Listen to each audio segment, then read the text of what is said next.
Crawford is a fight fan, and he's a fight fan's fighter. The Ennis Express is a runaway train. Ain't no pressure when you built for this. Man down, round one. The truth hurts. Ladies and gentlemen, presenting the undefeated super flyweight from San Antonio, Texas, Jesse Bam Rodriguez!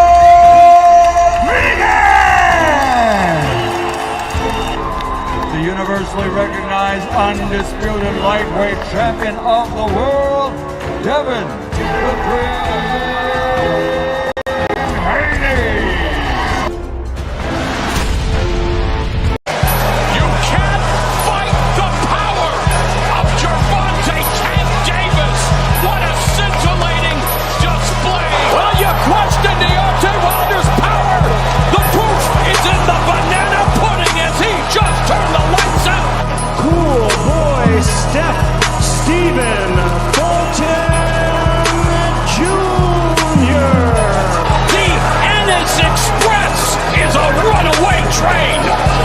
Ladies and gentlemen, fighting out of Las Vegas, Nevada, here is the skill, the highly regarded Devin Rodriguez!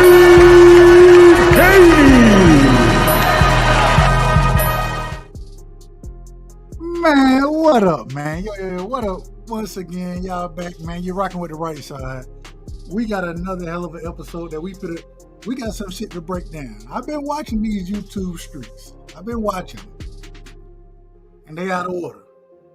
Matter of fact, we gotta get a YouTube Streets a drop. I don't know if we ever gave a YouTube Streets a drop, but here you go right here. No. Rough on him now. No, he needs to know. Okay. He's always crying. Stop fucking crying, man. I'm sick of hearing this crying shit. This shit it's been crying to the maximum out here, man. It is what it is. As always, man, y'all know we get started late. I'm just gonna let y'all know I got a soliloquy to go on. So I'm gonna drop the link. We dropped the link early over here because we get started late. But I got a soliloquy to go on. So y'all be patient with me. Feel free to hit the link. You know what I'm saying? I'm up in at the top. But just know I'm gonna go on mine real quick. But before I do that, man, shout out to my brother D Free, man. Y'all make sure y'all go sub the Free channel. Free doing a hell of a job. We're gonna be covering everything as far as the NFL, and we're gonna get to college. We covering nothing but football over there. Well, not nothing but football. Let me rephrase that because that brother cover boxing fantastically. You know what I'm saying? Paid, I got you. I'm bringing my brother Paid up. That's my brother right there. Paid, give me a second, brother, if you don't mind. Do your thing, bro. Do your thing. I appreciate you. Y'all make sure y'all go sub to Free though. We're gonna be talking to motherfucking fool, man. You know what I'm saying? Everything football. Shout out to my brother Kazi. If you need any type of work done for your channel, Kazi is one of the brothers to hit up because Kazi does a hell of a job with man. This man done master AI. He done mastered a lot of shit that I be confused about. I ain't gonna lie to you. I ain't the smartest person in the world. So shout out to Kazi, man. Shout out to my brother on the panel right now. That's my brother right there, Paid, man. Paid, we got to talk about some of this shit, man. I got you in a second. Okay. I got my brother straight out of Omaha, Nebraska. My big homie. I almost called him B Free. B Ray live on the drive. B Ray straight out of Omaha, Nebraska. You know what I'm saying? Shout out to my big homie, man. Look.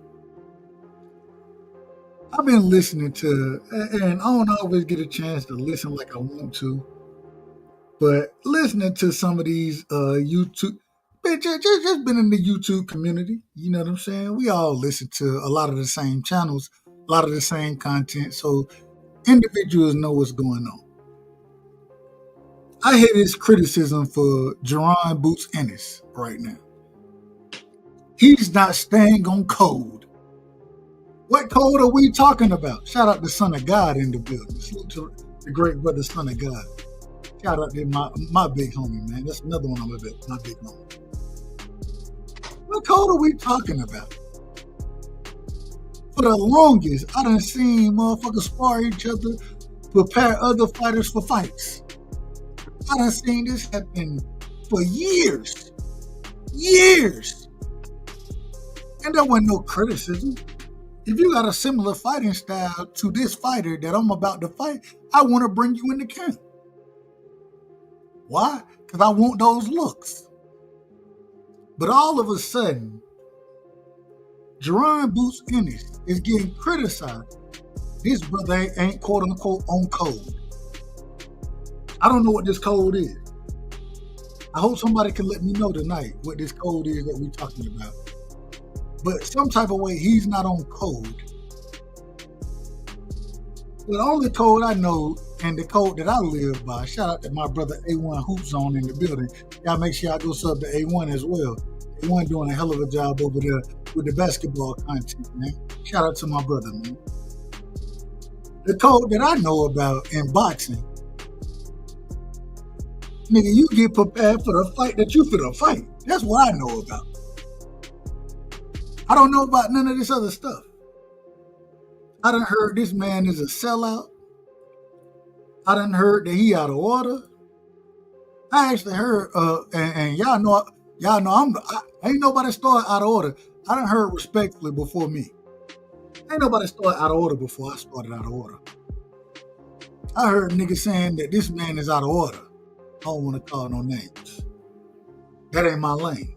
I ain't in that lane to go at individuals. That's not me.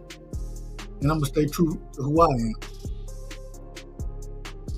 But the criticism for Jerron Boots Ennis was sparring with Canelo Alvarez, getting him ready for the Bud fight. This is some of the most outrageous shit I done seen.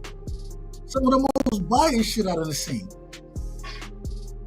When you have a fighter that has the opportunity, moving up in weight, to go spar, what I would say, and regardless about the drug cheat, we all know BVO will tell you that the man had a hamburger. I'm gonna tell you that the folks, they raised the clenbuterol levels for Canelo Alvarez. All right, maybe he had a hamburger. I don't know. They said the soccer team had clenbuterol in their system. I don't know how true it is. All I'm telling you is what I'm paying to, what I'm paying attention to, excuse me. What I'm paying attention to is the nonsense of these individuals saying that some type of way Boots Ennis is out of order. When has it? It ain't never been out of order before to get to spar with an individual if you got a similar style. That ain't never been out of order. That's always been in order. And for you moving up to 54 to get the work in with Canelo Alvarez, a bigger, heavier puncher than you used to, that ain't never been out of order. That's always been in order from what I done understood about these individuals and them getting in the ring with each other. Shout out to my brother Hot Rod. Hot Rod, give me a second. All I'm trying to tell you is when I hear some of this shit right here, man, where's the honesty at? Where's the non-biasness at? Everybody tell you they non-biased. Don't nobody.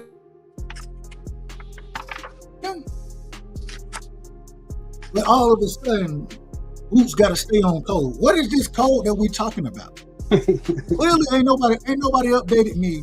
Ain't nobody hit me up about this code that we supposed to be on because I don't know nothing about it. I have no clue what this code is that I'm supposed to be. I have no clue what it is. Shout out to Picasso in the building. Shout out to Kazi in the building. All I'm saying is the outrage is absolutely ridiculous. This is some of the most ridiculous outrage I've seen. Shout out to Angie Baby in the building as well. Salute to the Queen. Y'all, everybody make sure y'all hit the like button. Y'all hit the like button. All I'm saying is as long as I've been watching this sport, I ain't never heard nobody just criticize and say, well, hell no. You can't bring a Mexican fighter into your camp if you a Black American. You can't bring a Mexican fighter into the camp. Why not? if he fight a similar style to the fight I'm about to face, I want them looks. Yeah. But now all of a sudden, when Boots go into Canelo camp, oh, this man ain't on code. He ain't on code. Now, somebody need to come up here, and I don't know if either one of y'all brothers, and I say respect to y'all, I don't know if y'all can tell me what this code is. But I need somebody to come explain this code tonight. For everybody tonight, I want y'all to be prepared to answer the question. I want everybody to be prepared to answer this question. What the fuck code are we talking about? Shout out to my OG. My OG CRUSHDALEGEND is in the building. The greatest man, according to himself, respectful. I say that respectful. The greatest man alive. Shout out to OG, man. Shout out to Dankfather in the building. Somebody got to explain this code that clearly, I wasn't briefed. You know what I'm saying? Nobody pulled me up and gave me the information. Kazi, give me a second, brother. I got you. Give me 1 second, brother. Nobody pulled me up and explained this code to me. And so now all of a sudden, when I'm sitting here saying, it ain't no problem whatsoever. And I rock with Bud. I ain't got no problem with Bud whatsoever. Boots ain't violate no damn code by going to spar with Canelo Alvarez. What code was broken? Exactly. This is some of the most. Hold on, man. We gotta get everybody and nobody on the panel. This is for the YouTube community. The fuck is wrong with you people? Who raised you? Who the fuck raised y'all? Who raised you in this sport of boxing? For y'all to sit here and say it's some unwritten code that a black American can't go spar a Mexican can't go spar talking about. This is how things have always happened. Always. This ain't new. But all of a sudden, it's criticism for Boots Ennis. Free, give me a second, brother. I got you as well, my brother. And I got all y'all. I promise I got y'all. Y'all give me a second. I got to get this off my chest. Nah, do your thing, bro. When the hell did we start this shit where everybody got it? Oh, nah, hell no. You can't go get this brother prepared for this fight. What are we doing? This has always happened in the sport of boxing. But now all of a sudden, Boots is off code. According to these channels out here. According to them. Shout out to Big Dog Willie in the building. You know what I'm saying? We always got to address the super chats. Shout out to Big Dog with the $5 in the super chat. Jake Paul versus Tank. Jake Paul versus Tank November. Tankamaniacs. I know it hurts. I want the Tankamaniacs to know that I still love you. But I told you so. Never doubt me again. Shout out to Big Dog Willie. Big Dog Willie, we got to call him. I gotta call him a truth teller. Because the man didn't lie. And salute the Big Dog for the $5 in the super chat. Salute the Big Dog. The man didn't lie. He was absolutely on point. He missed it by a week. But damn it, to be that accurate with the things that he was saying, he was in everybody's chat saying this shit. It is what it is. All I'm trying to tell you is what is all this nonsense about codes and Boots is out of order? What are we doing? When an individual, and I don't want to call no name, I don't want to get too specific about it, but if I have a tall, slick fighter coming in, I got certain individuals I want to go and get to bring it to my camp. Why? Because I need that look. I need that look. It may not be the same, but I need that look. Right? Shout out to JL in the building. Shout out to my sisters in the building. The ladies of Outta 9 times out of 10 RP. But shout out to Bodie as well. I need that look. But at the same time, if I get a chance to go in and I'm moving up in weight and I get a chance to spar with, like I said before, ATG, a first ballot Hall of Fame man, Canelo Alvarez. In my opinion. Why wouldn't I take that opportunity? I gotta take it. That helps me. But all of a sudden, Boots is off code. I need somebody to explain what this code is. So I'm gonna open this up to the panel. We gotta start with my brother Paige. Shout out to my brother Paige and Fool in the building, man. Shout out to my brother Hot Rod in the building. Shout out to Kazi. Shout out to Free. We're gonna go in order, but the first question is: does anybody know? I clearly missed something. I don't know about the code that we're speaking on. Paige, do you know about this code that Boot? I'm gonna be honest, bro. I don't know shit about no code or what them niggas talking about. I don't know where that shit came from. To be honest, I do know where it came from. And the person who put that shit out was Bernie the Boxer. Okay. Shout out to Bernie, man. Yeah, no, he on some bullshit. No, that was some bullshit. What code is it for a nigga going to get some sparring work from a legendary fighter? I never heard of that. But it's always these issues and niggas not staying on code when it comes to certain fighters. I don't understand. I don't understand that shit, bro. There's nothing wrong with Boots going to get work with Canelo. Obviously, a lot of people compare Boots to Crawford with the switching stances and shit. What other opponent would it have been for him to get the work that he need for that fight? Like, I don't understand. It's practice, my nigga. This nigga going up there to practice with Canelo. What's the problem? Bud and Boots don't seem to be fighting no time soon. So what is the issue? Even if they were fighting, who cares? That's what I'm at. That's where I'm at with it, bro. Like, that shit don't make no sense, man. Like, niggas just be running with shit, man. That's my stance on that shit. It's ridiculous to me, man.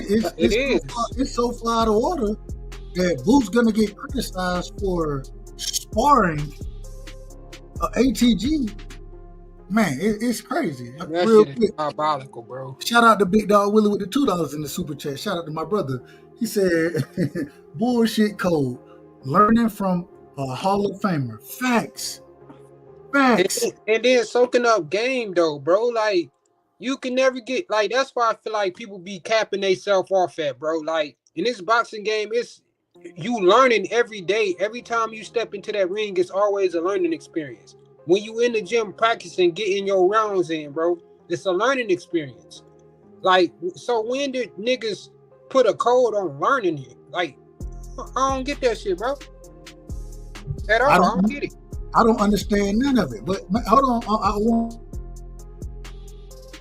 We're gonna open this thing up because we got other topics to talk about. But Hot Rod, you in the building? Can you hear me? Yo. Hot Rod, do you know something about this code that I don't know, that nobody ain't told me? I don't know nothing about the code that these people are talking about as far as Boots breaking the code by going and sparring with Canelo, being in Canelo camp to fight Bud. Do you know something that I don't know? Respectfully. Oh, I mean, what can his bum ass do to help Canelo? Nothing. He's trash. I don't know. I don't understand no code or none of that shit, bro. Don't care. The nigga is garbage. He ain't helping Canelo. I ain't mad at it. You got anything else before I move it on? Nah, I don't give a fuck who Canelo brought in, and no, I don't know what fucking code it is. He bought the weakest nigga in the camp anyway. That nigga is a bum. Oh wow, I ain't. Hey, you got yours. You got yours up. I ain't mad at it. Let me get Man, you already know how I feel. This nigga's trash. The nigga Turk had them cheese lined up for him. Just take a 50-50 fight. He didn't want to do that. I ain't hear none of that shit, homie. He can go spar Usyk. I wouldn't give a fuck. Nigga, you's a bum, homie. You's a bum. And get what? If he did go spar Usyk, guess what? I have no problem with that either. Facts. I have no problem with it. I don't either. I don't care what none of these fighters spar. You know, it's practice. That's like in the NFL when they have joint practices. So another team, so a fan gonna get mad if they doing a joint practice? Right. Like, nigga, who cares? I mean, I'm just telling you what I done seen on these YouTube streets, and I think, man, this shit is out of order. That nigga, they called a out of order. nigga. They said he a coon, all types of shit. I done seen it, and I'm sitting here like, hold on, how this man? All right, hold on, I'm gonna get the mind. Let me get Kazi in here. Kazi, you in the building? Yes, sir. Can you hear me? Shout out to my brother Kaz, man. If y'all don't know, y'all make sure y'all go reach out to Kaz, man. If you want any work done on your show, this man, he's doing phenomenal work with AI. Man, he understands AI way better than I do. This man is doing phenomenal work as far as putting shit together. Man, y'all make sure y'all reach out to this brother. You know what I'm saying? Because he's special with the talent that he has. You know what I'm saying? Kazi, let me ask you, do you understand this code that clearly I don't understand? Paid hot rod, we don't understand it. But this is what the people are saying, that Boots is off code for going to spar with Canelo Alvarez. Do you understand this? No. The only code that I know is up, left, right. You know what I'm saying? The Mortal Kombat get blood code. You know what I'm saying? That's the only code I know. You understand the Mortal Kombat code? The Mortal Kombat code. That was the only one. That's it. I still remember it to this day.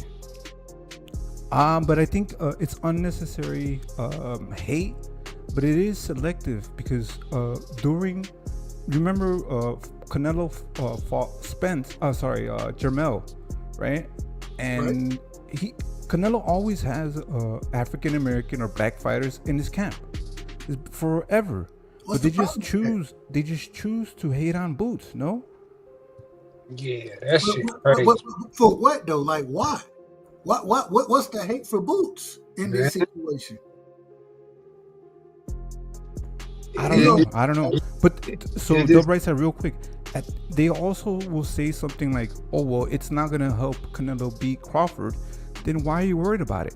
Exactly. So if Boots won't help Canelo beat Crawford, then don't worry about it. At the end of the day, I have no problem with that man getting them looks. Hell, if he's me, and I'm just telling the truth. If I'm going out, if I gotta play Melo, shit, I need Kevin Durant in the damn. I need to be playing Kevin Durant. I need to be playing all them Michael Beasley. I need to be playing them 101 guys. That's who I need to be going up against to get prepared. Right. What's the problem? Let me get my brother Free in here. Free, welcome to the show. You done heard me talking out of order, and you know I'm gonna get out of order anyway. So y'all be prepared for it. But Free, go ahead, give me your words, my brother. Yeah, I mean, I don't know what code they talking about, but the problem that I have with the whole situation is majority of the people that be talking about this code, they don't even follow the code. So what the hell are they talking about? I mean, the thing is, what Canelo Alvarez did, it was very commendable. Like I said, when you spar somebody getting ready for a fight, the object is for these guys to mimic the person that you about to fight, or have some of the same attributes of the person that you about to fight. Everybody's always compared comparing Boots to Bud Crawford since he came in the game. Even his own team said, "Hey Crawford, this guy fight just like you." And so, why not go as Boots to spar with you? And the second thing about it is, this ain't the first black dude that Canelo has sparred. Thank you. What happened to the rest of the other guys that ain't been on code? I don't hear nobody saying nothing about the other guys. It's only Jerron Boots in it. He's the only black guy that's not following code when Canelo has sparred multiple black guys. Right. It's out of order. It's out of order. And then even when Bud, what's the brother name? I can't call his name right now. Bud got a guy that fight, I believe at 68, that Bomac been training. He sparred with this man on a regular basis. Lester Martinez. Thank you. I appreciate it. And I think Lester Martinez can fight. He can fight. Is Lester Martinez fighting Billy on the undercard? Is Lester Martinez off code? No. Bud also has a Latino trainer. He's off code too. That's what I'm, man. This is some of the dumbest shit I've heard. And the YouTube streets have gotten to a point that they so far out of order that they don't even give a damn. They don't even care no more. They just start to say shit, and get what? If it fit, well, hell, hey, either the people believe it or they don't. And then when the people go against it, you a hater. Now you off code as well. I'm like, wait a minute. I still don't even know what the code is. The bad thing about it is, they always talking about, oh, everybody pushing these daggone racial in the sport of boxing. But then you sit here talking about this man is off code. Right. It's so backwards. You know, blood is Black Jesus, bro. To some fans, he Black Jesus, bro. He can't do no wrong. If anybody going against him, man, only Black Jesus. Good. And that's the other thing. Not all of a sudden, because you helping. And first off, I want to say this. I want people to understand when I look at these sparring sessions. If I'm Boots, I'm learning. Maybe, okay, I'm helping Canelo. Okay, fine. I'm learning probably more in those sparring sessions against Canelo than he learning from me. Right. I'm learning more. I'm getting more experience. I'm getting to test that. I'm getting a taste of the power. I'm getting different looks that I ain't seen at certain divisions. This man fighting at 68. I'm moving to 54 now.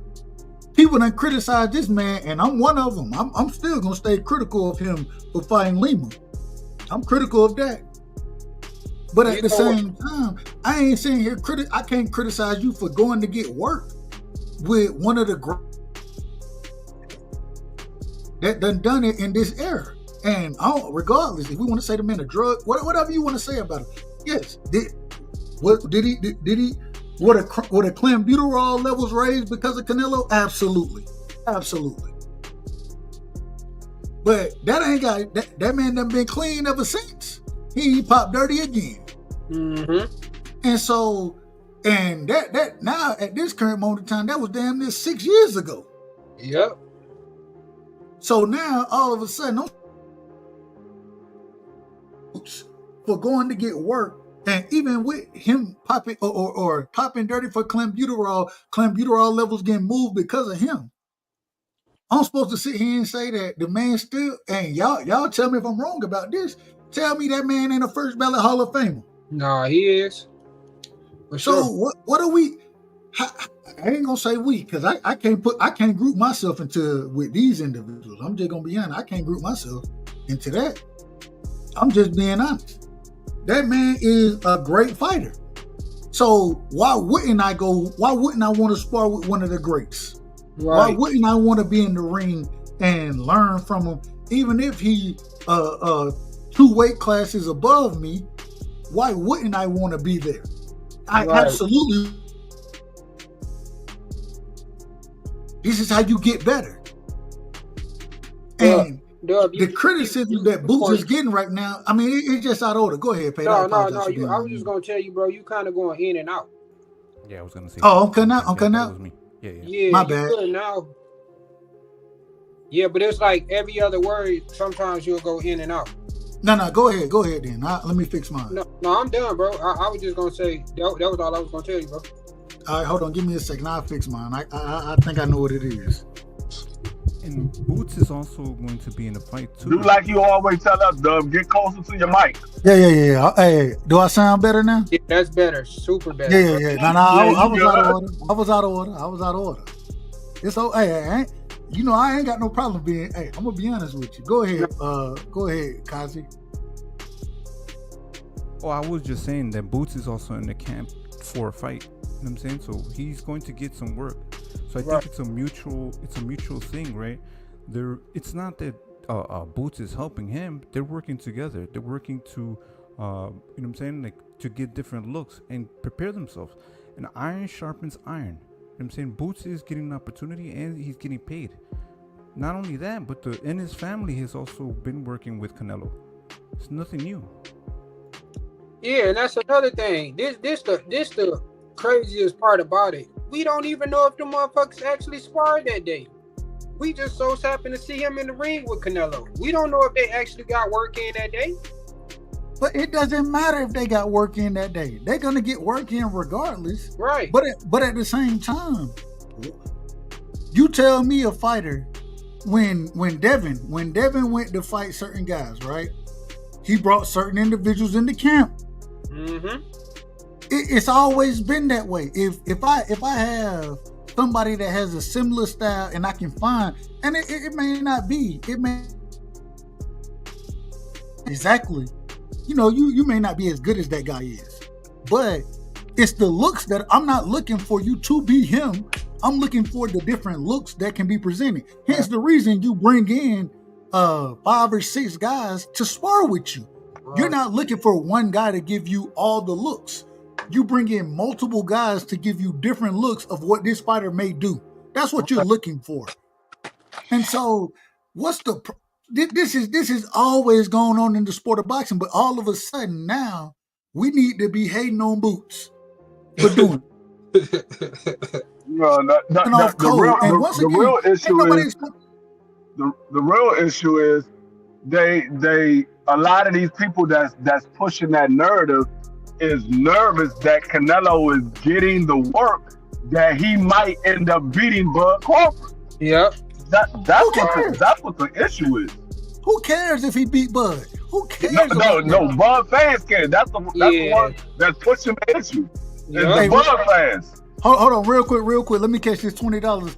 Shout out to my brother in the building, man. JL is in the building with the $20 in the super chat, man.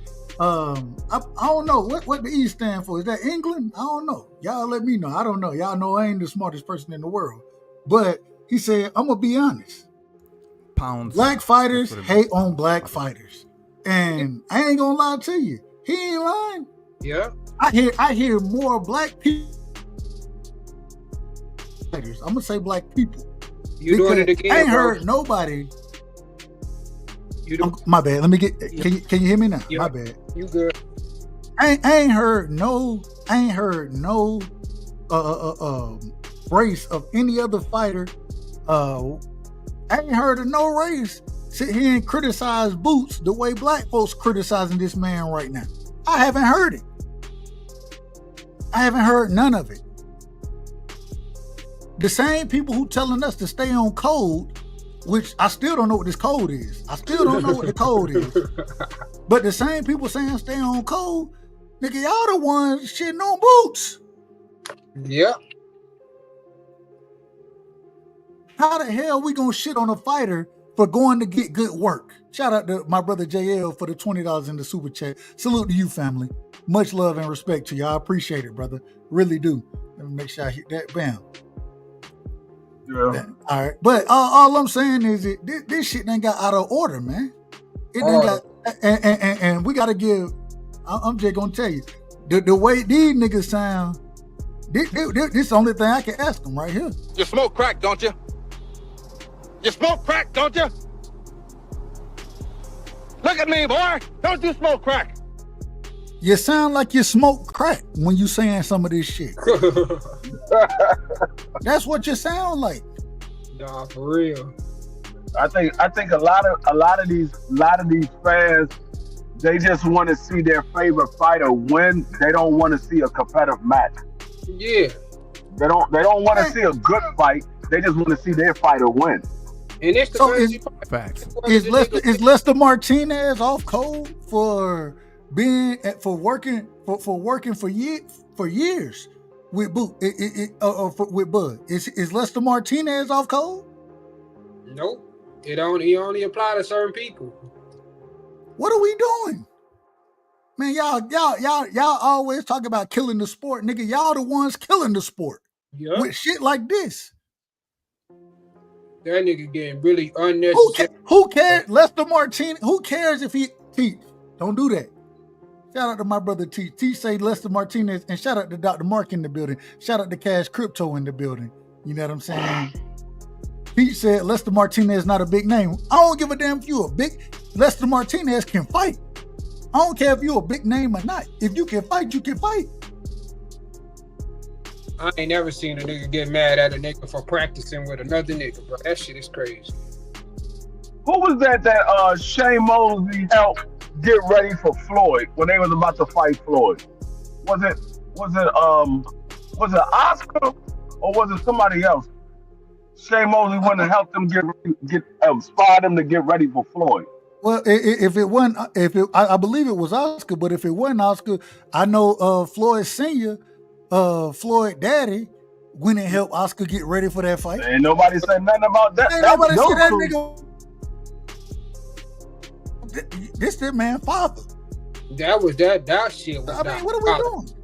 I ain't heard nothing about Shane Mosley breaking code. I ain't heard nothing about Floyd Senior breaking code. And that was his damn daddy. That shit was diabolical. But if you want to call something off code, and I got to get my brother Fight Sports straight out of New Zealand. Shout out to my brother. I got to get him in here. But if you're going to say anything off code, you can say it's off code for you to go against your son. Maybe. But even then, ain't nobody complain about that. Ain't nobody complain. Fight Sports, welcome to the show, man. What you... once again, like I said, I done missed it. I'm off code. I'm off code right now, clearly. According to certain individuals, with Boots helping Canelo, you know what I'm saying? Boots getting good work in with Canelo. What's your thoughts on all of this, brother? And shout out to New Zealand. Thank you, man. It's always good. And once again, real quick, you can always come to Out of Order Promotion. We got your back, brother. We got your back. No, I'm joking. For sure. Well, clearly, I think differently to other people because I'm not in America. I didn't think much of it. I mean, I've seen fighters do this before, where actually a guy, for those who don't know, a guy called George Groves, who used to fight at super middleweight, back when he was a contender, he went to spar one of the champions in his division, Mikhail Kessler, who was going to fight his countryman, Carl Froch. And Carl Froch's team were very angry about this.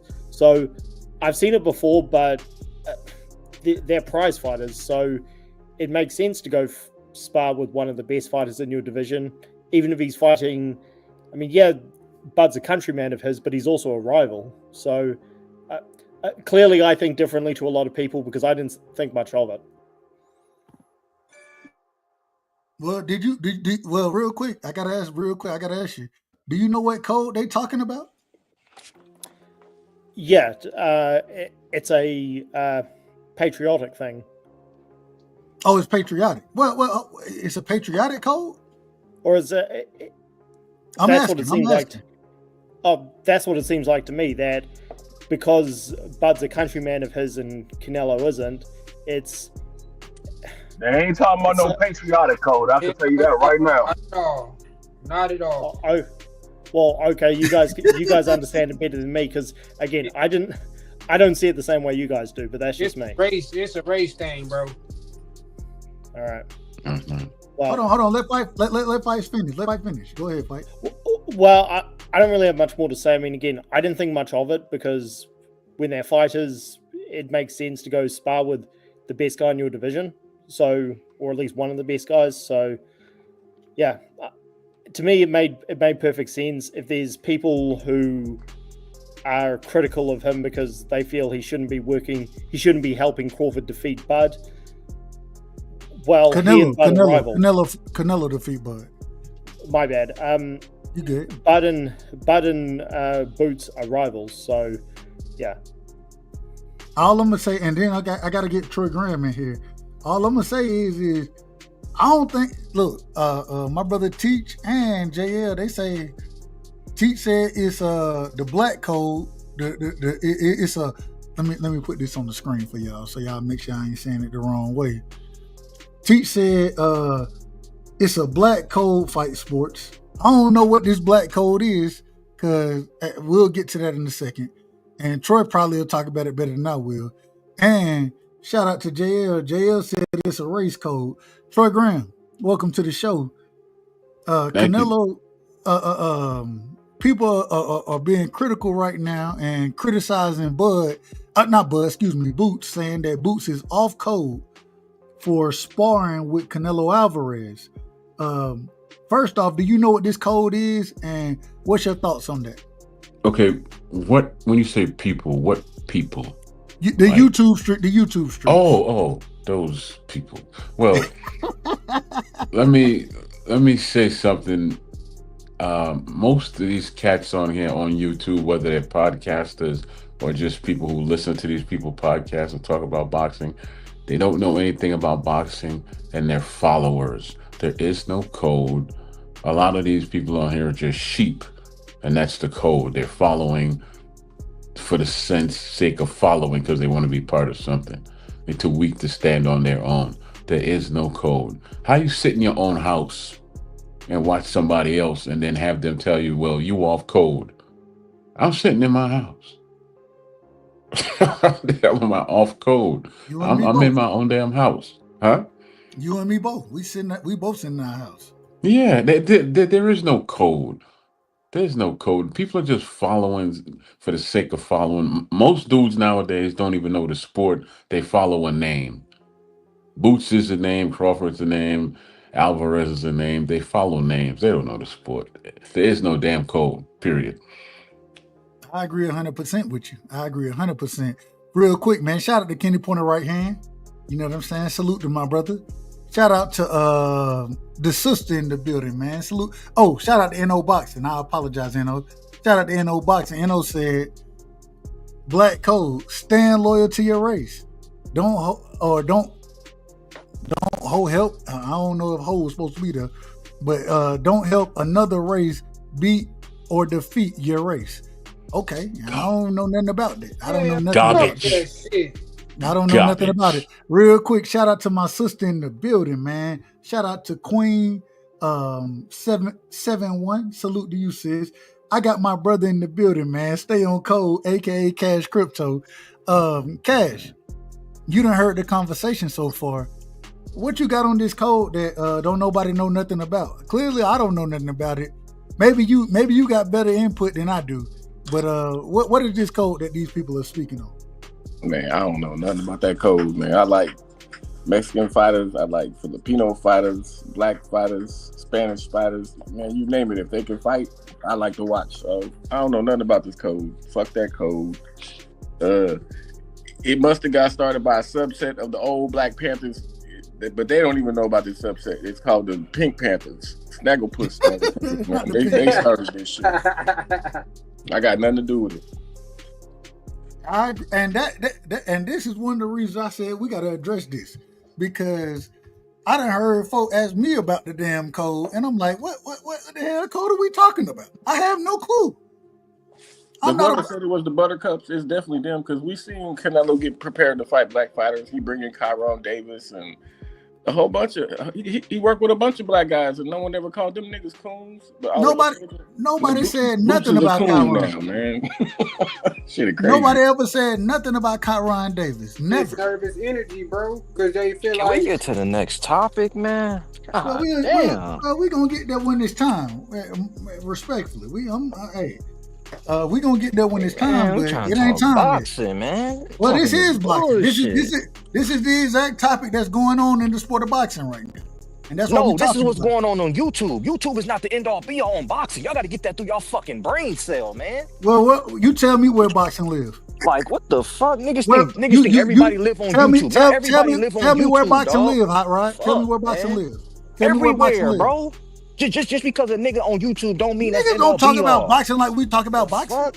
Bro, who cares about what another fucking YouTuber say? I don't give a fuck. Can we talk boxing? This ain't got nothing to do with boxing. It's about another nigga pushing a narrative, bro. This ain't talking about no boxing fights or nothing. Like, this shit is annoying, bro. Niggas always want to talk about dumb shit. Can we talk about the fight?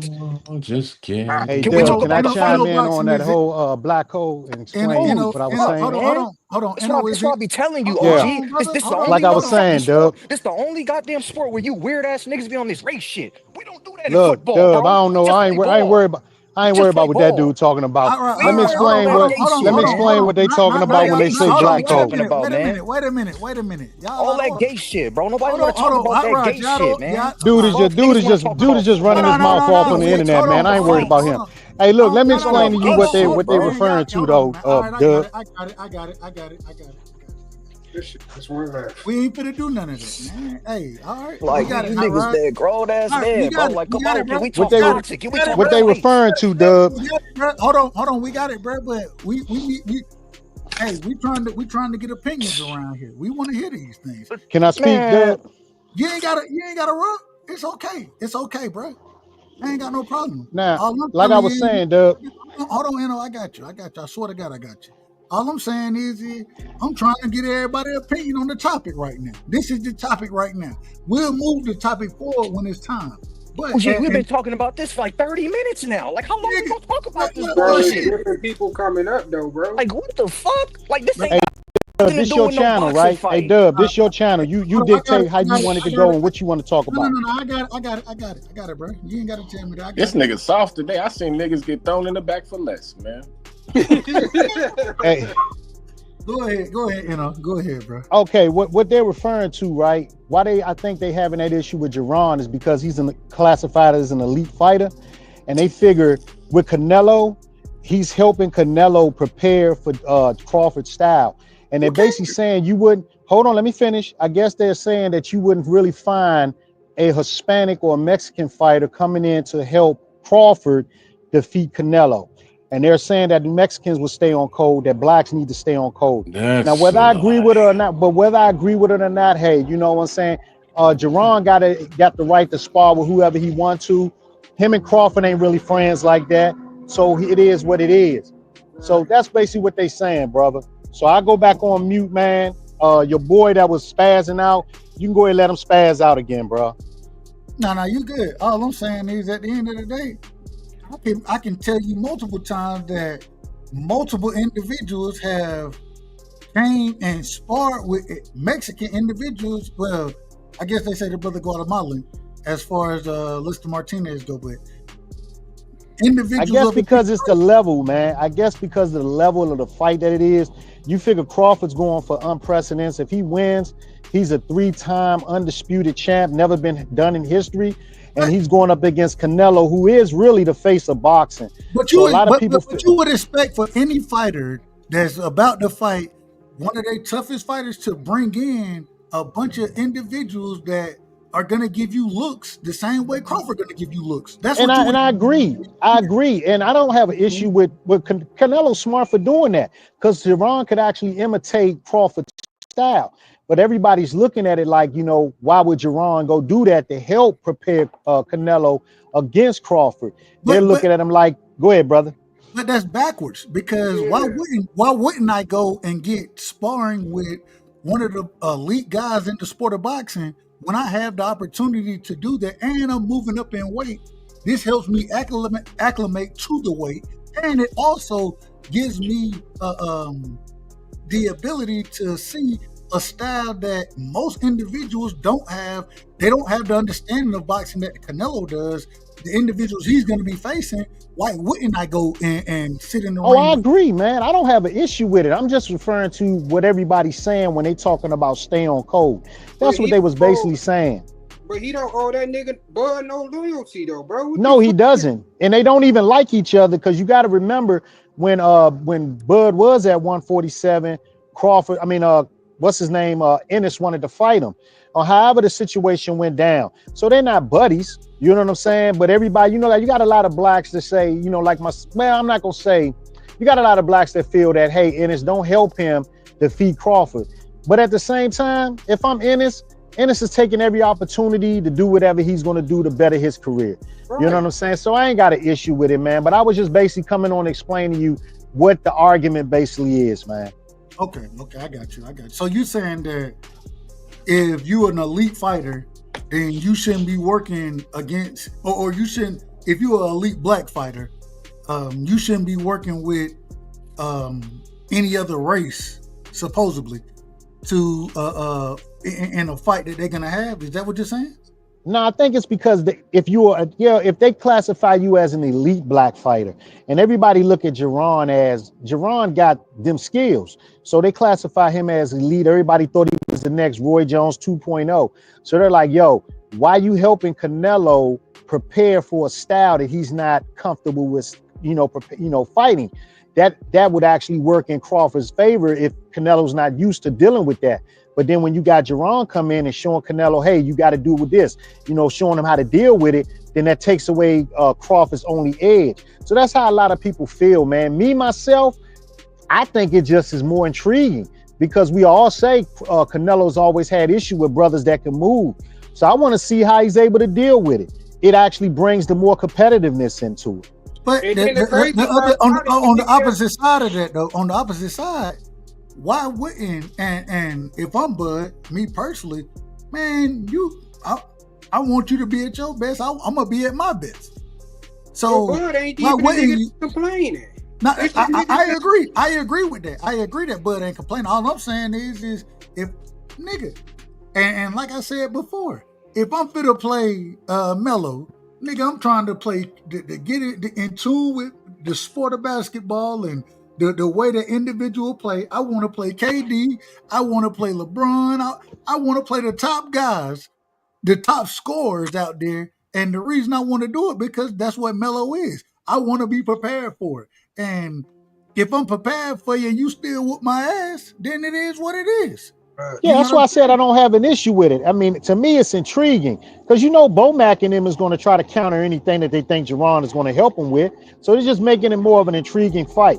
You know what I'm saying? So I don't have an issue with it, but I was just explaining to you what everybody was referring to when they said black code, brother. That's all.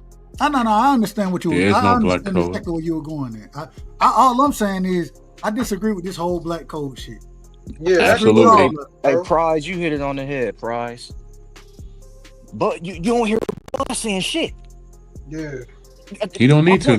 My point of what I was fucking talking about. We talking about a fucking narrative off a YouTuber. The fighter ain't said shit. It wasn't. Really I ain't heard Crawford. I ain't heard Crawford say shit. It was actually Bernie the boxer that brought that shit out. Yeah, we talking about practice. Paid. Practice.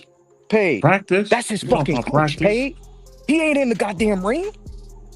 Well, if Bernie, hold on now. If Bernie brung it up, that is Bud's camp. So now, Bro, you can't say. But hold on, they like, come on, brother. We know that Bernie is very close to Bud. So if he's speaking about it and he has an issue, then maybe they are talking about it in the camp. So we can't say maybe Bud Bernie ain't has his about own it. issue. That's true. Bro, but we do know Bernie tends to. We know Bernie tends to roll with Crawford in a lot of aspects, whether it was with the Spence fight or whatever. So if Bernie's making an issue of it, then maybe they did talk about this in the camp. That's all I'm saying. But you know what I'm saying? I don't have an issue with it.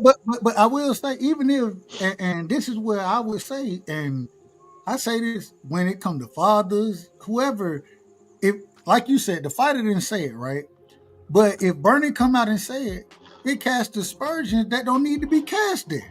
Yeah. This ain't got nothing to do with what Bud is, how Bud is preparing. I watched earlier, Bud got Lopez, niggas from Georgia, respectfully. Y'all know my Georgia brothers, but he got a nigga that fight at 175. You know what I'm saying? In his camp. Lopez, that ain't, I mean, and Lopez is a come forward fighter. He don't fight like Canelo exactly, but at the same time, he got bigger guys in this camp, and that's the same thing. Are we gonna nah, you can't.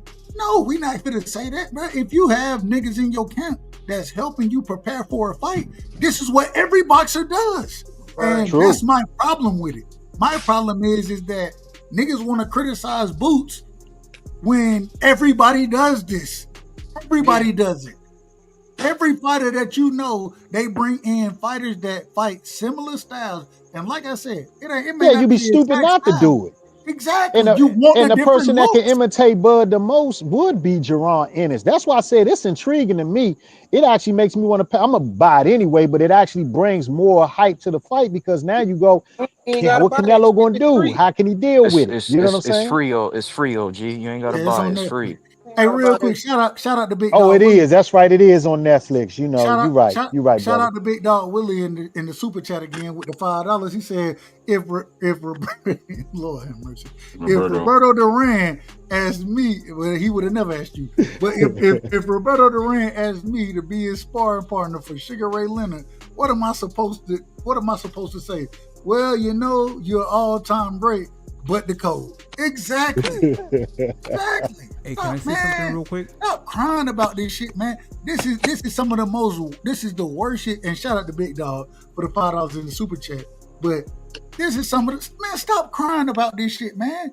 Hey, I'm about to jump off though, Dub. Hey, let me just say one thing, man. Hey, brother Troy, man, how you feeling, man? I know you gotta have the medical issues and everything, brother. I see you on. Hope everything's well with you, brother. Appreciate it. All right, Thank you.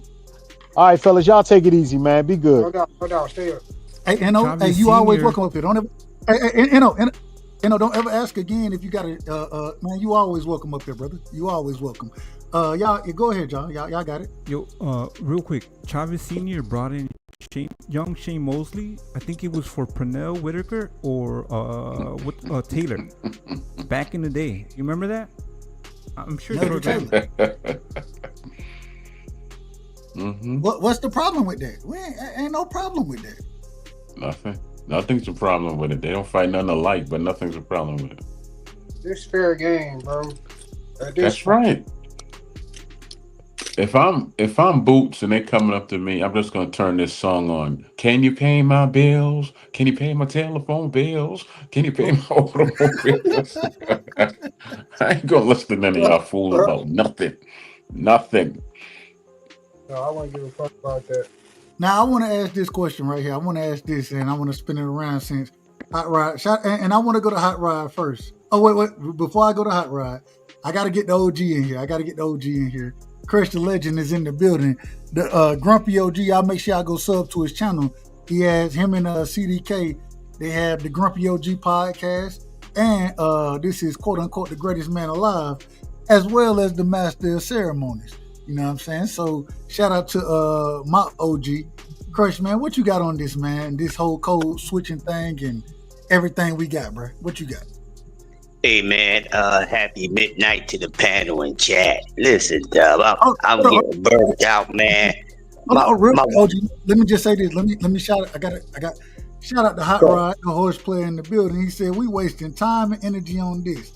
You just said every fighter does it. Yeah, every fighter does this. I agree with you. But at the same time, we got to have a conversation. We definitely got to have the conversation and get the different opinions.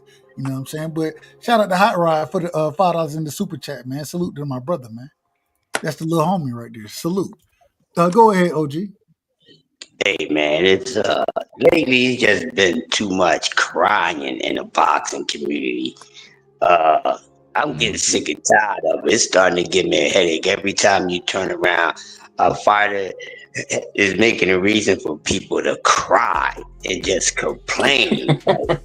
I'm sick of it from one topic to another, man. Listen, I don't know where you new fools come from, but I wish y'all stopped watching boxing. Because all these things was going on way before y'all little raggedy crybaby boys meter pepper need to be changed butts was even watching boxing. Boxing did not start when you started watching it.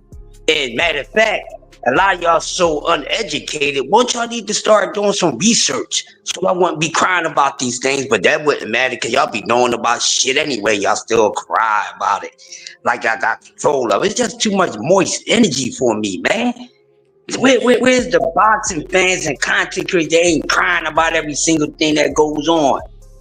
Code? What code? What code are we talking about? And I broke the Da Vinci Code, but I don't know about this motherfucker here. I never heard of it. Somebody go dig up this Indiana Jones or Harry Potter. Somebody help us figure out this freaking code that they talking about. I'm gonna tell you what code exists. The Morse meter code, they are a part of it. They all code and it's activated and all that. They getting all scared. I don't give a damn who started it. Bernie the boxer or Bernie the puppet. I don't give a damn. But that still represents that man. No matter if that man said it or not, it don't look good on his end. So he need to be straightening his spokes out. But everybody shut up Stop crying. Change your moisture to pamper and watch the fight September the 13th when it happens. Okay, between Bud and Canelo. Whatever these guys is doing, this is what makes boxing interesting and great, you knuckleheads. All the greats had done it. So many have done it, and plenty more are going to do it. It's boxing, and they done it multiple times. So get over it. If you don't like it, don't watch the mother effing sport. Go watch goddamn dog do tricks and play volleyball or something. But I'm sick of this nonsense, not pass, man. I want to ask the question. Well, first off, does anybody want to respond to that? I'll let anybody. Yeah, I just want him to drop his link so I can go support his show. Can you put it in the chat? Yeah, I'll do that, bro. I appreciate it. Thanks. All right. Anybody else got anything on it?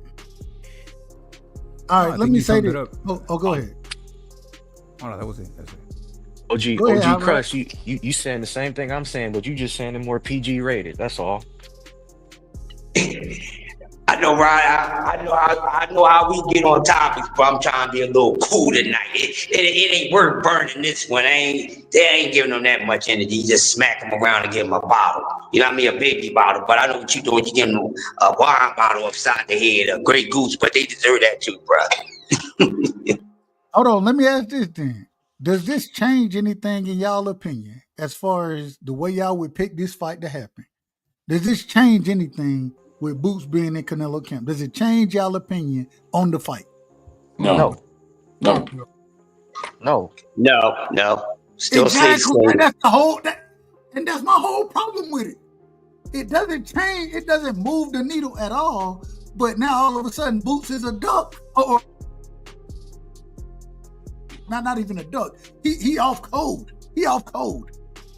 It doesn't change anything. Your shit still doing that though, bro. I backed up off of it. My bad. I'm back.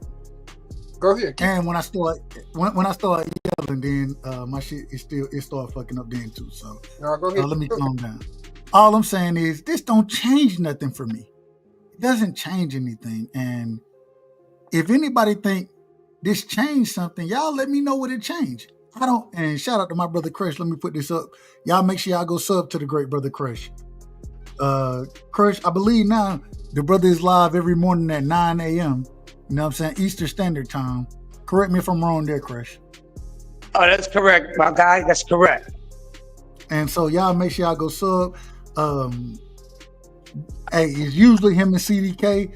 CDK ain't been here for a second, but we're gonna rock with the brother and we're gonna make sure everything work out how it's supposed to. But y'all make sure y'all go sub to the Grumpy OGs and yeah, man, y'all show the brothers love because they doing a hell of a job covering all topics, whether it's boxing, life, entertainment, whatever it is. Y'all make sure y'all go sub over there because they're doing a hell of a job. But this doesn't change anything for me as far as how I look at the fight. I don't think that regardless of what Boots bring in, man, I think the fight gonna be what the fight is. Facts. And that's why I still think it's gonna be a close fight. Like I said, I got Canelo 60-40. I got Canelo. But I still, man, I ain't mad at that man for bringing nobody in. But should we be mad at Bud for bringing in 75-pound fighters? No. I ain't mad at none of that. Yeah, don't we want the best prepared fighters? Don't we want them to absolutely be because we do want an exciting fight. So don't we want them to be as prepared as possible? Hey, can I just say this before I go back to work? Hey man, y'all kind of fake on this one, fellas. It does make a difference. And this is why. We saw how, what's the dude's name? William Stowe or whatever was running around on Canelo, and Canelo couldn't make them adjustments to cut it off. If Boots helped this man be able to learn how to cut it off and cut Bud's angles off, brother, that's going to be exciting because now how is Bud going to be able to throw them combos and dip and get up out of there? Because when he dips and do an angle and Canelo knows how to slide over because Boots didn't help them, brother, it changes it and it makes it intriguing. Before I said, man, Crawford was going to outbox him, maybe, win off of points. But now, bro, I don't know if Crawford going to be able to dip up out of there like I thought he would at first if Canelo learns how to cut it off now. But let me get on back to work, brothers. Y'all be safe out there. I'll be listening. I disagree. I'm gonna just tell you real quick, and I'm going to you, Hot Rod. I disagree with you because I never thought that Canelo was gonna be able to. I don't think Bud fight nearly like William Skoll do. I don't think it's gonna be down to cutting the ring off. I don't think Bud gonna be moving nearly as much as William Skoll did. So I never seen. I think that's the wrong comparison to bring to it. I don't think that if you telling me that Eddie Reynoso can't teach you how to cut the ring off, then you fighting Boots. That shit ain't finna teach you how to cut the ring off. Right. You don't. Go ahead, Hot Rod. Go ahead. I was just gonna say I disagree with him because there's nothing like fighting or playing that actual player or fighter. You can have somebody emulate that fighter all you want, but there's nothing like in the live action where you actually have to fight that motherfucker.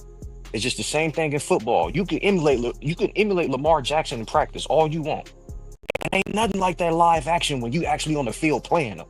It's totally different. I disagree with him on that. I totally disagree with him on that. No, he got a point. But the thing is, think about this. When he thinking that Bud finna sit here and utilize lateral movement and Bud run the shotgun jab down the middle on his ass, it changes things. And I'm not saying that's gonna happen every time. I'm not saying that. All I'm saying is that the way Bud fights versus the way Boots fight, yeah, I understand when you talk about the skill set, but the thing that people miss, and I'm not saying it's the IQ. The IQ is totally different. People look at fights and they fight totally different than how Bud and Boots aren't the same fighter. They're gonna fight totally different. And so when you utilizing somebody like Boots in his description of it, when you utilizing him to cut the ring off and looking for him to move like Skoll did, well, when you trying to cut the ring off and he run that shit down the middle on your ass, that shit, it changed everything. It ain't nearly the same look no more. It's a totally different look. So all I'm saying is when Bud IQ is different from what Boots IQ is. And I love Boots. I'm a fan of Boots. But at the same time, I would always say Bud has a higher ring IQ than Boots do. He's older. He's more experienced. He knows that, and has, in my personal opinion, the corner that he has behind him. And I shitted on this corner. Hence the reason me and Haplo had our argument the original time we had it. I shitted on Bomac. But when you bring Red into it, when you bring what's the other coach's name? I can't even think of his name right now. Damn it. But when you bring the other guys into it, it's gonna be something totally different than what you were gonna expect. I didn't expect Boots or Bud to fight EJ the way he fought him. I didn't expect that. But that's what he did. And it looked way easier than I ever thought it would look. I'm not saying it's gonna be the same thing with Canelo. What I'm saying is that Bud has a different IQ than what Boots has. He has more experience, and so the moves that he makes isn't going to be nearly the same as what Boots make. You know what I'm saying? So it's going to be a totally different fight. But I ain't got no problem, and it's my problem isn't who's going to win the fight. It's that why are we shitting on Bud, or excuse me, shitting on Boots, and not we. Let me rephrase that. Why are people shitting on Boots for sitting here and working with Canelo? What's the problem with that? That's my whole problem with this shit. Go ahead. Anybody? And the Buttercups are emotional wrecks, man. They're gonna do what they do. Just get used to it. Shit, it is what it is.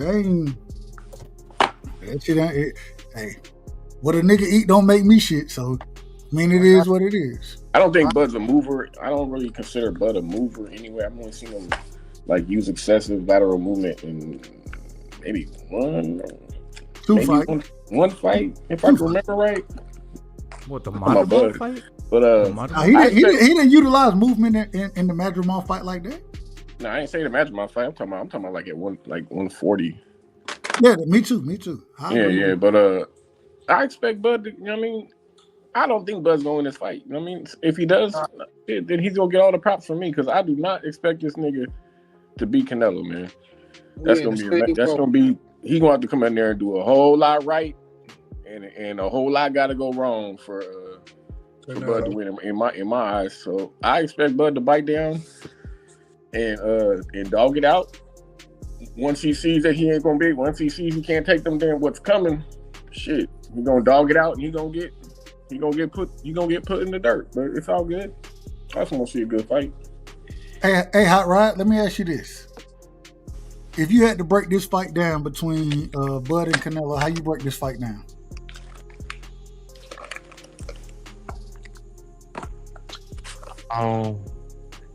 I see the first couple rounds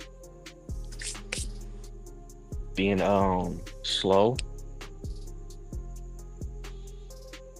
But I also can see it's all about when Canelo hit him, how does he take the punch? That's what it's about for me. And it's about if he trades with Canelo, what happens when he trades with him? He's not gonna trade with him. But if he does, OG, I'm just saying, if he does, it may happen. It may not. I don't expect him to, but we talking about Terrence. I don't expect him to do what Charlo did, OG. I don't expect that. I don't expect him to run. I expect him to try to do what Floyd did somewhat, but more aggressive offensively, because we know Crawford is not the same defensive fighter as Floyd. But to try to emulate some of that, if you understand what I'm saying.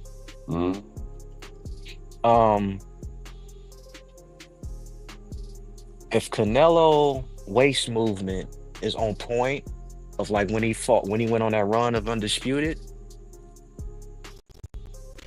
it's gonna be difficult. But if Canelo is how he's been against these last couple fighters, I can see Crawford probably washing him. When you say wash, when I say wash, I'm 9-3, 10-2. Damn. Okay. I don't see that's if Canelo performed how he's been performing these last couple of fights. But I'm taking in perspective what he's done since he's been at 168. If he's the Canelo with the waist movement, when he went on that Undisputed run, it's gonna be a tough fight. And Crawford may get knocked out if he's that. Because I got Crawford, but you know me, nigga, I'm gonna tell you how it is. Yeah, no problem. I respect it. If Canelo got the waist movement and he explosive and he not just throwing the left hook, he throwing the straight right, the jab to the body, and then he got the waist movement, I could see him knocking out Crawford. Because that Canelo, in my opinion, with the waist movement, the head movement, the counters, the cutting off the ring, it's tough to say, but man. Hey, real quick, hey, Dang, I don't know if I done seen you up here before, and man, niggas get funny, man. They start doing all type of things. You ain't got to keep your camera on. Just throw it on for a quick second, brother. It's LT. It's LT. Dub. But right, I can see Crawford giving him the pivots. The pivot with the right hook, the pivot with the left. It's a very interesting fight, OG, because you can't. Floyd didn't switch. It's me, the right side is me, bro. It's LT, brother. Bivol didn't switch. It's like OG Troy, OG Crush, the right side. When the last time have you seen a fighter that can fight elite in both stands? Thank you, Burro. Don't trip. Yo, bro, real quick, bro, I just wanted to get in, bro. Didn't they give you guys the fucking exclusive, bro? You told, hey, real quick, LT, you came Didn't on I? this, you came on this platform and you stayed up here for all of I can't hear you. 45 seconds, and you said, "Hey man, Boots working with Canelo right now." You told me that. That's a fact. I told you. Remember that? I remember. I gave you the exclusive like a week before, a week and a half before, bro. Damn near 2 weeks before, bro. Fact. Right? That's a fact. Yeah, man. Fuck yeah, man. No, I'm gonna give you. No, I ain't got nothing but. Hey, I give you the credit. Thank you, brother. You said that. You told me that. Yeah, man. What do you think about it? You think it's a good thing? Absolutely. Yeah, absolutely. Yeah, man. I agree, bro. For I what? think they both learn from each other. As a fighter, go ahead. I think both of them can learn from each other so much, man. So much. Yeah, man. I got you. Go in. It's for what? It's for what Hot Rod was just talking about. Bud is someone who can fight in both stances, and so is Boots. So he's giving Canelo that look. Maybe shit, big deal. But you want them looks as a fighter. You want those different looks, even if it's not exactly. And once again, ain't no fighter gonna be the exact same. So right, that's why you bring in so many different guys so you can get those different looks. Right.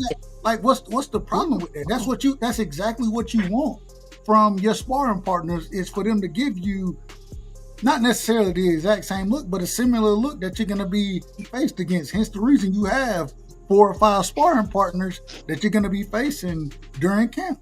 That's why you do it. Right. No, that makes sense. Me personally, I just don't. I don't know if Canelo knocks out. I mean, if Bud knocks out Canelo, bro, I'm going to have questions. I'm not even playing, bro. About what? I'm gonna have questions, bro. About what? About what? I ain't gonna speak on it. No, you exactly can't do what I'm that. talking about, though, bro. Man, we can't look. Hold on, wait a minute, man. Time bro. out. No, we can't do this now. Yo, bro, did this guy actually think Canelo's gonna get knocked out, bro? But this it doesn't matter.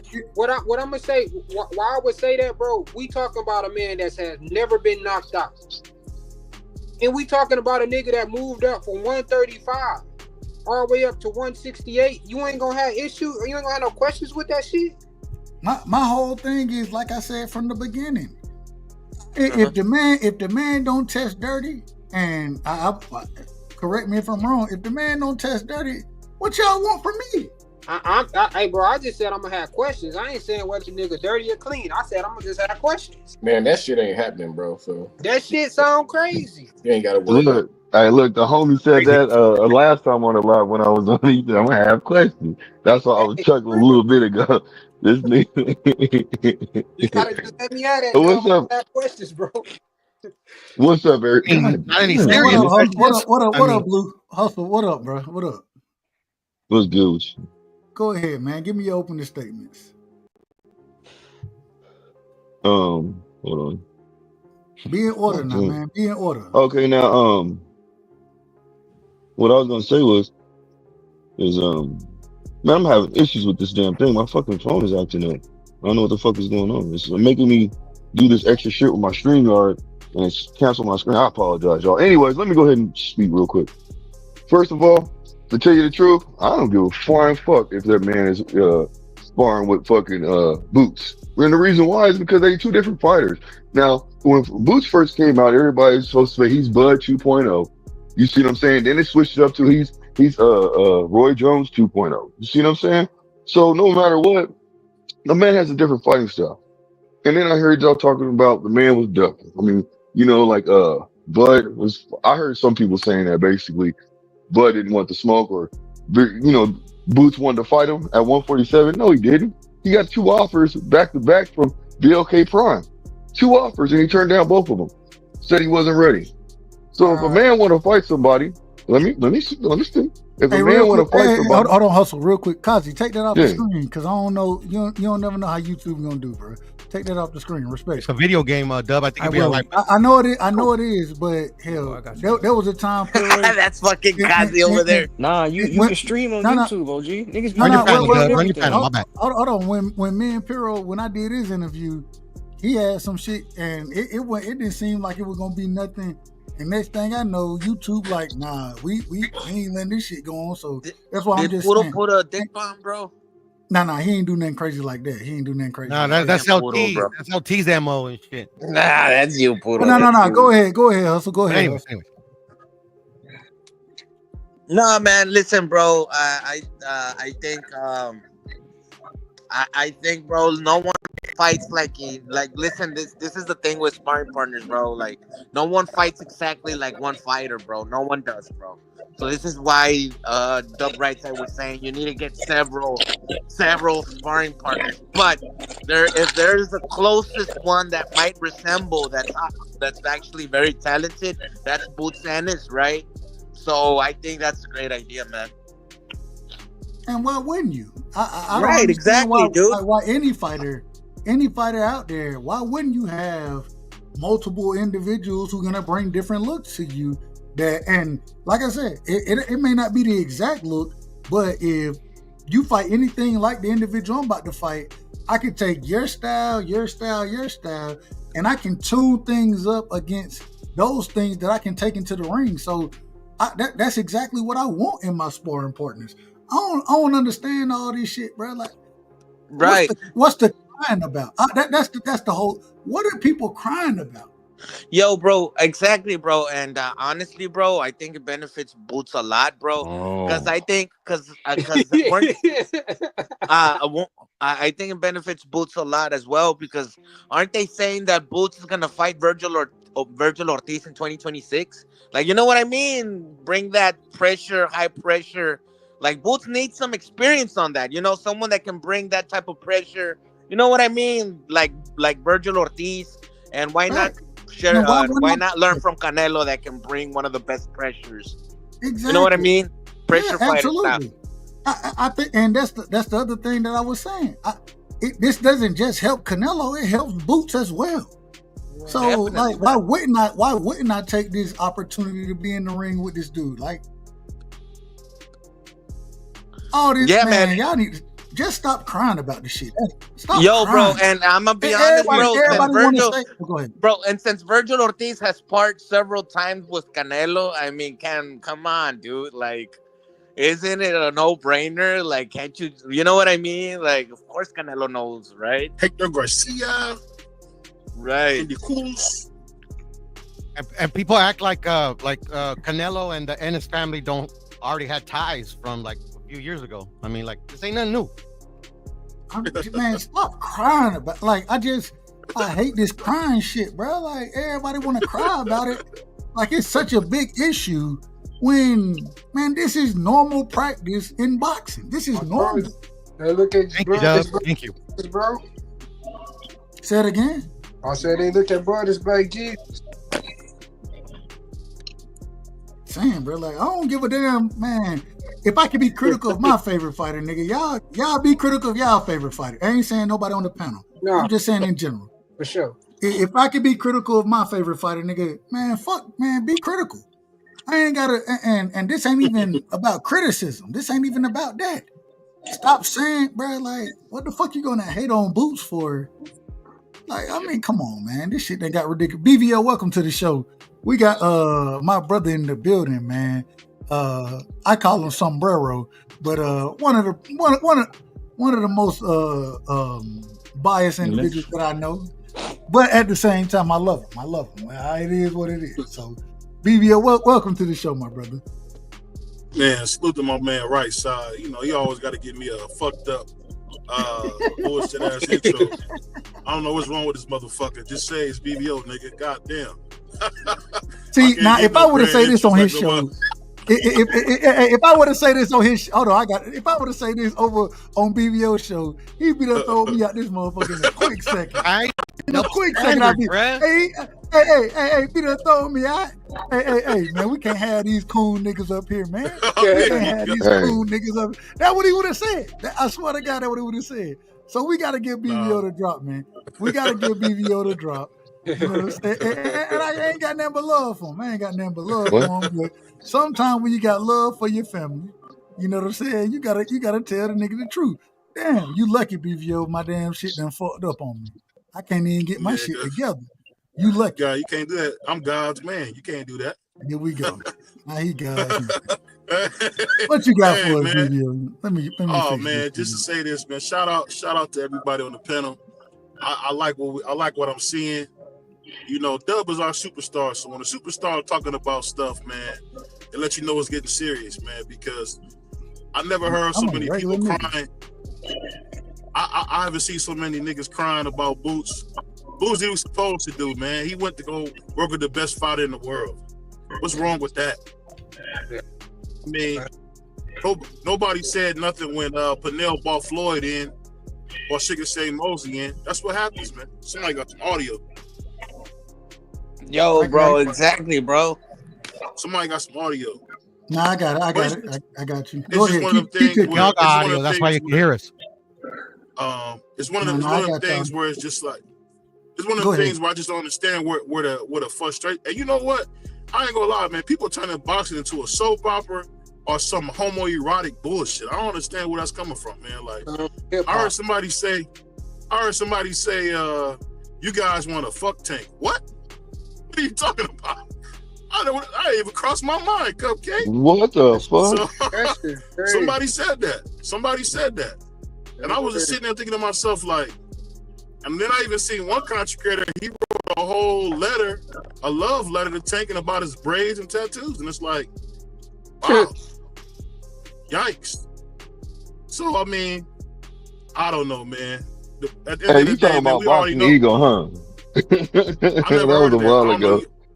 I don't know what you're talking about. I don't name we ain't calling no names around here, man. We don't call no names. Okay. Man. Okay.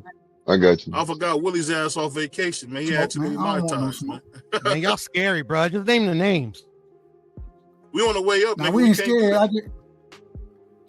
We on the way up. I ain't about that type. I ain't on that time. Fuck 'em. Name them names. Mexican monster. Oh yeah. I'll name the names. Fuck Troy Graham. How about that? I'll name the name. Here we go. How about that?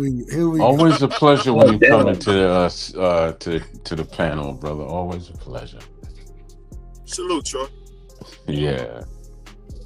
let me ask this. I want to ask this real quick. And last question about this whole situation. Last question. And we done already asked certain questions, and fuck y'all answering them. But at the end of the day, I need everybody, man.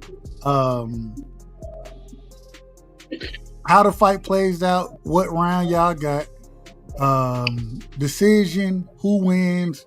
Need all of it from you. We're gonna be in order this time. I'm going Paid, Hot Rod, Crush the Legend, Troy Graham, LT, my brother Cash Crypto, Piro, BVO, and Hustle, man.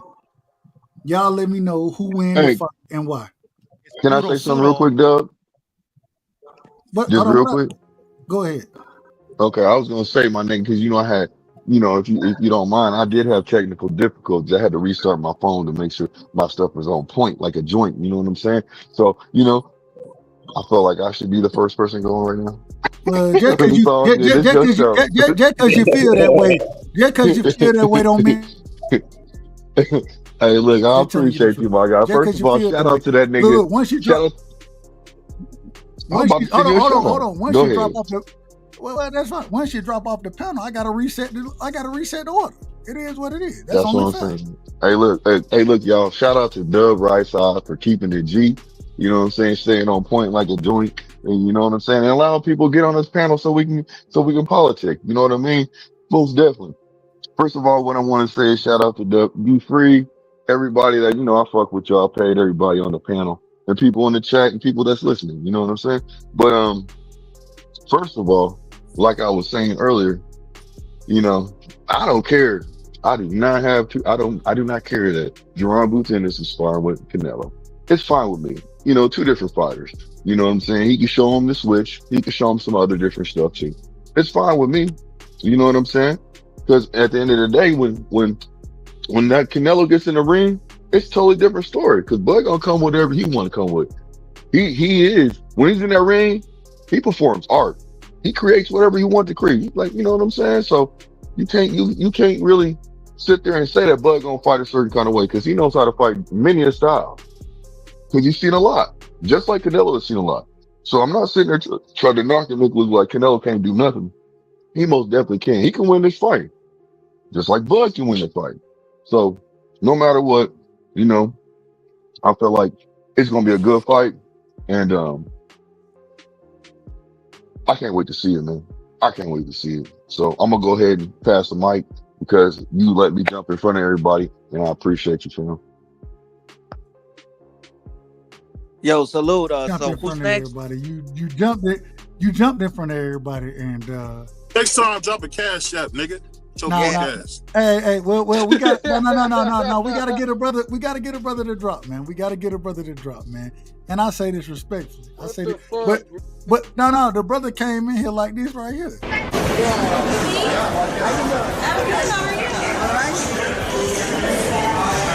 Hey, there he is. Son, you dirty bastard. Who's this? It's me, you dirty asshole. The brother came in just talking. Man, if you see this, if you ever put that nigga mimicking me, boy, oh my goodness, an ugly ass nigga. No hate, no hate, man. But god damn it. Hey, all right, we doing it this way. And we going Pay, we going Hot Rod, we going Troy, we going Crush, we going Pyro, we going LT, we going BVO Hustle Man, and then back to Hustle Man done already eliminated himself. He done got his bars off. Then we got my brother Cash in here. So Pay, this on you, brother. Man, I got it. As I started looking more at it, bro, I kind of got that fight like 70-30 right now. Canelo. If I see a stoppage in there, I'll probably see Canelo stopping late round. I don't see it none. If not, Bud can't outbox him though, but I just don't think him moving up that many weight classes gonna get him the win. It is some things I like about Bud in that fight, with him being on the outside boxing, but I just don't think his pride will let him do that. So that's my say for right now. I got him 70-30 right now. Sure. Hot Rod. Badass take, bro. Hot Rod's next, right?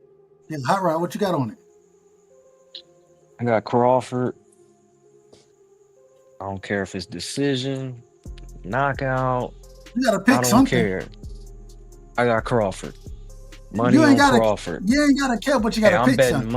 I'm betting the money line on Crawford. Where you real from? Quick.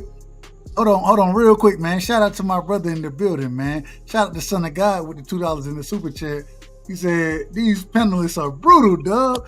Hey, man, I deal with them on a regular basis. What you gotta deal with when you on this show, man? You gotta deal with these niggas, man. I love them, and I got Hey, respect. Hot Rod, for where them. you from, man? Hold Where on, man. from, I'm trying to get. Can I get the super chat in?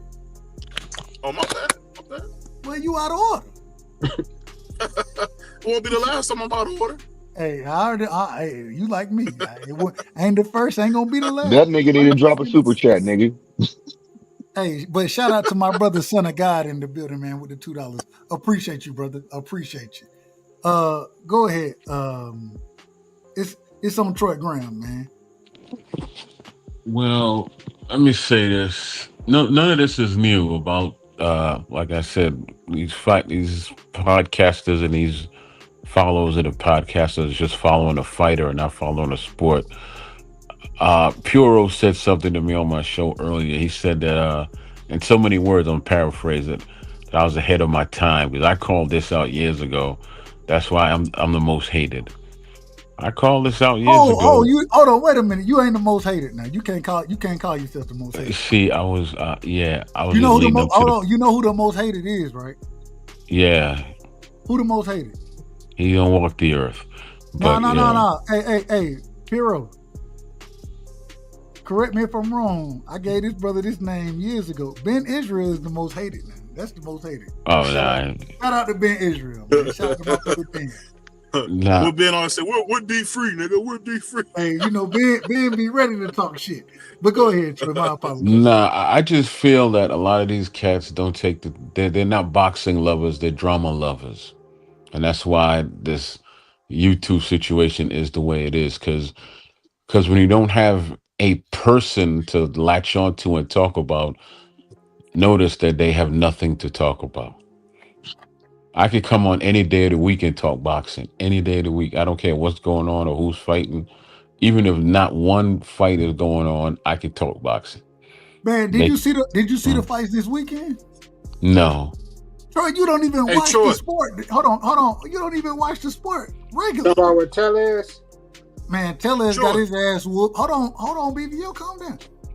Tellez got his ass whooped. And then, I mean, respectfully to Tellez, he got his ass whooped though. It is what it is.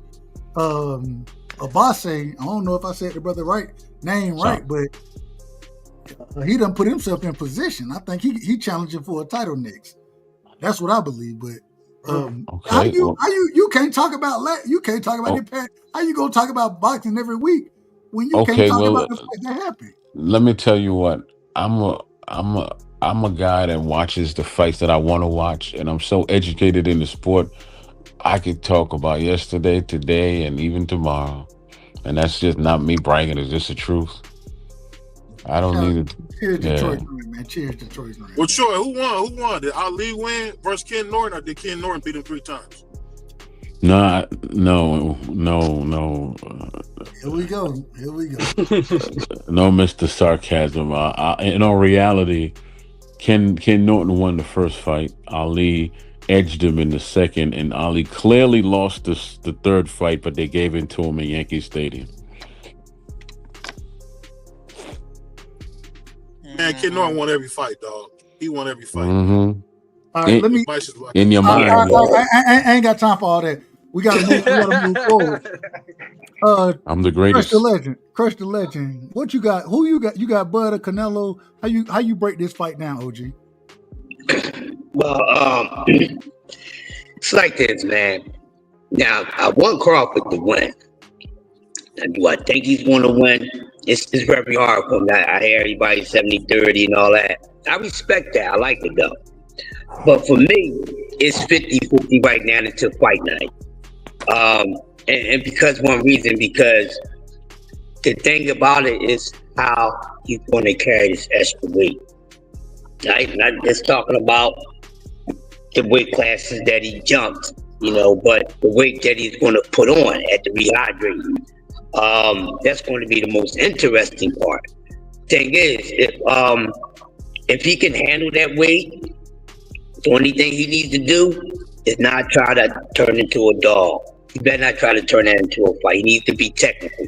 You keep it technical, stay out of harm's way. Don't try to outmuscle, outdog this man. Should be able to win, but it won't be easy. Canelo, guy that never been hurt.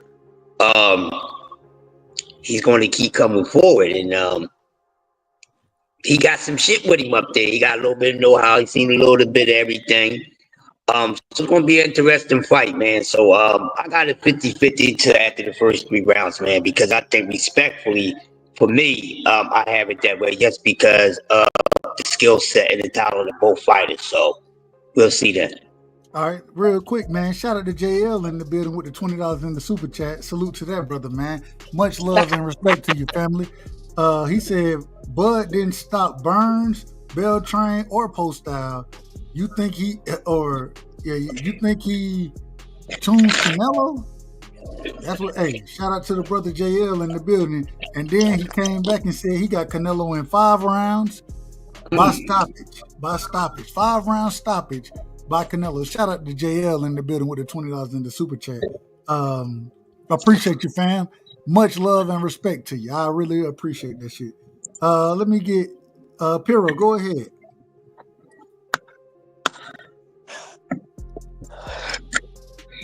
Puro ain't ready, bro. Put me in, bro. Hey, LT said put me in the motherfucking game, coach. LT, yeah, man, bro. Go ahead, bro. All right, man. How you got this fight playing out? I'm with your boy, Ray. The first one that went, I don't know his name, bro. Excuse me. Paid in full? Paid in full, bro. I'm with your boy, paid in full. I do see it 70-30, bro. But that's right now, bro. I assume right? As the fight gets closer, bro, I want to see their energy. I want to see how, you know what I mean? I want to see how pumped up Crawford's going to be. I want to see how pumped up Canelo is, you know what I mean? Because I'm going to be honest, bro. When they showed Shakur Stevenson's, Bud Crawford said that he's sparring with Shakur Stevenson, I don't think Shakur Stevenson helps that much to prepare for Canelo.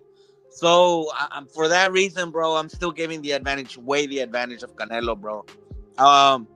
The good thing is, bro, the fucking fight is for free, bro. It's on fucking Netflix. Know what I mean? And I'm fucking excited about it. Can't fucking wait. Yeah, man. That's my take. So you got a 70-30 right now? Yeah, man. Currently, yeah. Crawford might persuade me, bro. Crawford might persuade me, make it closer, bro. You know what I mean? See how pumped up he is, how big he is, and all that. You know what I mean? I ain't mad at it. I ain't mad. BVO, what you got? I got this fight pretty much 90-10. The thing is, just like when you had Marvin Hagler was a monster at middleweight, but if he would have moved up, he would have got his ass kicked. And I know one thing about Bud: when Bud gets angry, he wants to fight. And I could tell by, if anybody's seen that press conference where Canelo little boyed him in front of his new daddy Turkey, you can see how angry he was. And you can't be angry with Canelo. Canelo feeds off that. We seen the same thing with Dub's boy. What's the guy's name? The Puerto Rican dude. I can't think of his name, man.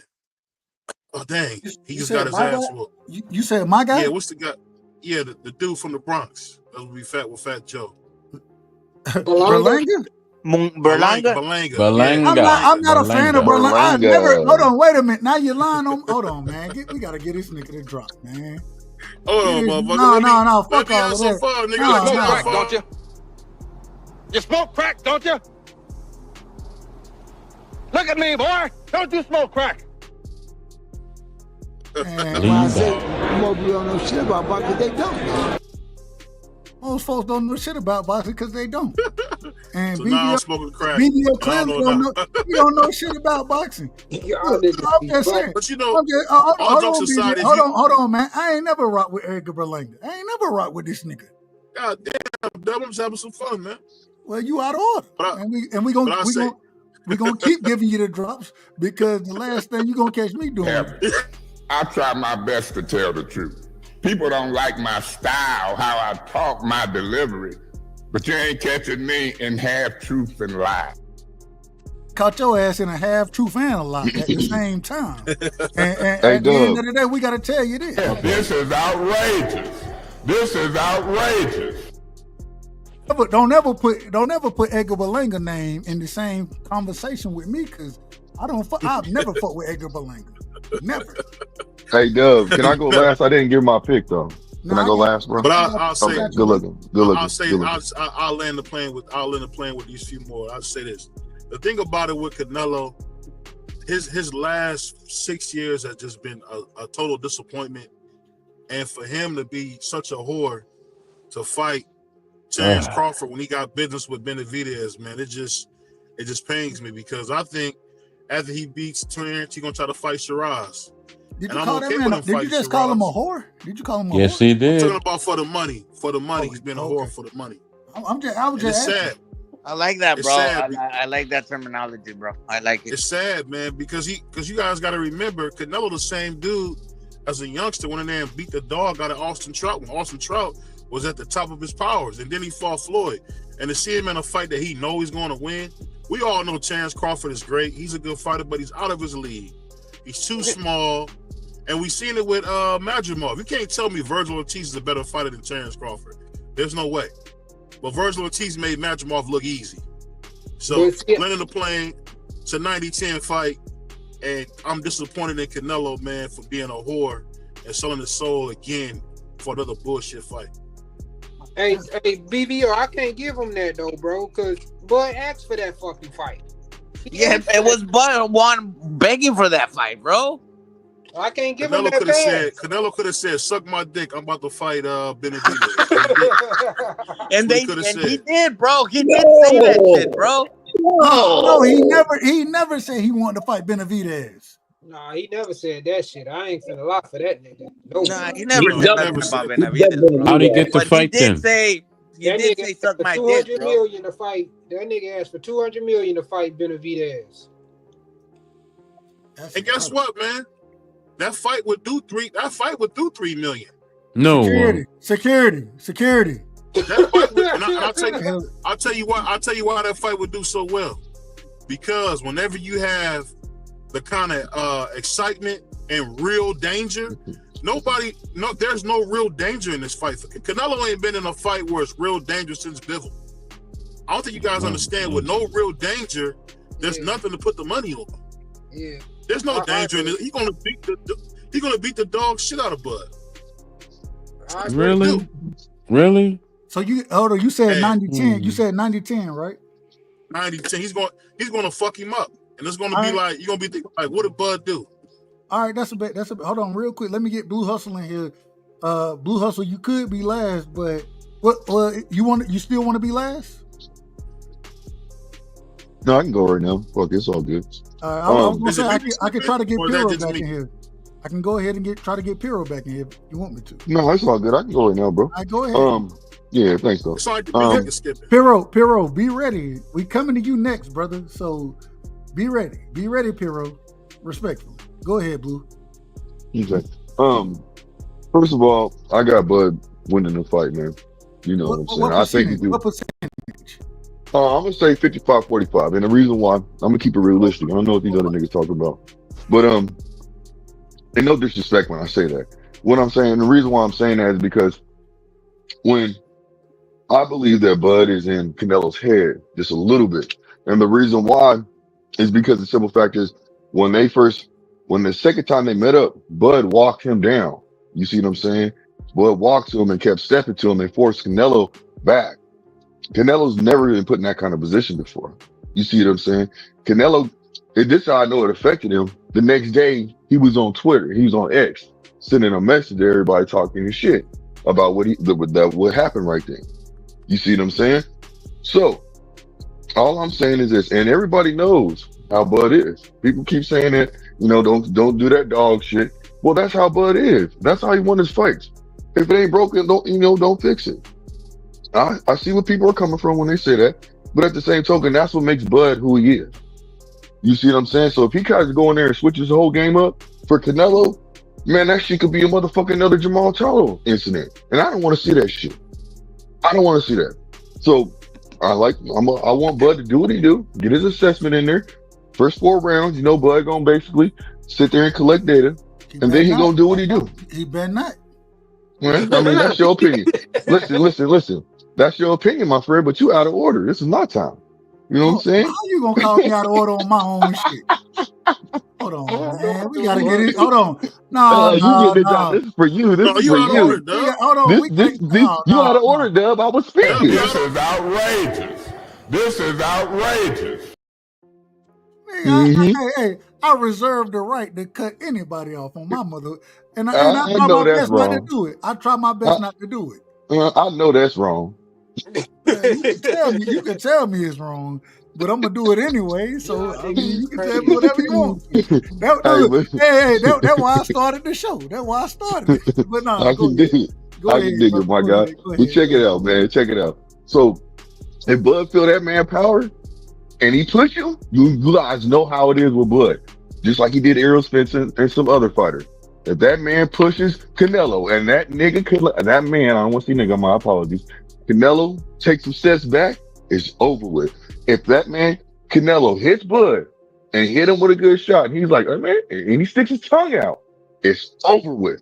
I'm telling y'all right now, everybody trying to say that Bud isn't, man, Bud is who he is, man. He's the best right now. And he about to show everybody he's the best for a reason. That's why Canelo wanted to ask for $150 million to fight this man. That little short dude, somebody that's small, coming from 147, actually 135 to be exact, and moving up. I got to believe it. I ain't mad at it. Man, you know what I'm saying? Look, I said the same thing when you said 70-30. I ain't mad at that either. You know what I'm saying? so let's just go ahead Let's just go ahead and just keep it real, you did. You know what I'm saying? Let's keep it real, you did. For sure. And all y'all niggas on the panel is my peoples now, you know, because I fuck with y'all. So on some real shit, man, I just want to see a good fight, like I said earlier, and let the games begin, man. When that fight on September 30th, 13th, bro, I'm ready for it, man. I'm excited. You know what I'm saying? I'm excited. But Bud gonna pull it off, man. He gonna pull it off because that dog, you know. I ain't gonna lie to you. I'm excited for the fight too. Uncle Shelton, we coming to you next. Piro, are you in the building? Are you still on mute? You still smoking your cigarette? Respectfully. That nigga need to put that cancer stick down. That's a cancer stick. Put it down, man, homie. Man. Hey, let everybody got their vices. Piro, you in the building? Oh, I'm joking. I don't care. Well, he ain't in the building anyway. So if you're in the building, Piro, you gotta come off mute. Man, that nigga sleep or something, bro. I don't know what's going on. That motherfucker probably smoking a goddamn blunt. Piro ain't sleep. One thing I can guarantee, he ain't sleep. Look, he's probably smoking a blunt. It's probably taking him long. You know what I'm saying? Let me get Uncle Shelton in the building, man. Uncle Shelton, I ain't finna ask you about the other stuff we done talked about. I'll ask you in a second probably.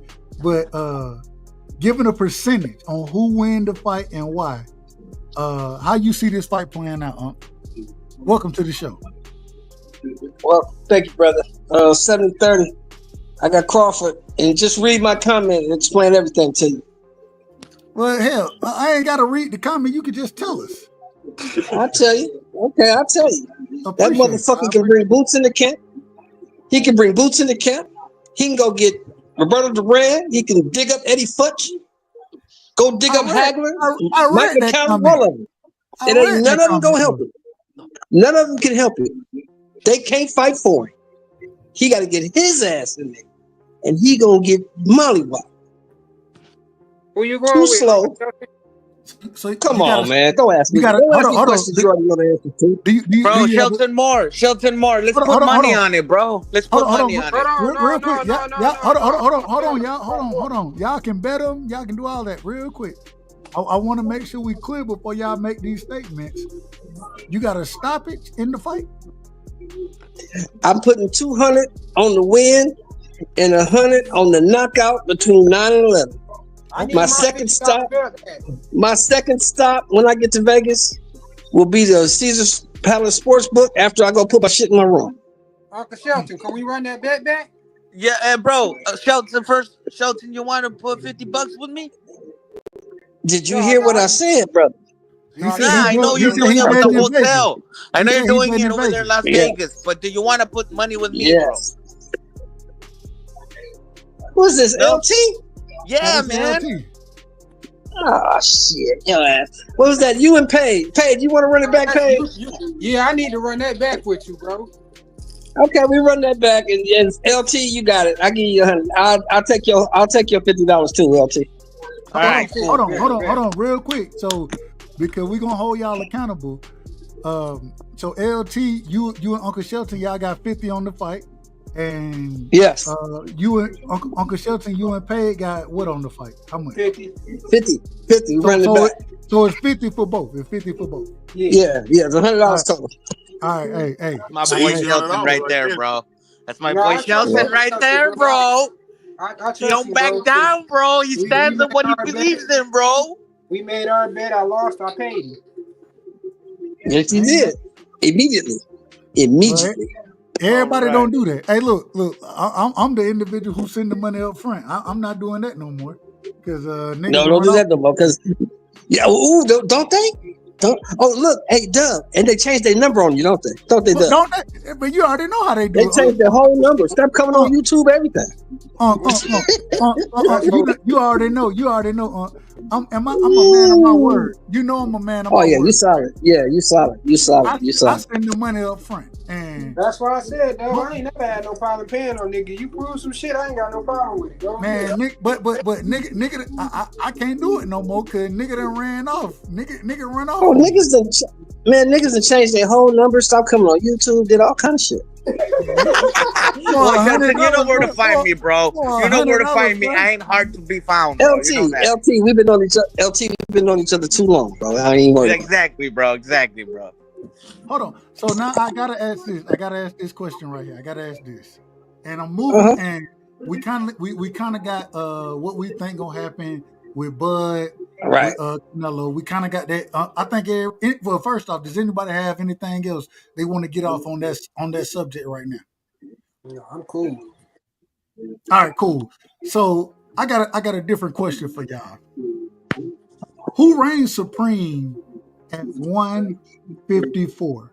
Who reigns supreme in y'all opinion? You only got one name. You can't tell me. Man, it's hard. It's hard to say anything.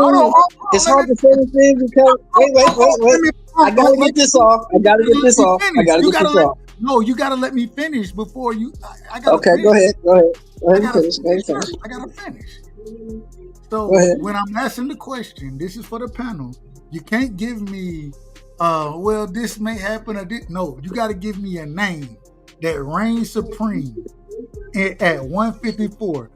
These are the names. We're including Boots in this, right? We're including Xander, Fundora, Virgil, Bakram, you name the guy at 54. We're including them in this. Including Bud? Including Bud? Bud is not included in this. No, Bud price at 68, bro. Bud is not included in this conversation. He might come back at 154 or 160. You never know. Well, if he does, then we'll figure that out later. Bud ain't coming back. He's not coming back. We're not talking about He's that. 38 years old. He's not coming back. We're talking about the individuals at this current weight class right now. And that I think, and shout out to Johnny Boy. Shout out to BVO. BVO, he had Johnny Boy on earlier today.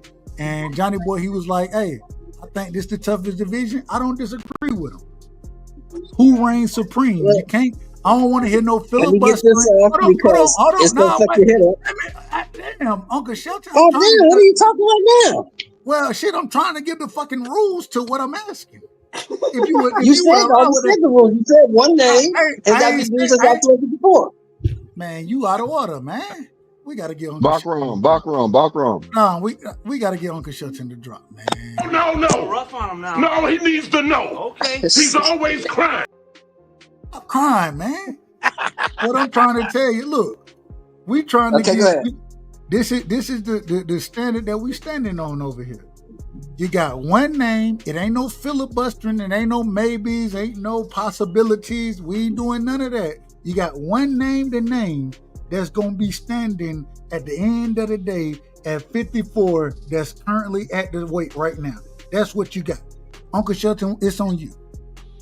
Well, I hate to say it. I really hate to say it, bro, but until somebody beat Charlo, he the man. Oh, Lord. This nigga said Charlo. Hold on, real quick. Let me shout my brother out real quick. Shout out to my brother JL in the building, man. JL said, you all hated on Bud. New Bud come out the window because he beat. Okay, I got you. You all hated on Bud. New Bud come out the window because he beat EJ. I don't think that's why. Man, what the fuck is I argued against Uncle Shelton, and I'm gonna just use Uncle Shelton as an example. I say this respectfully. I argued against Uncle Shelton about that fight for years. Uncle Shelton, correct me if I'm wrong. Me and you didn't have conversation for years about that fight. About 3 years, bro. About 3. And when EJ beat, when Bud beat EJ, what I told you, Bud got it. You was right, I was wrong. Bud the man. He said Bud is the man. I ain't jumping on the Bud bandwagon, none of that shit. It's been the same, and I just give credit where credit is due. When Bud put hands on EJ, I sat there and said, it is what it is. What you want from me? All I can tell is the truth. I can't say that's why I ain't mad at them. I can't be mad at nobody that picked Canelo. You're supposed to pick Canelo's a hell of a fighter. You're just not gonna beat this guy. That's all. But go ahead, y'all go ahead. Hey, it's on you. Going back to the question. Oh well, first off, Uncle Shelton, it's on you first, then Pay. Yeah, I said somebody got to beat Charlo. I mean, even though I hate Charlo, I'm not a Charlo fan. I think the nigga went up to 68 and laid down like a broad. But other than that, at 54, somebody got to beat him. Go ahead, Pay.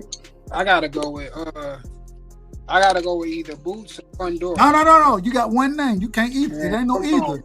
It ain't. We. I told you. That's why I said it ain't no filibuster. I got Boots in, bro. You got Boots. Yeah. Hell no. Hold on, I ain't mad at. All I'm saying is we not gonna filibuster on the conversation. We gonna address it directly, each individual and who you That got. nigga ain't fought nobody, bro. That's okay. But if you feel that way, then hey, I got you. And matter of fact, it's on Troy. This how we gonna do it right here because you fell off. It's supposed to be on me. The fuck? No, you fell off. Yeah. Look, brother. Look every time a nigga fall off. I'm just being honest with you.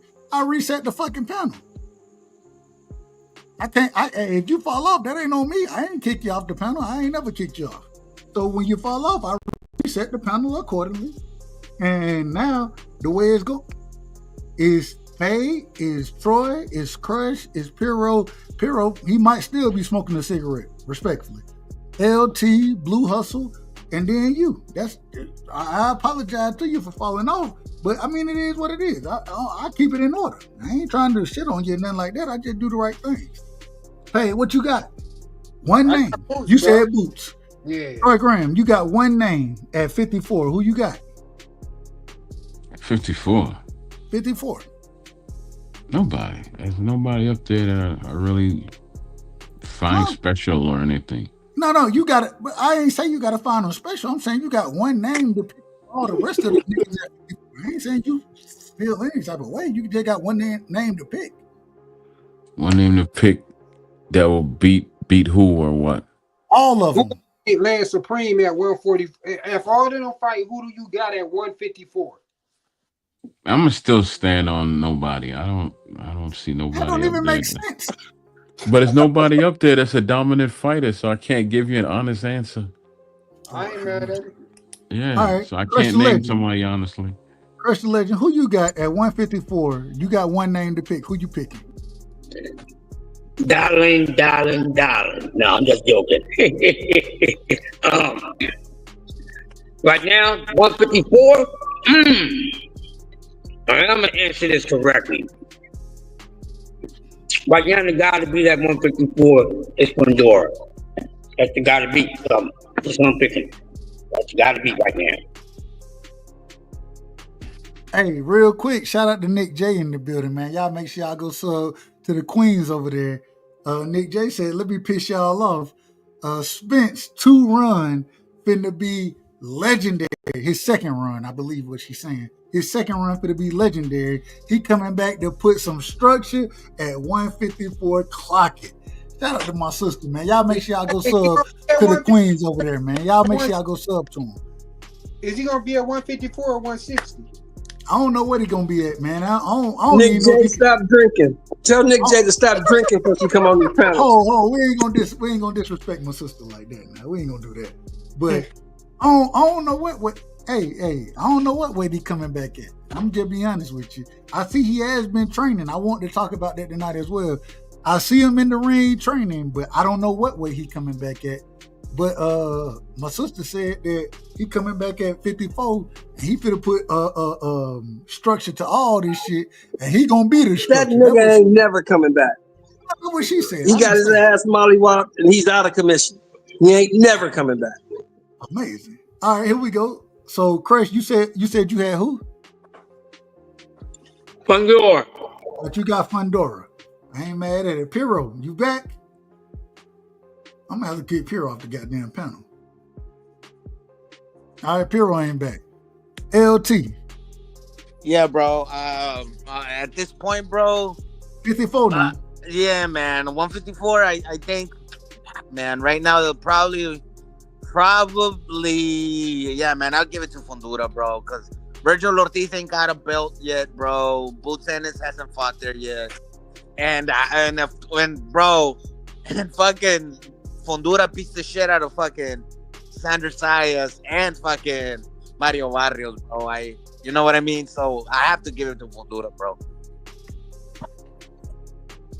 I don't think Mario Barrios that 54 yet, but my bad. It's not Mario Barrios. Who's the other fucker? It's a vacant belt, right? Xander Zayas? Yeah, I think Fundura beats the shit out of Sanders Zayas. And who's the other fucking champion? No, right? That's He it. beats the shit out of Tim Zoo. He beat What Tim about Zoo.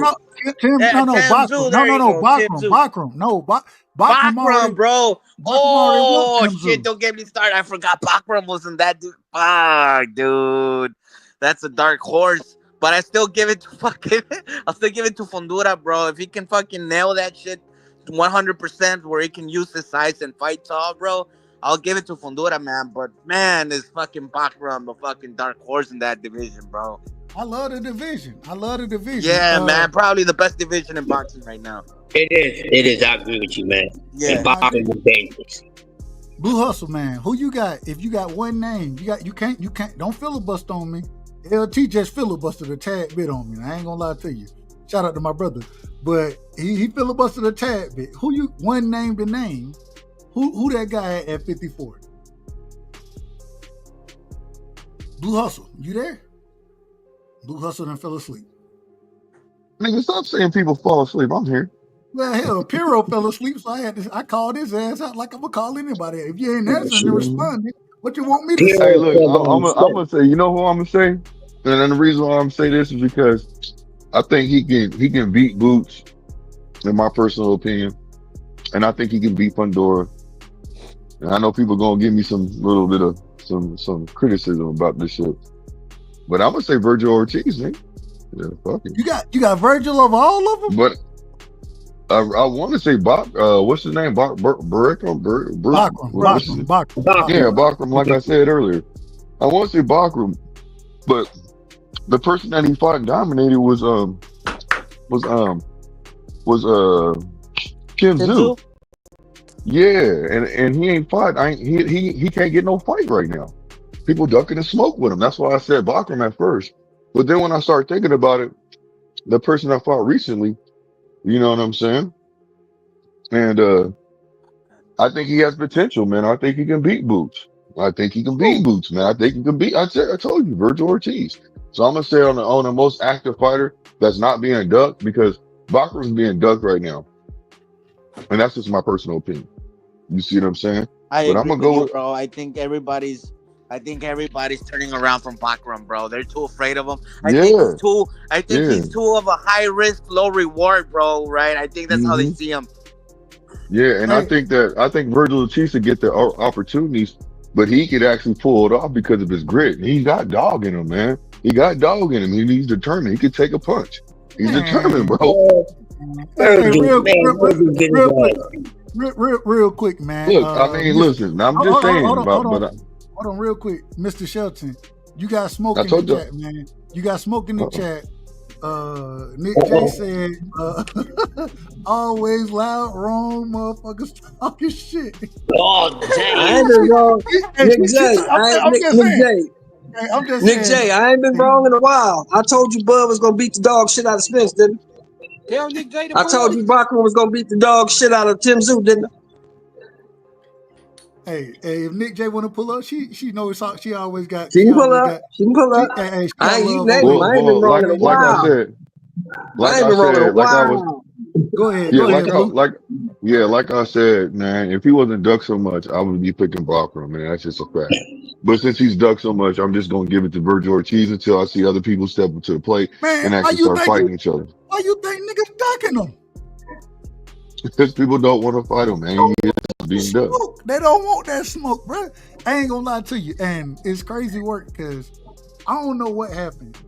These Eastern Europeans, respectfully, I say this respectfully to all Eastern Europeans, Lomachenko, Usyk, what's my brother name? I can't call his name right now. Cocaine? Nah, man. Hey, what's the brother name from that BVO Sports Baturbiev? Man, these Eastern, even Khabib, and I don't even really follow the UFC like that.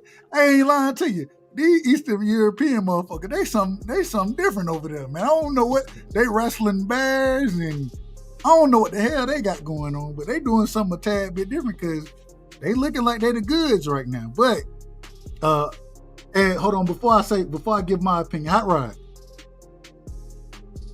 you there? 140, 154. Who you got? If you got one name, no filibustering.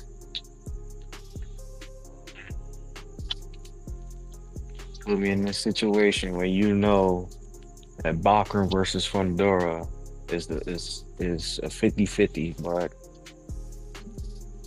I'm gonna say Fundora.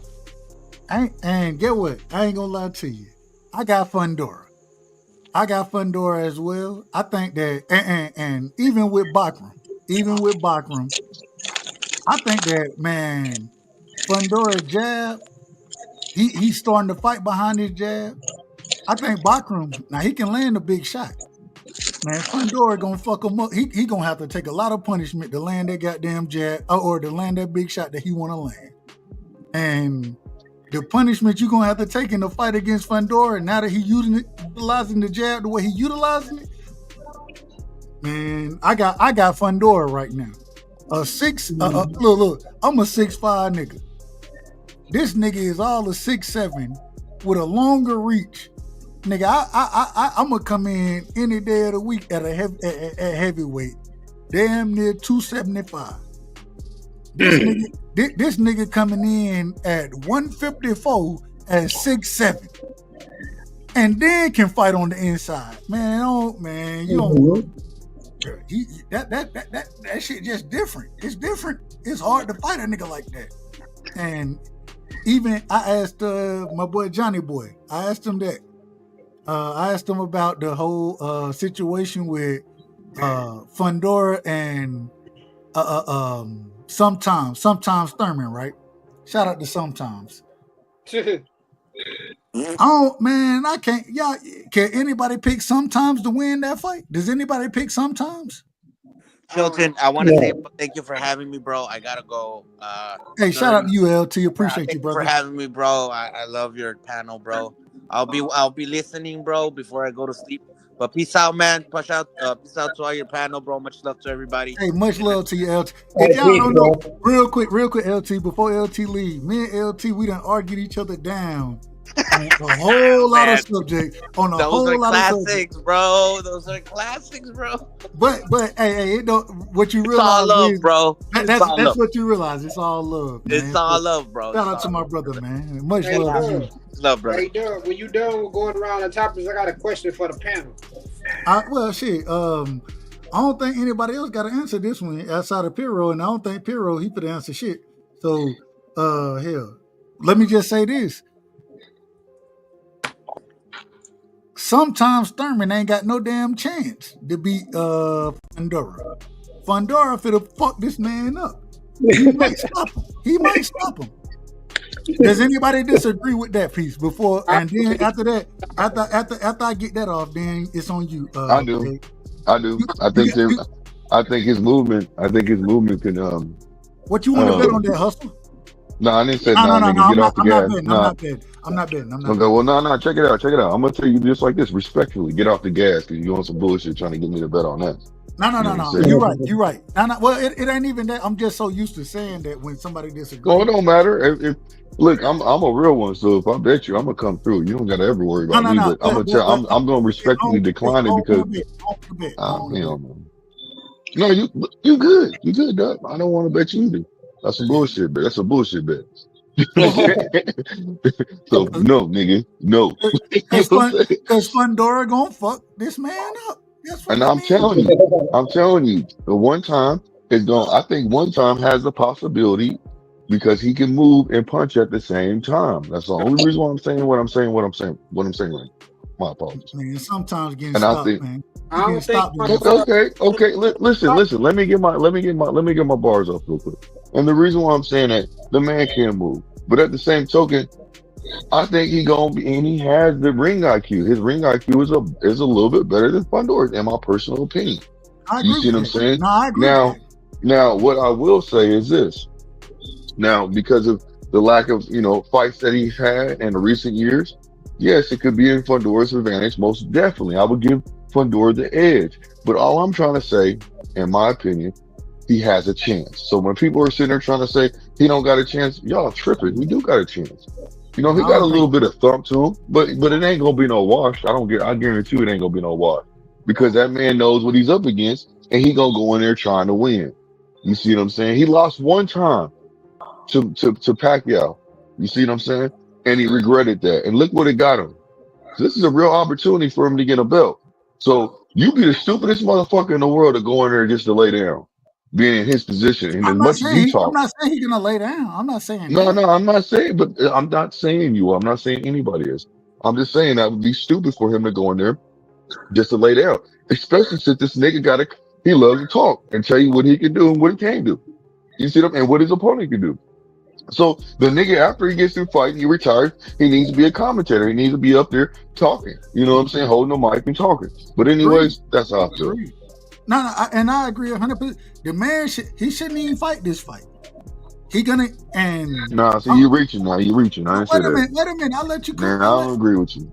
Then you ain't gotta agree. I ain't mad at you.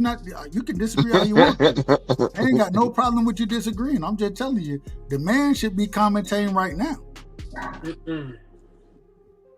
Go ahead, and Paige, I think you said you had something you wanted to get off. Go ahead, Paige.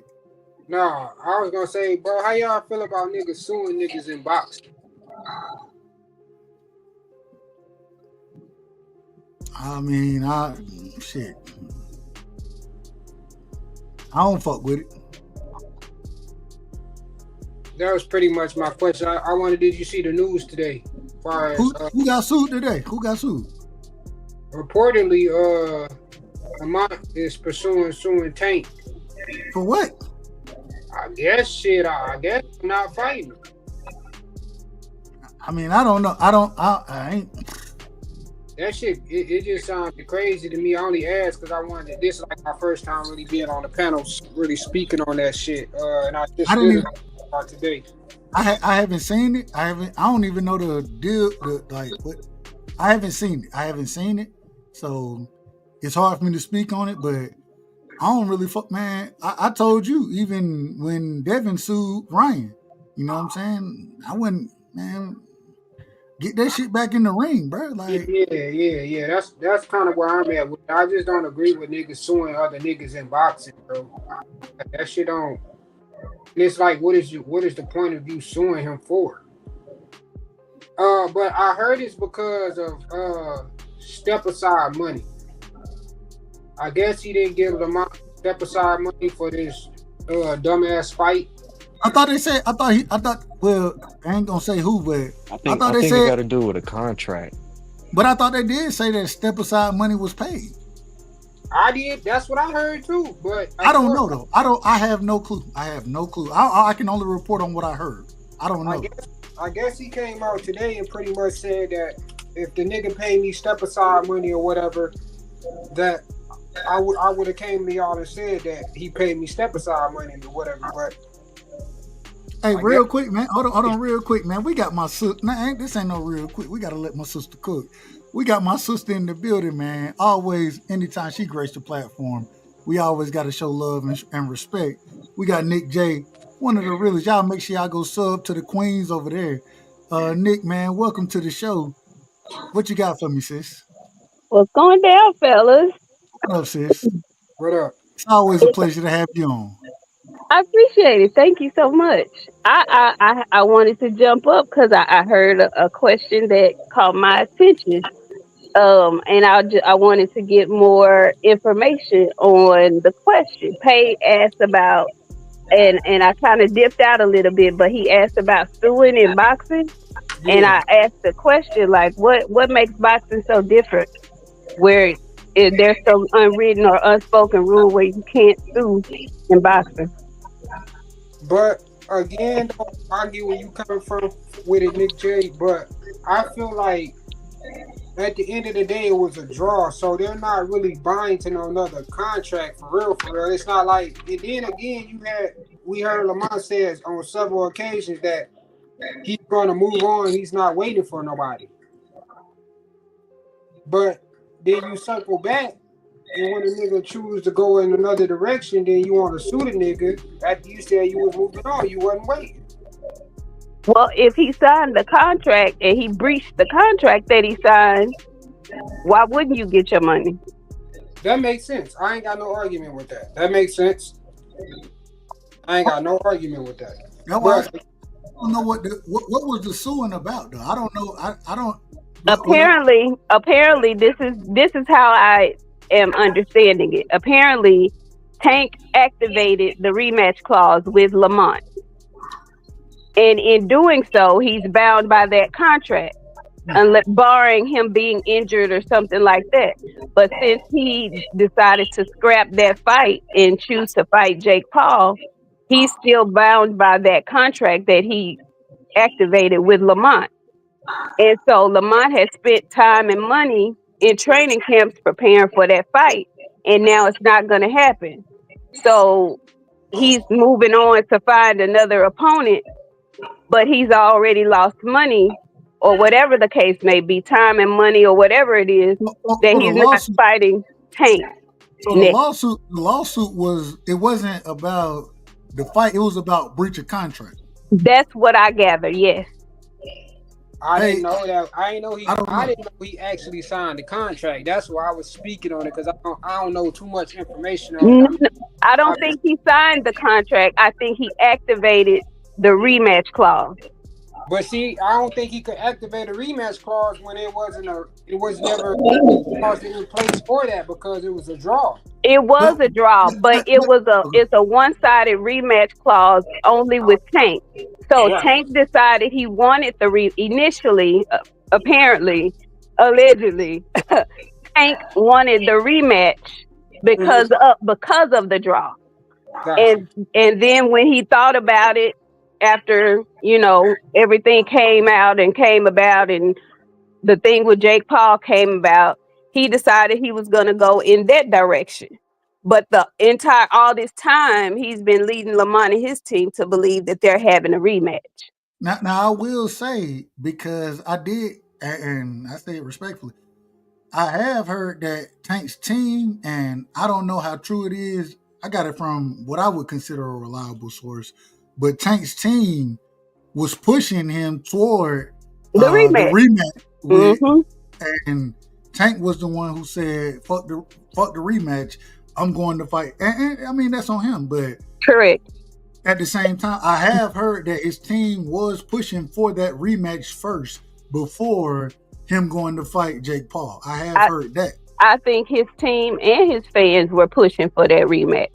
Yeah, I definitely was pushing for it, because I'm like, I didn't understand what other. But again, though, even at the post-fight press conference, he was basically saying he don't know if that fight would be next. He was conflicted then. He knew it was a bad look to move on to that fight without rematching because of the draw. He knew that then. That's why he said it. But right. I think the pressure from his fans and the pressure from apparently his team was telling him he needed to rematch, but he made an executive decision to fight Jake Paul, which, hey, he got all the right in the world to do. Right. However, when you string people along like he has in these last couple of months, especially the opponent, Lamont could have been found another opponent, but he really was thinking he was about to rematch with Tank, because everything that they had been telling him was that he was going to rematch with Tank. He was just as confused as the rest of us were. So once that didn't happen, you basically made me waste time and money and resources. And so you owe me for that. But then the second piece to that is the whole step aside piece. I've heard rumors that there was step aside money paid. Yeah. I don't know if that's true or not. Lamont came out on Twitter today and cleared that up, and he said there was no step aside money. But what he did say is, you gonna pay me though, and that's what he meant by you gonna pay me, because you're gonna get sued. You're gonna pay me. And that's the problem with all of it. Then either one or two things got to be true. Either you paid the man step aside money, or you didn't pay him. That's the first. According to Lamont Roach, from what you're saying. Yeah. According to Lamont Roach and according to Tank Davis, because Tank Davis said, "I'm gonna stall you out," basically. Yeah. Real quick. So if you didn't pay the step aside money, and you already came to some type of agreement, because we done heard multiple instances that people are saying, whether it's on Tank's team, whoever's team, that Lamont was in camp and getting ready for the fight. Well, you can't have this man paying money to get ready for a fight that you're not gonna sign. Like you can't have it both ways. Exactly. It's a bad look all the way around, bro. Like, I understand he going for his money, but at the same time, my nigga, like, it's the way you go about that shit. And then when you say that, I understand he going for his money, but at the same time, Hold on, Mark. Hey, real quick, Marcus, I put you on mute because you had a little feedback. I'm gonna bring you in a second. Go ahead, finish your point, Fade. No, I understand you going for your money, but at the same time, bro, it's the way that you go about that shit, bro.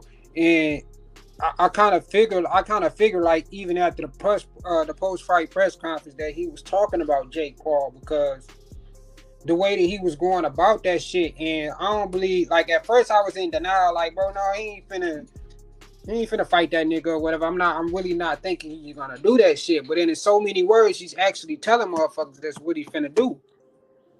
Hey, real quick, shout out to my brother Rick Timms in the building. He said Lamont seemed like a scorned woman at this point. Tank has moved the fuck on. Go cry a river, Lamont. Tank has shown he not about the traditional legacy life. He wants easy bread. Shout out to my brother Rick Timms. I ain't got no problem with that. My thing is, if you told the brother that you was gonna rematch him, if your team is telling you that we got to do this, and I don't know nothing, I don't know how that rematch clause is. I don't know. I can't say that I know. They about pretty it. much had to renegotiate a whole nother contract, bro. Because the rematch clause with the fight ending in a draw, it's pretty much like they pretty much can both go their separate ways if they really want to. But again, like Nick J saying, Tank, because we all thought that he was actually finna go back to the rematch as well. Because the nigga jumped on Twitter Monday morning and pretty much confirmed like what everybody was thinking. So I don't know if this was a last minute, like, fuck that nigga. I don't know, bro. Like, that shit just didn't look right, though. All I'm saying, at the end of the day, if you feel like that you were owed this rematch and whatever the negotiations, the contract, whatever it was, only way you can sue an individual, well, not the only way, I ain't gonna say the only, but breach of contract is one thing. Outside of that, if the man just said, you know what, fuck it, I don't want the rematch, I ain't tell you I want the rematch. Now, if you said, and you and your team, because there are such things as verbal contracts, you know what I'm saying? Right. If we agree on something, then that's one thing. But I just don't know. Me personally, I don't know. And because the reason why I say there's some validity to it is because there was not only one day, there were two there were two reschedulings. You know what I'm saying? They had actual fight dates. Yeah. And I think the WBA even ordered that rematch. I don't think they ordered it. I could be wrong about it. I don't believe they ordered it, though. I don't think the WBA did. I don't know if they ordered it or not, but I know they had two rescheduled dates. So there was something. I think they did order it because the WBA was talking about stripping him. Okay. Because they didn't even have no knowledge of him going off to fight Jake Paul. Man, this is the bullshit that I was talking. Man, I don't want to get too far into the Tank shit. I got to get my brother Marcus up here. But man, this is the problem with all the shit. It's it's so messy. It's so, bro. You could have went ahead and made the rematch. And I think the majority. I don't know if you would have beat me personally. I don't know if I thought you lost the first fight. That's me. That's just me. But at the same time, it ended up in a draw. You could have had that fight, that rematch, way before, and you were the same individual that said, I wanted that fight in June. I believe he said June. Am I wrong about it? He said it could be early as, did he say May or June?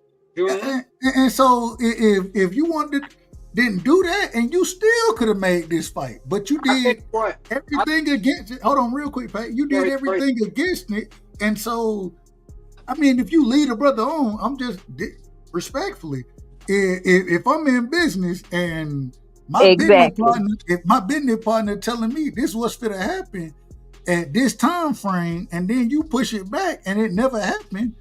No, I need to be compensated for when it didn't happen. I need to be compensated. It's the thing though. I don't know how true that part is, because Lamont was also saying that Tank he wasn't getting a fight out to them and saying nothing to him about no fight or nothing like that. Yep. I was about to get on here and say that Lamont was saying that he wasn't getting a fight. This is why we have to be careful when we get information and say sources sometimes, because I hear a lot of people say that when Tank first got the Jake Paul fight, everybody who was defending Tank right off the rip was talking about 100 M's. That's the first thing they were saying. And then I'm hearing people saying, "Oh, I got credible sources, 100 M's." Now that's starting to change, and all I was doing was putting logic together. I'm like, he getting some good bread, but I don't know if it's 100 M's. But how much you getting paid? How much you getting paid? But we still don't know. No, and that's the point. Hell no, he's getting some It's good not money. 100 But M's. He's getting like 40. The point we still don't know. Hold on. The point I'm getting at, I didn't see him getting 3 times more than Mike Tyson. I'm gonna keep it above. Mm-hmm. Mike Tyson was not getting 3 times more than no Mike Tyson on Netflix, and that was one of the things that I was pointing out. Like, I don't think he's getting that. I know he's we don't know his person, the exact purse, but I know about behind the scenes when you're on the team, we push out certain narratives to make us look good. And that was one of the first ones. If I was on Tank's team, that's what I would do with the media team. We're going to push the narrative that he's getting this big. Hold on, real quick. Somebody got some background. Yeah. Hey, everybody, y'all just go on mute. If y'all go on mute, respectfully. Well, no. Go ahead, Ohio. It's on you. If you ain't talking, y'all just go on mute. That's what I would do. I would have my media team go out, because some people don't understand. Sometimes there are strategies. We put certain things out there because we know some of our fans is gonna eat it, and it put us in a good position, even if it's not true. I remember calling this out with Eddie Hearn, doing this with Boots' opponent, where he was talking about we got the Virgil fight in January, and people started eating that. And I'm like, if I was a promoter, I would say the same thing. If I'm fighting nobody in October in Philly, I am giving them the promise that there's a big fight coming, which lowers the criticism. Correct. You know what I mean? So it's all strategy. It's strategized, being strategy. But I do remember Lamont talking about this fight ain't happening. I tell y'all this ain't gonna happen. This fight ain't happening. If you know it's signing legit and you about to get a fight, why are you in the media telling people it ain't gonna happen? Yeah, that's right.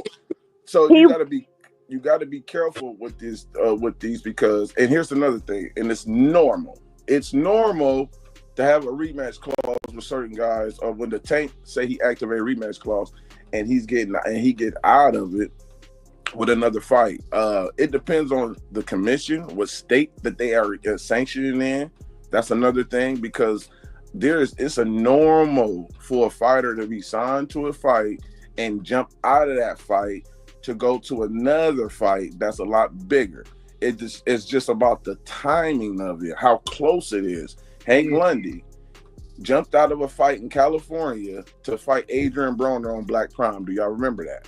Yeah. And do y'all remember that? And he actually he couldn't fight Broner because of the allegations that he had with that fight. It was like 1 week notice or something. Like, he jumped out of that bad boy when he had like 1 week or 2 weeks to go into the fight.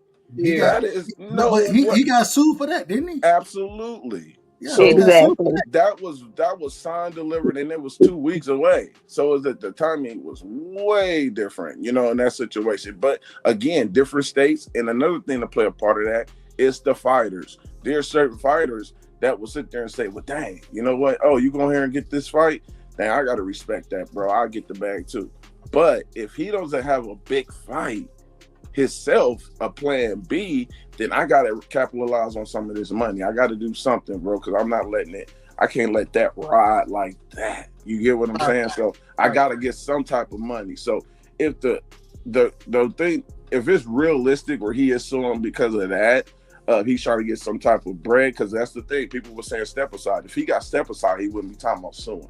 Right. Now I'm saying ain't nobody suing nothing if they getting step Step aside. aside money. And He said he wasn't. He cleared that up, both of them. so the PBC is well ahead of the game when it comes to these type of moves and doing certain things, especially with rematch clauses. Earl Spence didn't rematch Terrence Crawford.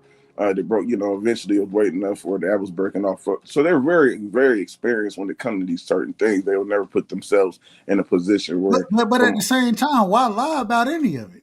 Well, that's my. The media. You That's gotta be my. careful. But when you lie about it, once you put it in the media, that goes into and I do know this piece of it. It goes into the lawsuit.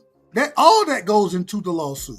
I don't think the PBC put that in the media that they were giving him step aside money. I think social media did that. Yeah. No, that's what I'm saying. Fans, I would never think PBC would say that. That was social media that took something that Lamont posted and ran with it. Mm-hmm. He never said he was getting step aside money. That's why he took to Twitter to clear it up. But as far as rematches not happening and stuff like that, I get what you're saying, but I think the reason why he has probable cause in this situation is because the PBC was actually the one putting out advertisements for the rematch. So he had led them to believe that he was gonna do the rematch. You see what I'm saying? They were putting out stuff about Lamont and Tank having a rematch. The PBC, his promotional company. Right. So it wasn't just Lamont. It's something that Tank actually had to have led his own team to believe was happening and decided in the final hour that he didn't want to do it. And that's another thing. Wait a minute. That situation kind of came about kind of like at the last minute. I don't know if that was something that was actually planned though, because Jake Paul was supposed to actually fight Anthony Joshua. Mm-hmm. Well, Nikisa, I'm sorry, I don't mean to cut you off, Pay, but Nikisa came out, and again, they could be playing cleanup, but Nikisa came out and he deaded that whole argument as well. He said it was always planned for it to be Jake and Tank at the end of 2025, and then Jake and Anthony Joshua 2026. Oh wow! Nope. Yep. And at the end of the day, my thing is this though. Hold on, let me say something. Real quick. Let me just say this, and then I got you, Hustle. When you go through these situations, the thing is that you can't. The last thing you want to be found out to be doing is lying about any of the fights that you're scheduling or whatever. That's the last place you want to be in, and so. I mean, it's a very bad look on Tank. But go ahead, Hustle. Go ahead. It's a horrible look on Tank. And go ahead. So let me go ahead and say this. Now, Tank was supposed to make an announcement after Lamont Roy's fight. He couldn't do it because he came to a draw. He could have, you know what I'm saying, but there was criteria they had to follow. Jake Paul told him what the criteria was. Go rematch him first, and then we can have our fight. Now, there was supposed to be somebody in his locker room, and it was Jake Paul that was in his locker room. Facts. You see what I'm saying? Facts. So, when it comes down to it, this fight has always been scheduled. The thing that fucked up was that Lamont Roach threw a wrench in the situation by getting a draw with him. He was better than Gully was. Yeah, in some people's eyes, he should have won the fight. You see what I'm saying? So what I'm gonna say to you is this: that I think, first of all, he always knows. Second of all, that's the reason why he stalled him out. You see what I'm saying? I hate to say this, he stalled out Lamont Roach because the simple fact is he knew if he took that fight, rematched him, and if Lamont Roach beat him, that Jake Paul fight is over with. Yeah, over. Because it's an easy bag. It's an easy bag. You have to understand. I'm just being. In my words of my guy Dubside, right Dubside.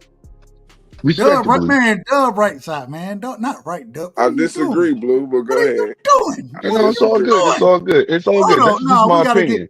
We gotta give you the drop, man. You can't call me out my name on my own show. I corrected myself. You smoke crack, don't you? You smoke crack, don't you? Look at me, boy. Don't you smoke crack?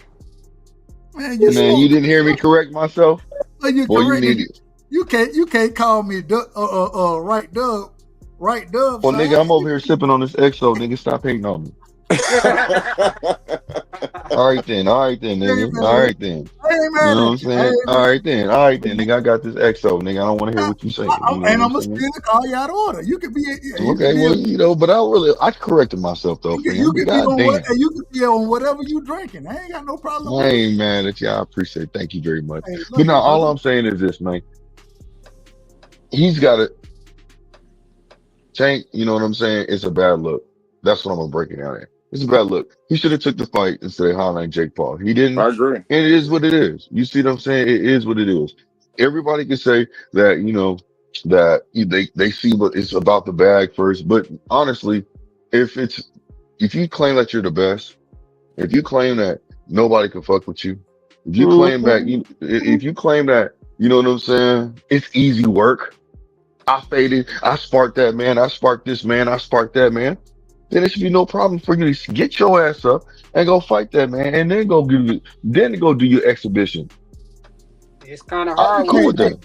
But let me say this. Let me say this real quick. Let me get my brother from the sunny side in here. And hey, you can't tell a lot of niggas. And I say this respectfully. This is no disrespect to anyone. No disrespect. But you can't always tell a brother to pull up, and they pull up. But my brother from the sunny side of Houston, you know what I'm saying? Hey, that brother always gonna pull up, man. Shout out to my brother Rick Tim. Shout out to the sunny side. Rick, man. Hey, give me your opening statements, my brother. Man, the cowgirls ain't shit for Rick, starters. don't you get on here starting that shit. Don't you get on here with that shit. Wait a minute, man. Wait a minute. Rick, Hold on, man. it's too late. It's too late in the night for that. You're not finna do this. No, I got it. You smoke crack, don't you? You smoke crack, don't you? Look at me, boy. Don't you smoke crack? Damn. It's a bunch of bull. Okay. Man, you ain't finna come with the bullshit. Now. Okay, my bad. Hey, Zion might make the team. I actually believe he's gonna make the team. Yeah, he will. But you ain't finna sit here and come and all this cowgirl. You're not finna. You know where I'm at with that now. You know where I'm at with it. Man, I can't resist. It's an absolute must. I troll Nick every time I see about these cowgirls, man. Hey, Nick, if you take the gloves off, sis, I ain't got no problem. Take the gloves off. I ain't studying it. It's too late in the night. I'm not finna do this with him tonight. I'm gonna fight him for you. Yeah. No, but look, about man. my damn Cowboys. The whole thing about this Tank stuff, man. Dog, it is what it is, man. Hey, money talk, bullshit walk, a marathon. Everybody not built the same. You know, I done backed off Tank somewhat with this Jake stuff. Hey, man, money gonna always be the motivation. I mean, it changes things, folks. They go different directions. I mean, dog, it's a soap opera to me, dog. Nothing surprises me with this petty YouTube boxing stuff now. So, dude, get your money, dog. I'm not even up in arms about it any longer. Hold on, Rick. I gotta get you to drop. Now you got the fucking nobody. That fucking nobody is John Wick. Hey, Rick, you know I look at you as John Wick rounded. Man, you a killer. But damn it, Rick. I'm with him. Nah, well, I don't give a damn if you with him or not. I don't give a damn about that. This shit is out of order, man. So you telling me we giving passes for duck? It ain't that. That's exactly what we doing. Y'all, that's exactly. No. Hold on, Paige. It ain't on here. And I say that respectfully. I apologize to you, brother. No, you good, bro. Go ahead. Rick. So we just giving passes to ducks out here. Oh no, nobody giving passes to ducks, but hey, when grown ass men make their decisions, when grown women, grown people, Gonna show you they gonna move how they want to move. What can we do? I mean, all we can do. Oh, is you can talk big shit to them like you do other people that you really don't like. Y'all on here playing coy and real soft, like Go your ahead, tone and get him. delivery is way Uh-huh. different when it come to Tank than it do somebody else. Man, I see hear that? y'all. I see y'all. I'm clocking it all. Sis, if this was Devin, Dub, I'll be hold on, back. I'll be back, Dub. no. Yeah, I'm saying I'll be back, nigga. What you mean? Well, Damn. come back when you ready. Come back when you ready. The We're gonna bring hell? you back in, brother. We're gonna bring you back in. I apologize. Thank you, God. This nigga No, saying, I nah, love you. I not love even you. be listening to a nigga. No, I'm on 10 right now. I'm on 10. So It's all good. Do you, fam? It's I all love good. Keep doing you, my guy. I'll it. be Ain't no back, though. disrespect. It ain't no disrespect. Push it. I appreciate you, man. I'll be back, All though. I'm, Yeah, everybody, peace, man. I'll be back. salute to my brother. All I'm Dub. trying to tell you is hold on now. When Devin did some crazy shit, right? And I'm on Devin Hellman, niggas in the chat, what niggas on the panel? Oh, Dub, you keeping it a buck. You keeping it a buck, Devin. You keeping it a buck, Dub. You going there, Devin, you keeping it real. And now Tank doing worse shit, way worse shit than Devin ever did. Way worse shit. And y'all niggas come up here and y'all sit here and tell me, well, He a grown man. well, the money talks. And this one. now, wait a minute. Hold on, I ain't done. I'm here. No, I got it paid and paid. You know paid. No, it's good. It's good, bro. You know it. Correct me if I'm wrong, paid. Do I not keep it a buck with Dev? Do I not? No, you do. I ain't never. All right, so I'm gonna keep it the same. I'm gonna keep the same energy for Tank. I'm keeping the exact same energy. The same way I went at Devin when it was time for me to go at Devin. And Devin still, even now, that nigga fighting one of my favorite fighters. And it is what it is. I ain't got no problem with it. But hold on, Rick. But now y'all niggas get up here, y'all tell me at one point in time it was, nah, Doug, man, you keeping it real. But now when I'm going at Tank, well, hold on, well, money talks and he can do what he want to do. He ain't really got to fight nobody. He ain't doing none of that around here. We not doing that. I ain't say you said I didn't say no. I didn't call nobody name. Okay, just so we gotta understand. I'm trying to get my point is this. At this point, I said if y'all want to cook that nigga, bro. And that's what I'm doing right now. So let me finish doing what I'm doing. Let me finish cooking this nigga. Because when it was time to cook Devin, I did that. And I have no problem doing it because I love Devin. Y'all know that. But at the same time, I'm gonna keep it a buck regardless. And when it come to Tank, niggas want to get up here and say, well, the money talking. Well, hell no. Because this nigga is ducking all the wreck. He ducking every wreck that anybody looking for. He ducking it. And y'all niggas sitting here talking about, well, you can't tell a grown man what to do. And you can't do this and you can't do that. And no, I can do it because I did it before. And I'm doing it now. This nigga ducking all the fucking smoke. He ain't looking for nobody tough. And then now he getting sued. And now niggas talking about, well, can you sue him for this? Can you? No, fuck that.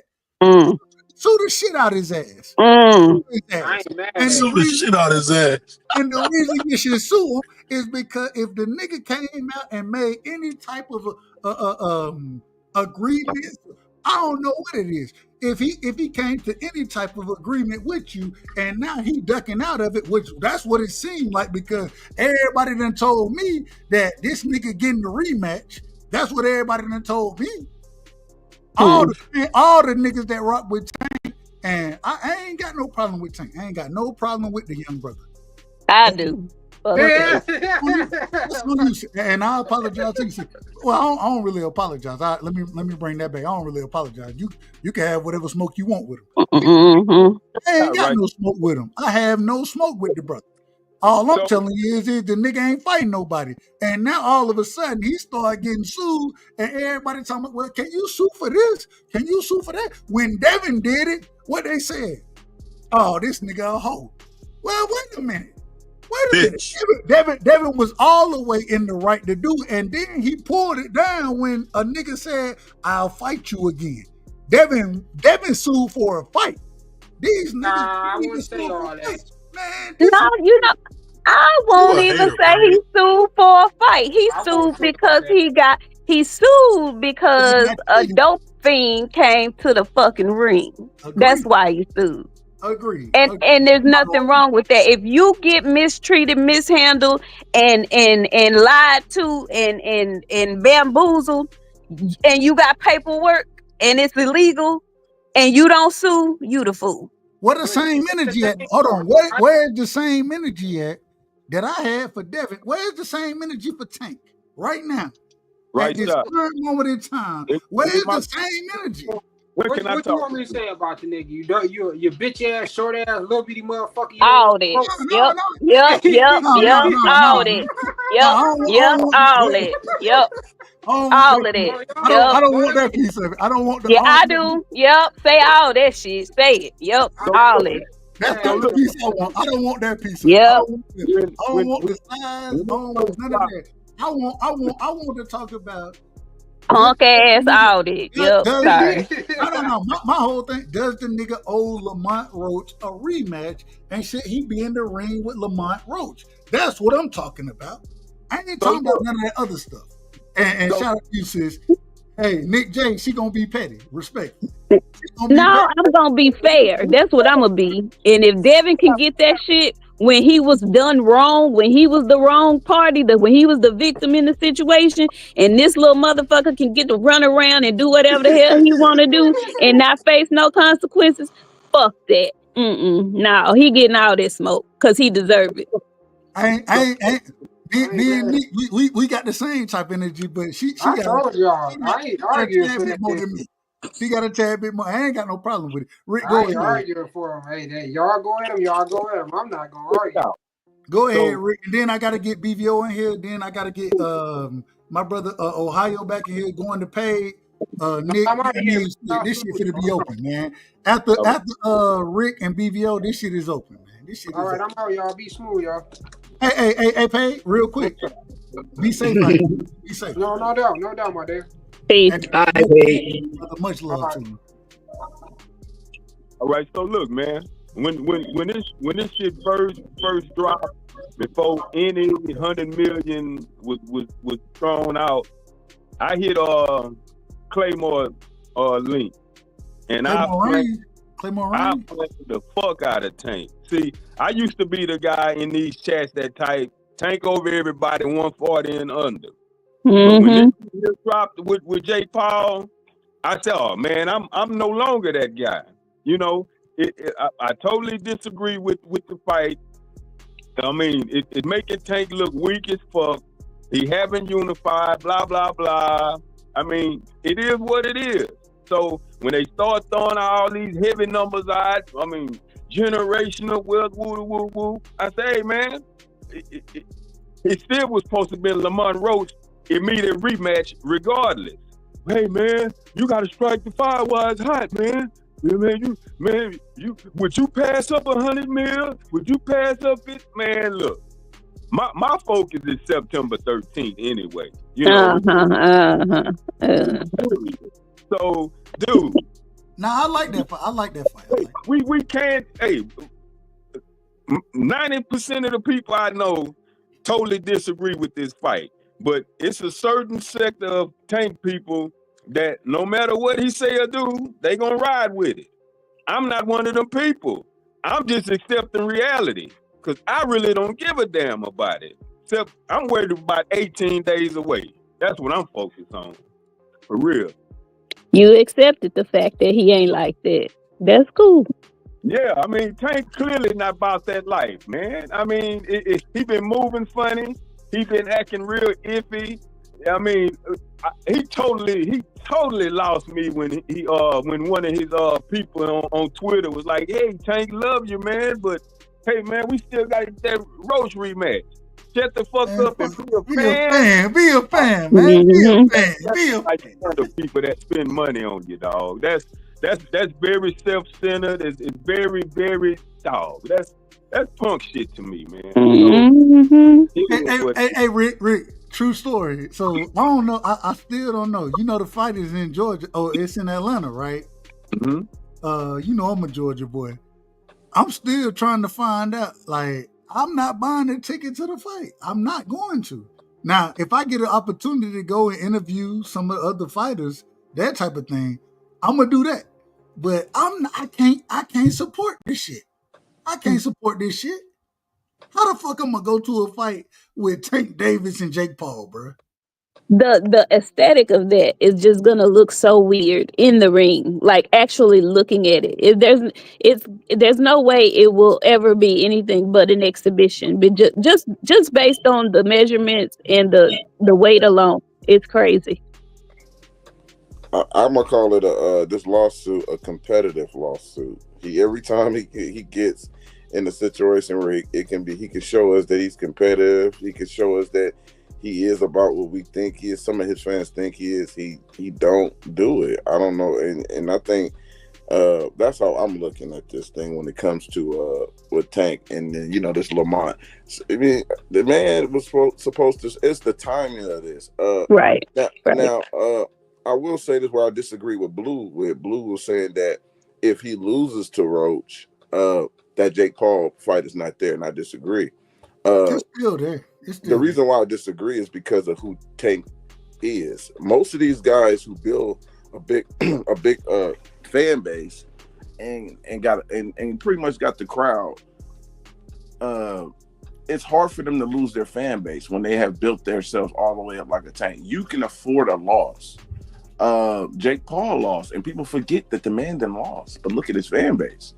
So you got certain fighters and stuff in that nature where they can actually afford to lose. I don't think he will probably still be criticized if he loses to a Lamont and going to an exhibition, but that's almost similar to the situation now. He's not competitive. So it's like, hey, I did the rematch, it is what it is, but I'm going after the bag. Eventually, who he really is going to come to light.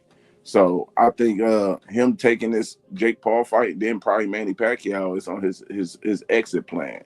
Does he? Hold on, Marky, and I agree with you about the Manny Pacquiao situation. Mm-hmm. Do you think? And like I said, outside of Manny Pacquiao, I don't see Tank Davis fighting a real fight ever again. And that's what I was getting at, Dub. Is to me because you got to look at it. You put yourself in his shoes. If you get this exhibition fight and get 40 or 50 million, I think realistically he probably get that, whatever. And you having fun in there. Nah, I gotta disagree, and I'm gonna tell you why I disagree. What? Well, let me say it this way. I understand what you're saying. This is my problem with it. This is my problem. If you were to take, because I remember, and I brought this up early on the panel.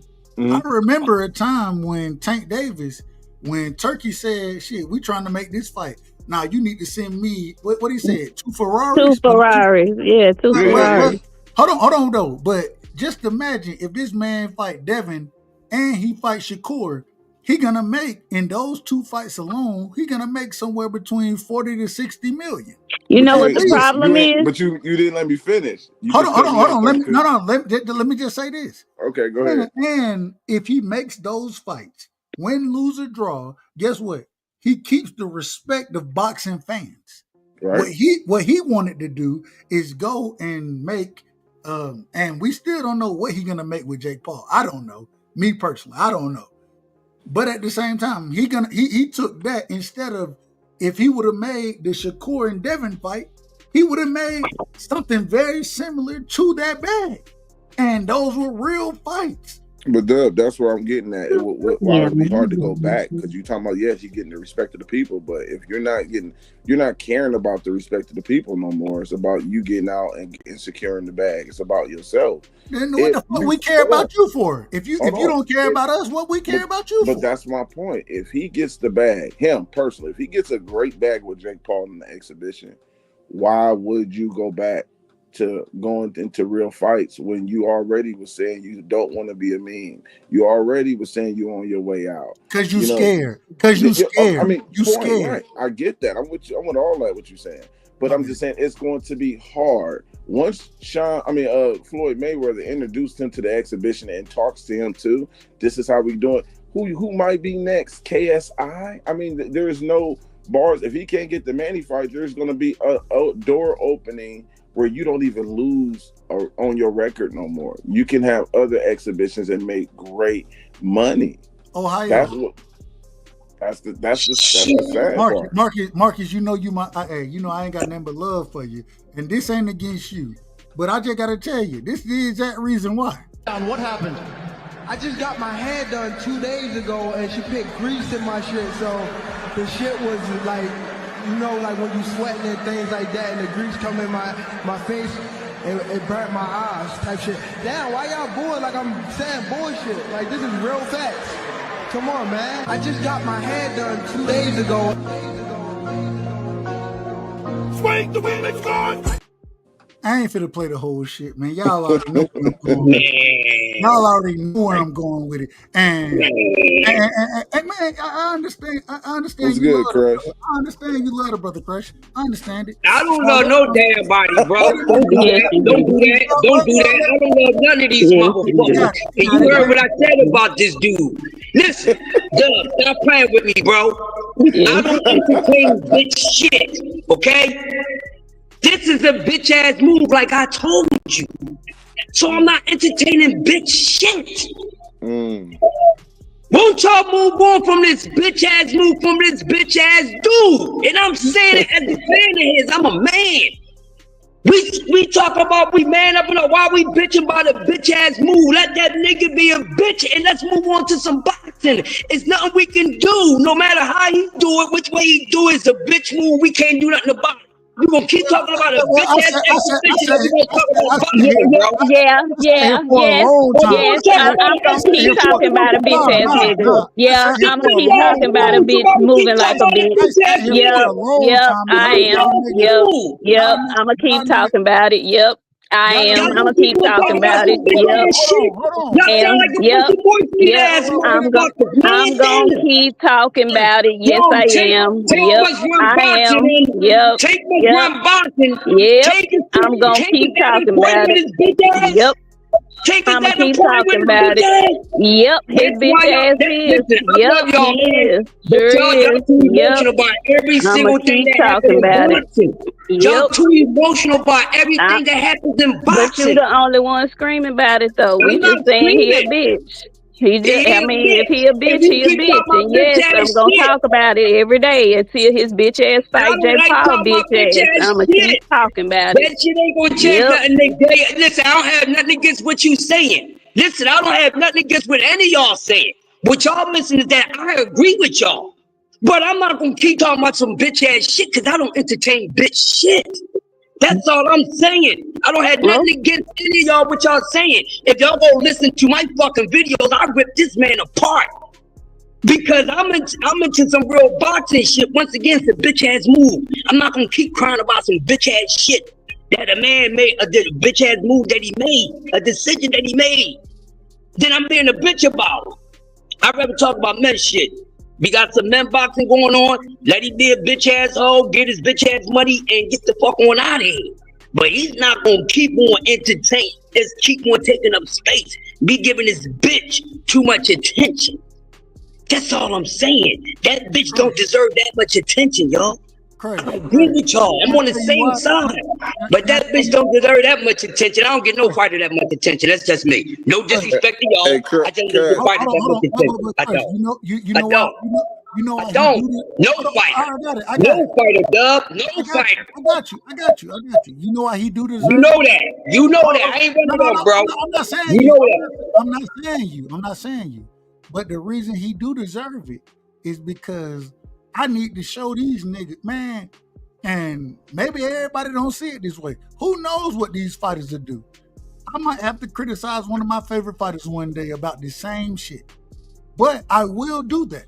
And the reason I'm criticizing this nigga as tough as I am is because I'm trying to tell y'all niggas and as much as y'all don't believe this, these boxers, they listen to this shit. They listen to a lot of what we talk about. And so once you go do this shit, just know your name gonna be run through the mud, and we're gonna continue to run your name through the fucking mud. And the reason we running your name through the fucking mud, it ain't because I dislike you.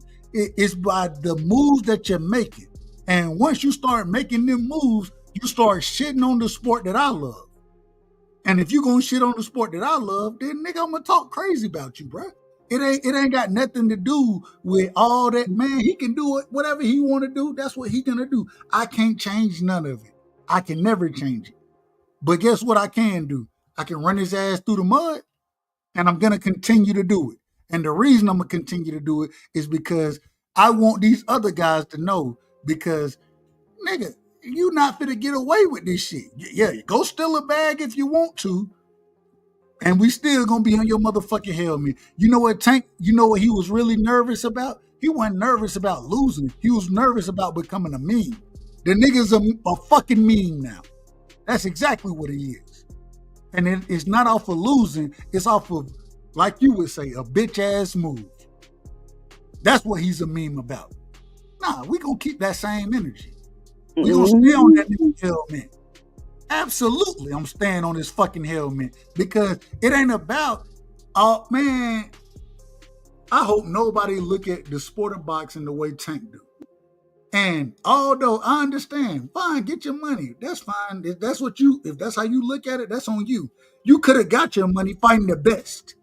That's all I'm saying. The best. Proving the best. No, but you ducked that shit. You ducked all of it. You didn't want none of the smoke.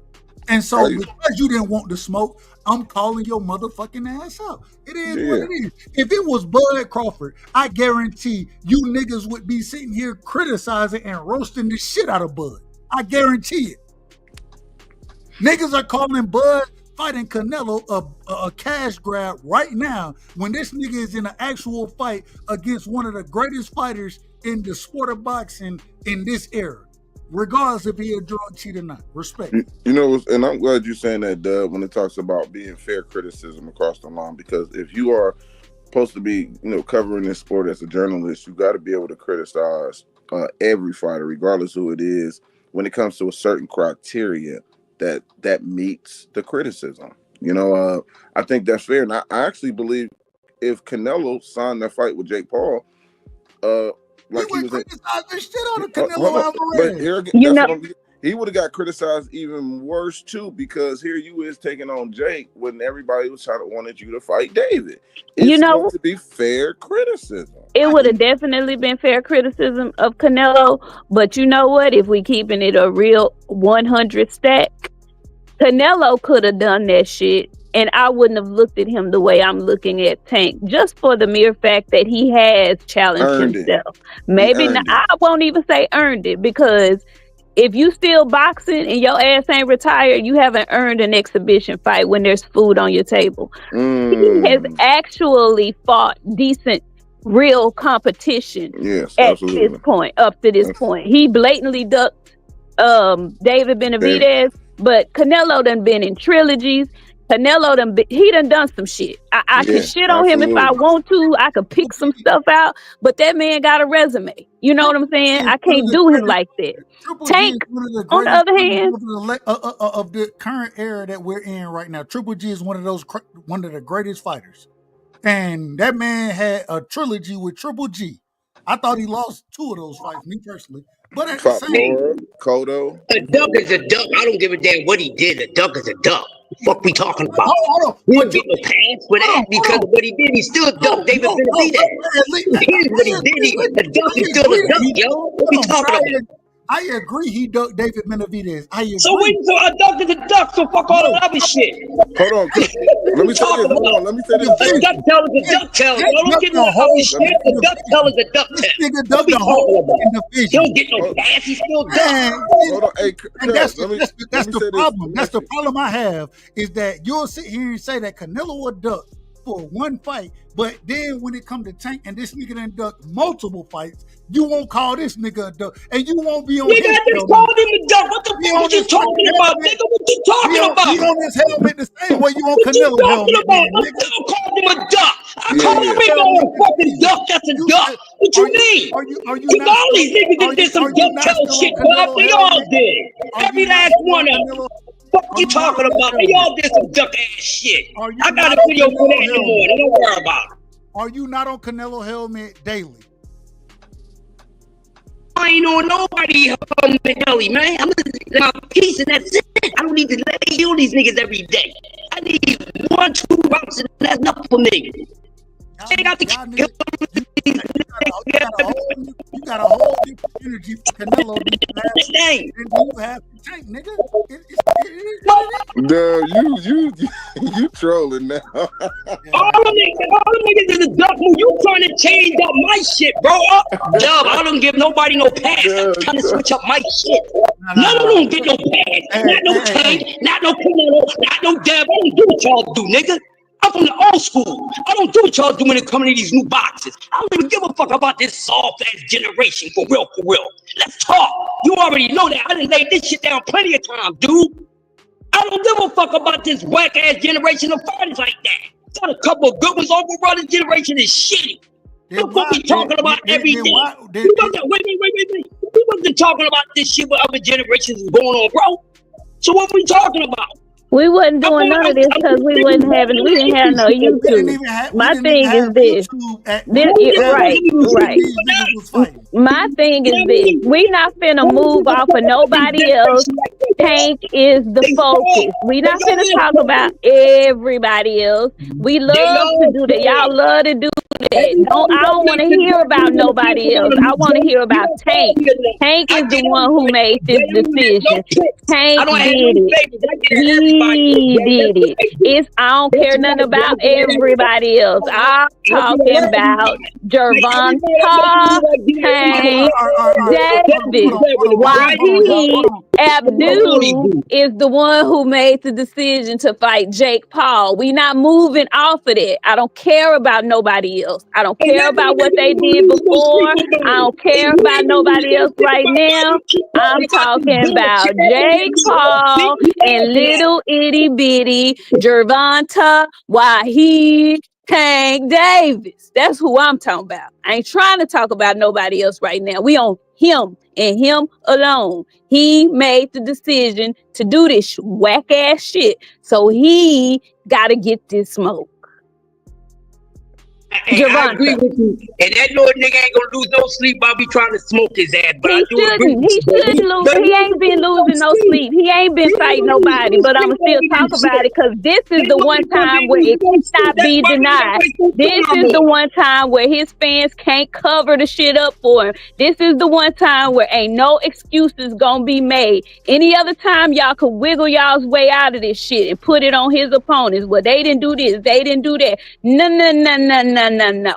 This shit is on him and him alone. He went his ass in there and fucking lost to Lamont. Then his scary ass didn't want to rematch him because he thinking if he thought about getting in that ring again, Lamont was going to beat his ass worse. So why chance it? Let me go get this money. And what y'all won't say is his ass is fucking scared. That's the bottom line. He's scared. And it ain't that he's scared to be a meme. It ain't that he's scared of losing. His ass scared of getting laid the fuck out. That's what he's scared of. Hey, real quick, when Nick J come up here, I just got to say this, man. I just got to say this. This is how I look at my sister right here. This is how I look at my sister. He once was an associate of ours. We called him Baba Yaga.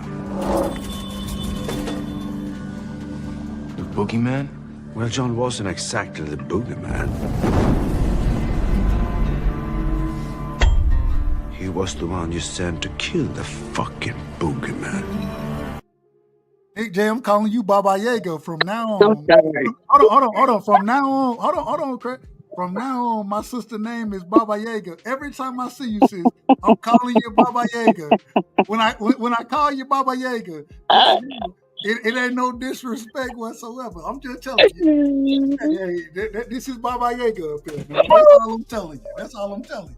I enjoy you, dude. I'm done. Y'all enjoy y'all's night. I'm tired. Bye. I'll go see what's up. Hey, shout out to my sister, man. Shout out to Nick J, man. we done got so far out of order tonight. It don't even make sense. I can't even Y'all stop talking about this same bitch ass shit like I said. I don't give a fuck what nobody said how they said it. Stop entertaining bitch shit. Cause you starting to sound like a bunch of bitches. Period. Man, we the bitches.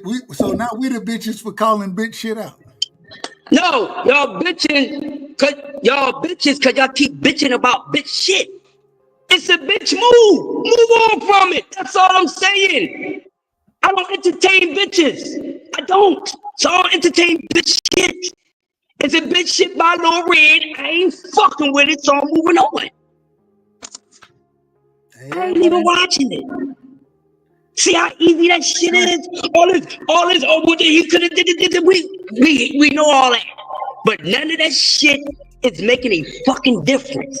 None of you are saying anything incorrect. Oh, what he should have did, this, that, and other. I agree with all that. But guess what? Once again, reality. We don't get to say how somebody run their shit. That's just reality. That does not mean I do not disagree. Y'all hear me, but y'all don't never fucking listen. That's why y'all make me repeat myself half of the time. Belt the ass. Get this last lesson. All right? I'm sick of it.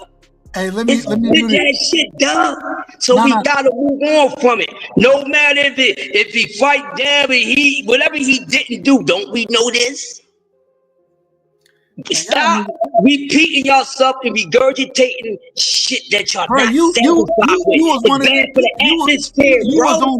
You was on Devin head about the Ryan shit. You was on his head. Yeah, and I got on Tank ass too, but we ain't talking about that, my dude. This is crazy. We ain't talking about that. This is what I'm talking about with y'all. Crazy.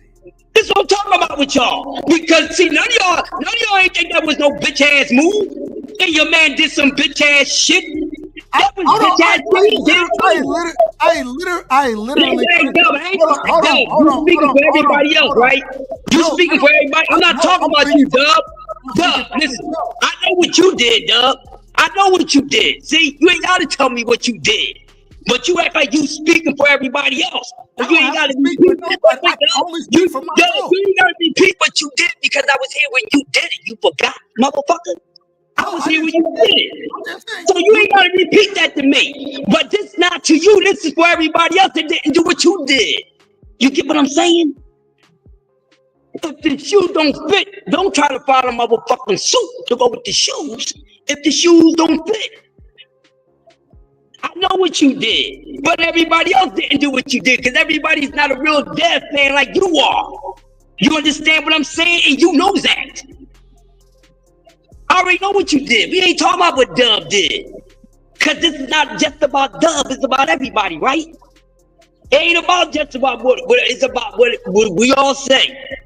But at the end of the day, no matter what we get up here barking shit about, these fuckers is still gonna do what they do. And I think half of this shit is fucking game any motherfucking way. These motherfuckers know what be going on. They know what be going on. Just to get motherfuckers upset, bro. At the end of the day, bro, I'm gonna keep the same energy for every fighter. I don't give a damn if it's Canelo, Tank. I don't care who you are. I'm gonna keep the same energy for every fighter. If you're not doing what at me as a fan, and I think I'm a fair fan. I think I'm very fair. If you want to tell me something different, I ain't got no problem with it.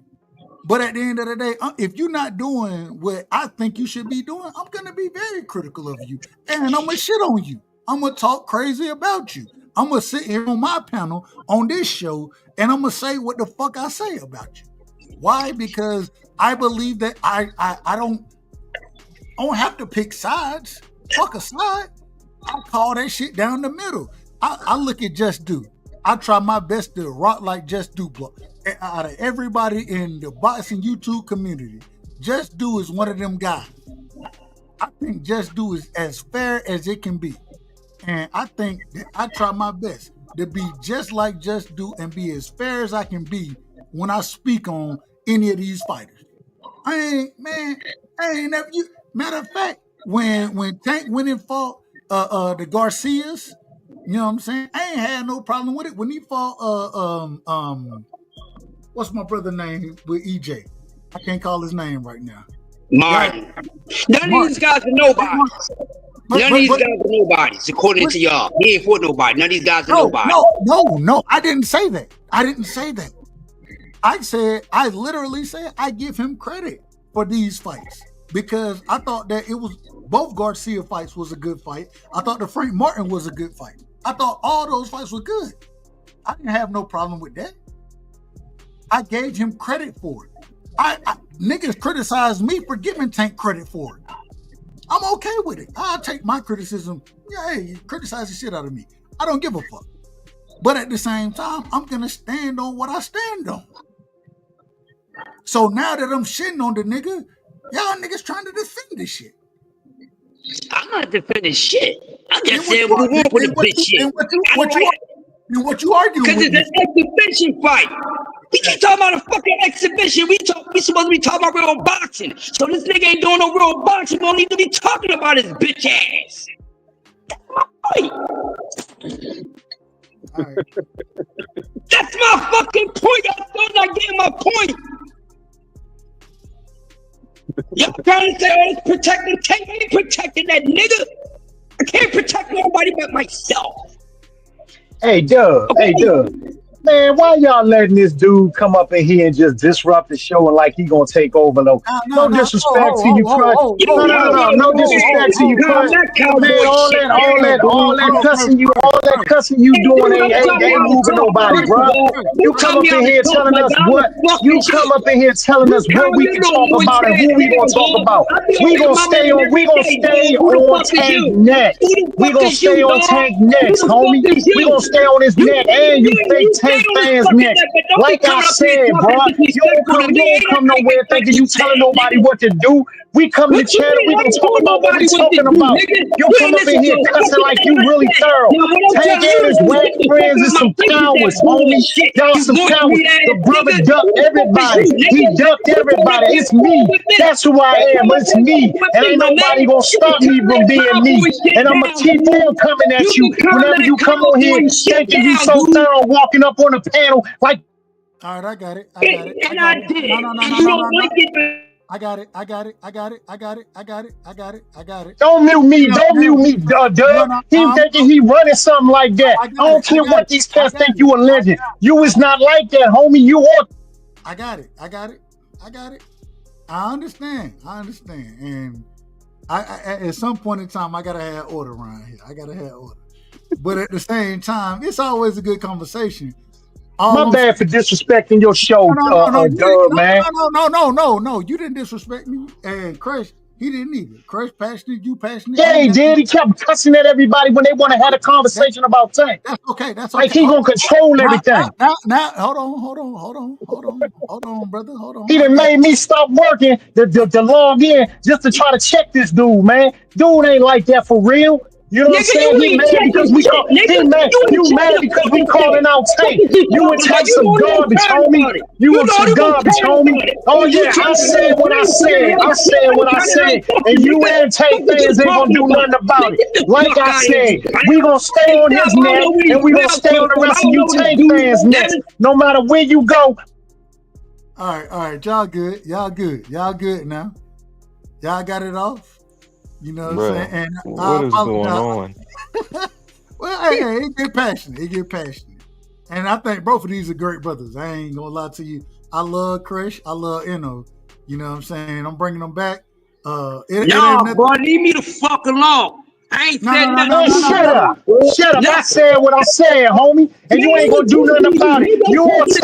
You on Tank. All right, so all right. Damn, get that panel in order, bruh. I'm trying. I gotta bring. I want to bring them back. I figured that we'll be in order after this. Look, And it ain't that serious, y'all. It's not that serious, fellas. It ain't life or death, nothing like that. But at the same time, I understand the passion. And it's boxing talk. And I think that as fans of boxing, we passionate about it. You know what I'm saying? We very passionate. So let me see if we can get this shit back right. Y'all be in order, man. Y'all be in order. My bad, dude, man. My bad, bro. You good, brother? Nah, man, bro. It just irked me, man, because we just having a conversation. The dude just start cussing everybody out, man, because we talking about Tank. Dude, I'll be on here every day. If you knew that, you wouldn't have. I hear you. All right. So look, moving forward. I say this respectfully, y'all, and because we'll never. And luckily for y'all, I'm about to shut this shit down because I'm over my time anyways. But I was only supposed to be live for 2 hours and 30 minutes. We at 3:30 right now. I'm bringing both of y'all back. I would ask for both of y'all. Just be in order. You know what I'm saying? It ain't got to be a back and forth. I think y'all probably agree more than y'all disagree. So I'm bringing both of y'all back here. Just don't get back into the back and forth. Please. And if you do, then I'm going to just leave y'all both in the background for the rest of the show. But please, just be in order. And Dank, look, my brother Dank said, let them go. Nah, man, these my brothers, man. I ain't got no problem with my bad, dude. My No. bad. And I love Crush. Me and the OG, man.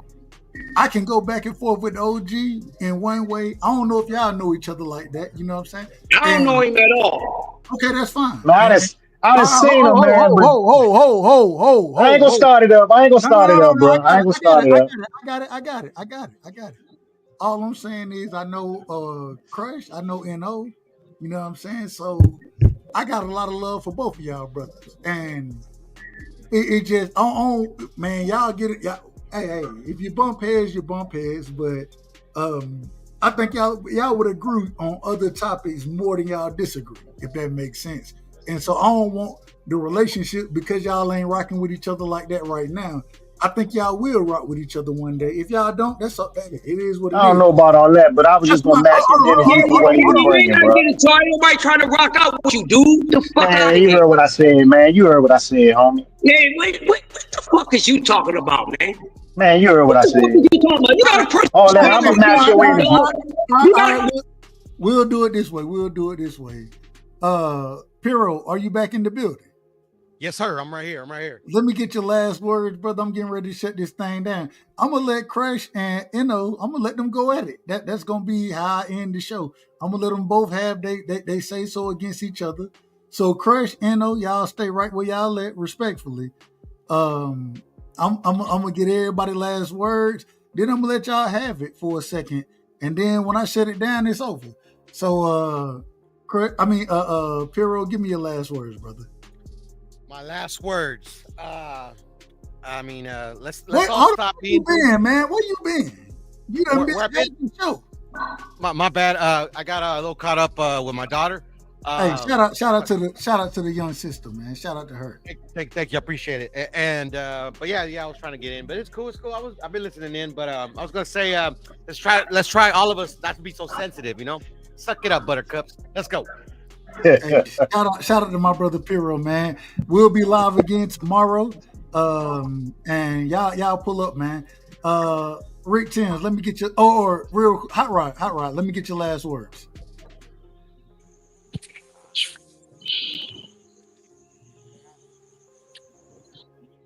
Hot rod, you there? You hear me? Yeah, no, you good. You crispy. Catch y'all tomorrow.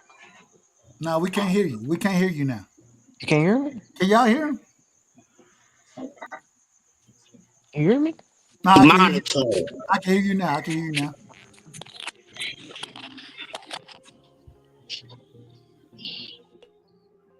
can hear me? All right. Yeah, no, you good. You good. Go ahead. Give me your last words, brother. Oh, my fault. I was just saying I appreciate the show, and just catch y'all tomorrow, man. Hey, salute to you, my brother. Hey, how the dogs doing? Shit, she right here in my face right now. Hey. Next year, how you cheese ready? You want a puppy, man? Hey, if y'all need pit bulls, respectfully, I say that. Nah, American Bully, not pit bull. American bullies. I apologize. Thank you. If y'all looking for American bullies, man, hit Hot Rod up. He gonna have a litter coming soon. So shout out to my brother. Registered ABKC. This ain't just no dog off the street. This is registered papers.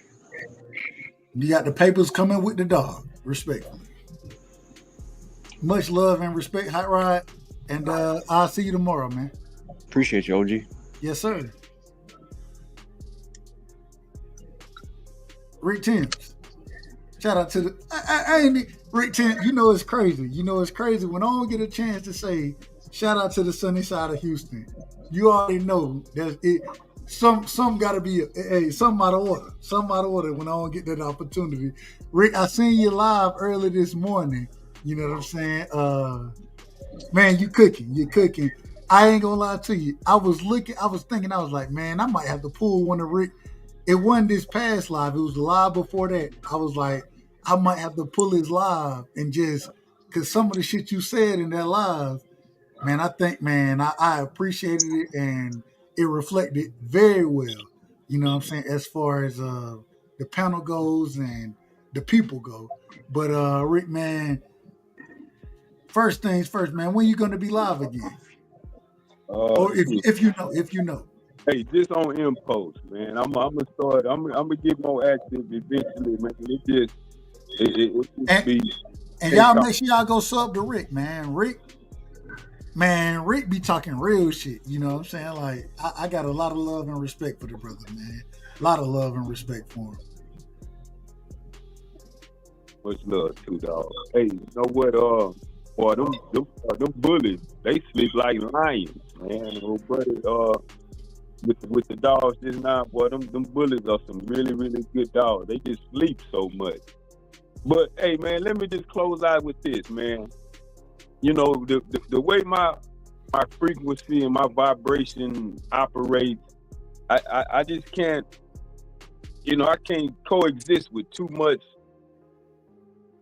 attention, This boxing stuff get very, very contentious sometimes, unnecessarily, man. We all love the sport, and sometimes we allow our emotions to override that, because we all want to see the best fight the best, So, hey, man, Tank has generated and earned this criticism. So be it, he gonna get drugged. Some people gonna drug him longer. Some people are not. Some people not gonna drag him at all. So all we can do is try to coexist in this space and just keep it real and just keep it positive, But hey, man, sometimes people not gonna always agree, and that's fine. That will make the world go round, dog. Variety. We're not gonna always agree. It just we don't have to get to the name calling and the insults and the threats. Because a lot of times this boxing stuff lead to that. But motherfuckers 100 miles away. It's pointless. It's fruitless. So other than that, man, appreciate you for having me up tonight, dog. And we gonna keep this boxing stuff rolling. And Tank, you earned this criticism, buddy. You ain't what I thought you were. Other than that. Hey Rick, hold on. I need a favor. I need one favor. All right. When you go live, cause I seen the live early this morning. Anytime you live, man, hit me up so I can pull up. Cause man, I love listening. Hey, you my big homie. Just like these are homies, you know what I'm saying? But when Crush live, I try my best. Crush be live at 9 a.m, respectfully. And I can't always catch it. Work be working. It is what it is. You know what I'm saying? So when you live, hit me. And man, I appreciate y'all because it's always a difference of perspective. And I don't know, I might be out of order. I am not above. I'm not above of being out of order. I am not above that. But at the end of the day, man, I really appreciate listening to y'all when y'all rocking, you know what I'm saying? I go back and check Crush lives out, and I be sitting there. Hey, Crush had me laughing. But Crush be like, man, where's the moist meat at for these motherfuckers? I'll be like, God damn, Crush, calm down, bro. Hold up. But I love it. You know what I'm saying? That's the big homie. You know what I'm saying? I ain't heard NO live, respectfully, to NO, but I think he'll have a great show as well. But man, just let me know when you live, and hey, I'll pull up when I get the opportunity, my brother. Yes, sir. Peace, everybody. Hey, what I told you, Rick? The peace sign, it ain't separated. It's connected. The peace sign is connected. It's called oneness. Hey, that's what the ancestors did. Respect. Absolutely. Much love, y'all. Hey, look, hey, much love to you, Rick. All right, man. Hey, I think both y'all can be in order with this conversation. If y'all still I'm cool, bro. Go ahead. Look, man, my whole thing of coming up here, bro, is because I wanted to match dude's energy, man. He cussing everybody out when they just ask the question. Everybody's having a good time talking about it. Maybe he didn't like the conversations, whatever, bro. But he don't got to cuss everybody out. I'm probably older than him. You know what I'm saying? I'm 53. You know, whenever I do join these panels, man, I try to be respectful. But my man was just like, I'm in the comments just listening. He cussing everybody out, bro. And I remember, be honest with you, dude, I kind of had enough of it. And I was like, you know what? I'm going to match his energy and come back at him. You know what I'm saying? If he respectful with me, I'll be respectful with him. If he wanted to take it there, then I ain't got no problem taking it there back with him, bro. Ain't mad at it. Let me bring Mr. Chapman in here real quick. Mr. Chapman, what's going on, fam? Mr. Chapman, you in the building? I am in the building, but for some odd reason,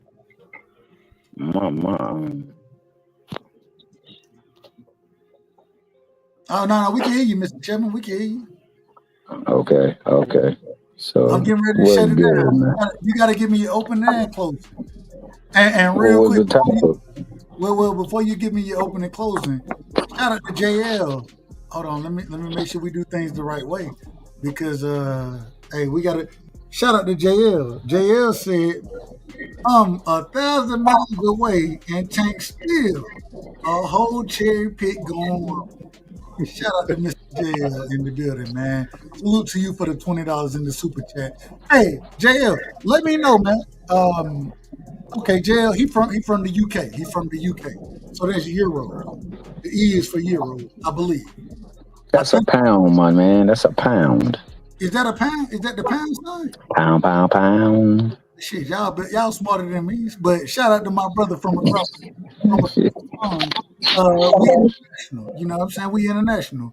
But he said at 1,000 miles away, Tank still a whole cherry pick on Rome. And shout out to him for putting the $20 in the super chat.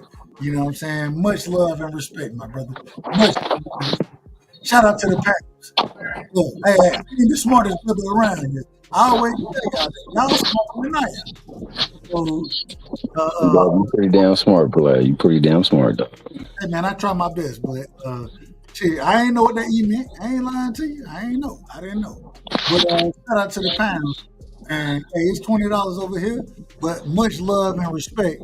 Shout out to you, my brother. JL, you always welcome. JL, you got to pull up on us one day, man. I want to hear what you talking about, my brother. And I say that respectfully. I don't mean nothing crazy, but definitely anybody who support the channel the way you've been supporting the channel, definitely want to hear your thoughts, how you come through. You know what I'm saying? You more than welcome. Hey, we want to have you on the show, man. It's always a blessing and a privilege to have individuals who from across the pond, you know what I'm saying, overseas, New Zealand, Australia, wherever it's at. It's always a blessing. So appreciate you, brother. Much love and respect to you. Much love and respect. And also shout out to my uncle in the building, man. Jonathan Simon is in the building. That's my uncle. Much love to my brother. You know what I'm saying? Hey, shout out to Jonathan Simon in the building. Mr. Chairman, give me your opening and closing statement. We take it down. Go ahead. Let the brothers. I gotta let them. We're gonna mediate this. Well, Mr. Chairman, I'm glad you're here. We're gonna mediate this because I think these brothers have more in common than they. I think they both passionate, and I want to see how this kind of play out.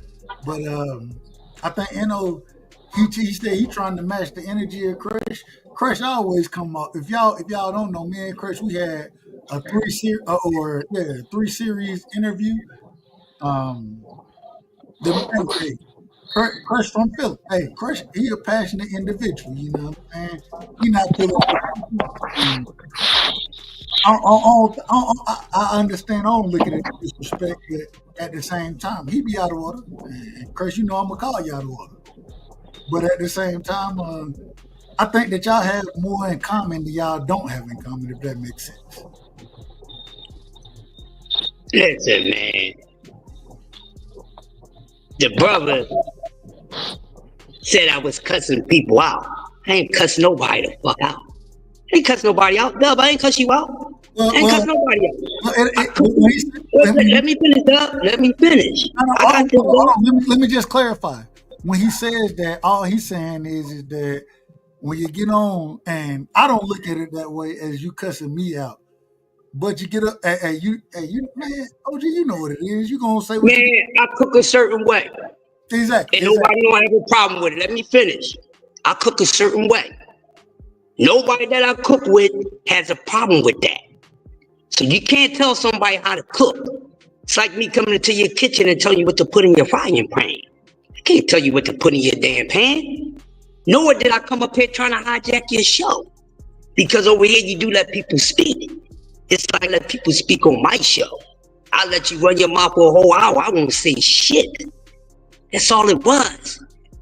So he came up the wrong way. I don't mind his energy, but he's incorrect about what he said. Talking about somebody trying to house shit that wasn't me. I don't do that. Never ever been even had that attached to my name when I'm here. So that ain't never happened then. It ain't gonna happen now. I ain't got nothing personal against the brother, but you're not gonna misconstrue and get what I do fucked up. That's all it is. I ain't got no personal problem with nobody. I definitely ain't got no time for nobody, no personal shit. I'm not worrying about that, or it ain't that serious. So, once again, nobody wasn't trying to house shit. This is what we normally do. Over here, we all do it. Not just me, we all done it on each other's channel. So it wasn't nothing like somebody's trying to run something. He took it as that. You didn't. You the fucking host. So sometimes you gotta sit back and pay attention more than what you are paying attention. You always hear me. You wasn't listening. Cause like I said, I agree with everybody said. But like I said, it's some bitch shit. And I don't like to keep regurgitating bitch ass topics. That's what it was all about. I'm pretty sure some of y'all died that. So that's what it was. You know and everybody else know. But I guess he wanted to come up and act like he was killing something. He didn't kill shit. Because he had got it here we all go. wrong from the rip. I'm not even turning up. Hold on, bro. It sounds like you trying to turn up. It sounds like you turning up, my brother. No, bro. I didn't interrupt you, bro. I didn't interrupt you. And let me give you a correction, OG. I'm older than you. Nobody's trying to turn up. See, that's what's wrong with y'all. Y'all try to think before y'all actually know. Nobody's trying to turn up. I'm trying to turn down. Because I don't do this shit in the first place. You understand what I'm saying? So nobody's trying to turn up. Don't do that. Like I was saying, bro. Hold on, bro. You didn't. Come on, you can't monopolize the conversation, my brother. You said all that you said. Let the next man talk.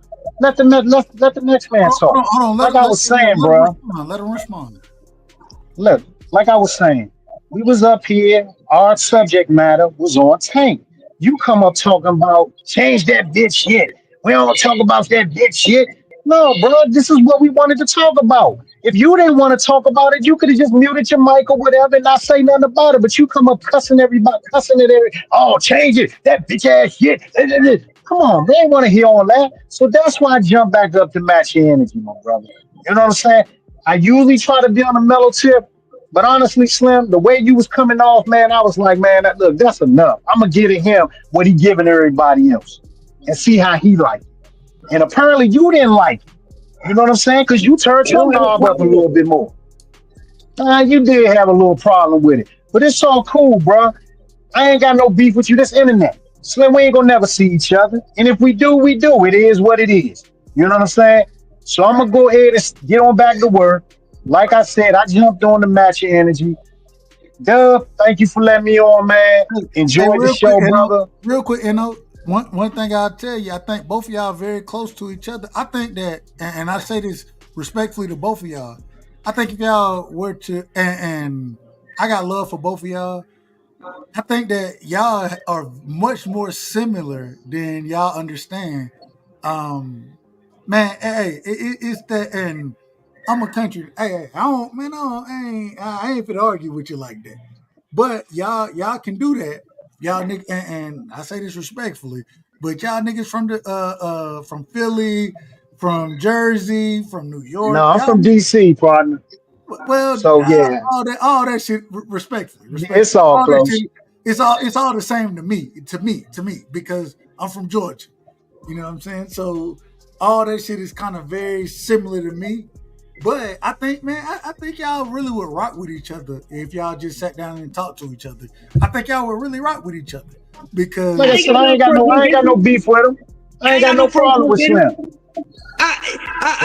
Yo, I ain't heard the word Slim in so long, man. See? Yo, you DMV for sure with that shit. With the word Slim, I ain't hear that in years. So I know you DMV. I ain't got no problem with him.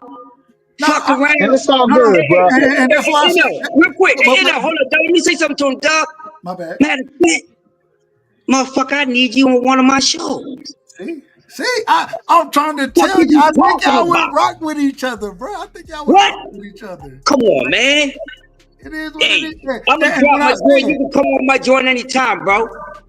And what I'm saying, get your coffee and donuts. Get your coffee Hey, and but donuts. look, let me go ahead. I'm gonna get on back to work, Dub, and I'm gonna be listening, man. You brothers take it easy. Y'all be safe out there. All right, fellas. Hey, I appreciate you, brother. Hey, man. Hey, you don't pull up on a lot of shows, but I appreciate you pull up on mine, man. And I see you in the chat, man. We done rock for a minute, so much love and respect to you, brother. Much love and respect. And Craig, I think y'all would rock with each other, bro. I swear to God, I do. But that's just my opinion. Who am I? Craig, let me get your last words. I'm gonna get Mr. Chapman last words. What you got for me, Craig? Give me your last words, brother.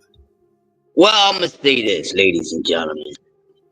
It's just sad to see that, sometimes in boxing, you just gonna get some events that make us all go fucking crazy. And once again, boxing has not ceased to amaze us because they got us going at it again. This sport, ladies and gentlemen, that we all into is a soap opera. And we gonna get ready for another episode. We don't know who's gonna be next. We didn't expect this one, but we got it. A lot of people don't like it. Some people enjoying it. And some people just like Marvin Gaye, make you wanna holler. Throw both hands in the air. This is boxing. Some shit ain't boxing. You breaking up. It is what it is. But I tell y'all this. Alright, this is boxing, and we're gonna get some sweet chocolates, and then we're gonna get some bitter ones. And that's just what it is. But take it for what it is, because we don't have no control. Even we disagree with what these guys do and these ladies do. We have no control. That's all we can do, like you said, running through the mud, running down the line, and move on to the next. But before I pass the mic, I'm getting tired of all the asses. Cause they still haven't gave me what I wanted. Me. They all ain't fought each other. They old news to me. They made already. I'm ready for the next generation. They didn't give me a headache enough. I didn't give up on all these guys. No, Crush. I'm moving on to the next generation. They did too. Dub, they too soft. I'm tired of it. I'm tired of them. They played out. Now, Dub, I'm dead serious. This ain't no trolling, man. I'm dead serious. I'm tired of them. But we can't, Crush. This the problem. We can't get to the next generation because the next generation is taking shit from this generation. And when this generation is fighting, and I say it respectfully, when these niggas ain't making the fights, like you say, I don't disagree with you. When these niggas ain't making the fights, the next generation not going to be better than them. They going to follow the same. Well, they were able to make money fighting cherry picks. So guess what we going to do? What we gonna do, Dub? You tell me what the next generation gonna do. They gonna follow in the footsteps the same way they gonna follow in the footsteps of the last generation. Well, if that's the case, this generation didn't follow the footsteps of the last generation because those dudes be fighting. Listen, the only thing they followed, Dub, was trying to get some money, but them dudes actually fought, Dub. See, those guys actually fought. But guess what they figured out? Guess what they figured out? What's that? Who was, and I say it respectfully, who was the best fighter in the last generation? Floyd Mayweather. And hence the reason we criticize Floyd now, because yes, Floyd was great. You know what I'm saying? Money Mayweather, Pretty Boy lasted much longer than Money did. They don't remember Pretty Boy. They remember Money.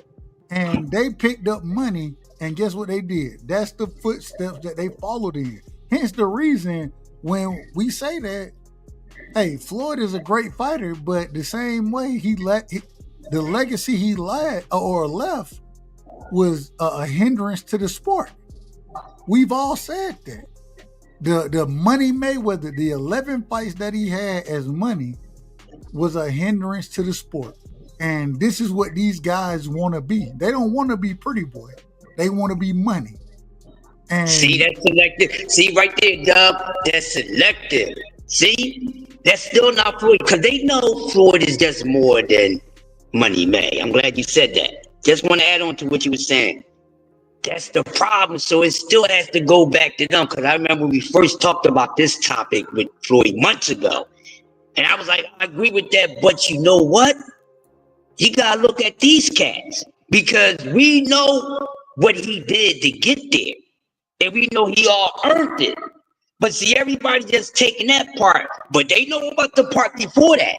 Like we all agree. Everybody want to be Floyd Mayweather until it's really time to be Floyd Mayweather. So it's really their fault, because they seen the old blueprint. These guys know. They studied more about Floyd Mayweather than Sugar Ray Leonard and the guys before them. They do. Because he's the guy that a lot of these guys praise. So they know, Doug. That's just like somebody just taking half of what they seen from you. And this is what these guys is doing. Oh, I'm gonna just try to pick up, getting the bad part. But you don't want to be that hard work, dedication. You don't want to be that. See, they leave that part out. Because see, that's how Floyd got to be Money. By being Pretty Boy first. Hard work, dedication. But see, Crush, but the problem is, the problem is that when we do see somebody do it, because, and I know you would tell me, well, Devin ain't fought these guys, right? Guess what? Devin trying to fight all these guys. Devin, I give you that. But when he's trying to fight these guys and they don't want to smoke, he continues to try to fight the best competition, even at a young age. I think that, and I can't say that about Shakur. I can't say that about Tank. I can't say that about Tio. I can't say it about nobody but Devin. And even when you tell me, well, Devin ain't fought all these guys, guess what I could say? Well, Get what? Hold on. Get what? He moved up. He moved up fighting champions. You keep believing in Dev, bro. I love you, dog. Here we see, and this is the problem. There's no problem. Well, I No can't even problem. I see them well, all the time. I can't finish. Go ahead, Mr. Chairman. I No, can't even you can finish. You can finish, my bad. Well, you done already cut me off. And I'm about to cut myself off. Hold on. Nah, you good. Go ahead, Mr. Chairman. You done cut me off now. Hey, so let me say this, bro. All of them, and I mean absolutely all of them, have similar resumes, and they really not fighting the people that you want to see because you want to see them in the ring with one another. That is the case. All of them are fighting quote unquote slow, flat-footed Mexican or Latino fighters, and all of them are doing some shady things, man. Now Devin has had the best last couple of fights of them because yes, he's got in the ring with a person that Zaria took to the washer in Progress. Dan went over there and got in the ring with Ryan, and that was a good fight. I don't care what nobody say. Unfortunately, he was on the short end of the stick. But, you know, he still redeemed himself, came back with Ramirez, and, you know, that was a barn burner. And now he's up in there with my main man, Norman, because, you know, Turkey believed that's somebody that could put the hurting on Dev, and I don't think that he really rocked with Dev like they might believe. So he's trying to get him hurt and set up. I believe if Dev is in the right headspace, I don't think Norman's on his level, to tell you the truth. But because he's not been in the right headspace, you know, it's going to look like that's something that he can actually go out there and do some mad damage to him now. If he's not in the right headspace, that will happen. If he is, then I believe that his boxing acumen and his skill set will prevail. That being the case, man, I don't have no hate towards that person. But at the same time, I'm not to over-exaggerate. Just like I'm not going to over-blow up for Tank or Shakur or Tio or none of them ninjas. All of them ninjas is moving kind of similar. It's just that one has the attraction of the people. So he becomes a target of somebody who's trying to kind of culture vulture the boxing thing and try to make as much money as he can because, you know, this is a moneymaker. I wouldn't even shuffle to believe that he gonna approach Yoko Bela Ali and offer her $30 million to get up in that ring with Clarissa. And have another thing to put their eyes on the thing, and then push all his other prospects and all his other contenders and champions on the card as well too, just so they can have this create the spectacle. Now, do I think that's something that should be happening? Hell no, because I don't believe Jake Paul is actually a boxer. I believe that in every fight there was a script. In the fights that they didn't go on script, you saw it. You didn't see my man Tommy Fury whack ass go on script, and therefore he beat him. He beat him pretty sound. You didn't see Julio Cesar Chavez at the very last round go on script, and you saw him looking like he was fighting for dear life to breathe. Then all of a sudden in the last round, when you at your most fatigued, put a beating on Jake Paul, letting people know if I really wanted to beat this nigga, I could have. So, you know, I mean, I'm not for it. I really not. But I'm not against somebody making their bread. So if that's how he gonna make his bread, cool. You know, if he never gives us those fights, you know, I will be a little disappointed, but it's his prerogative. If they never get in the ring with one another, I would be a lot disappointed, but that's their prerogative. But there have been opportunities for each one of them to get in the ring, and none of them has exercised that opportunity. They have exercised opportunities to get in the ring with other folks, and of that, your boy T.O. is chief. That ninja will call everybody and their mama out and then pull a Steve Claggett out the rear end. Right now, he's not getting rocked with by his promoter, who really, truly, in all fairness, with the exception of two fighters, that's Jake Paul, Canelo Alvarez, run the thing. They dictate what fighters can do and cannot do. Case in point, Tank been ducking that nigga Loma his whole damn career. You had Bob Arum come out and say the damn thing never was ever going to be worked out. You want to know why? Because he covets belts. Tank could possibly win a belt, take it from him. Then that messes up his ability to draw more people to his thing because they don't get paid like they should. You don't believe me? Now go ask Shakur. You don't believe me? Go ask Bud Crawford. They all left because, yo, you ain't paying me like I do. You don't think that's even true? ask a nigga that's 46 years old coming out of Congress to fight because that nigga made the second and sixth most pay-per-view sales in a fight. And that Mickey freaking still got a fight.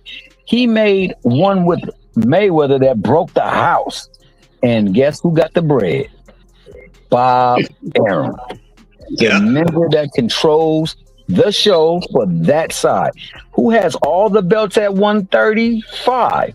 Bob Arum did. That is until one of his fighters said, you know what, I'm out.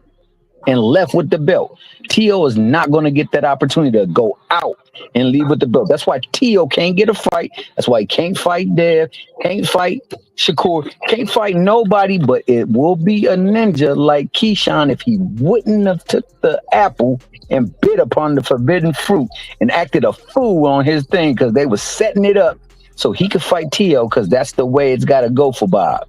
Bob not letting that belt go. So you know what he got to do because he can't get no fight. No matter who it is, they can't get no fight because Bob not signing off. Still owes a fight to him. So let's go out there and trick around and try to get 4 or 5 people in one night. This is because of the promoters.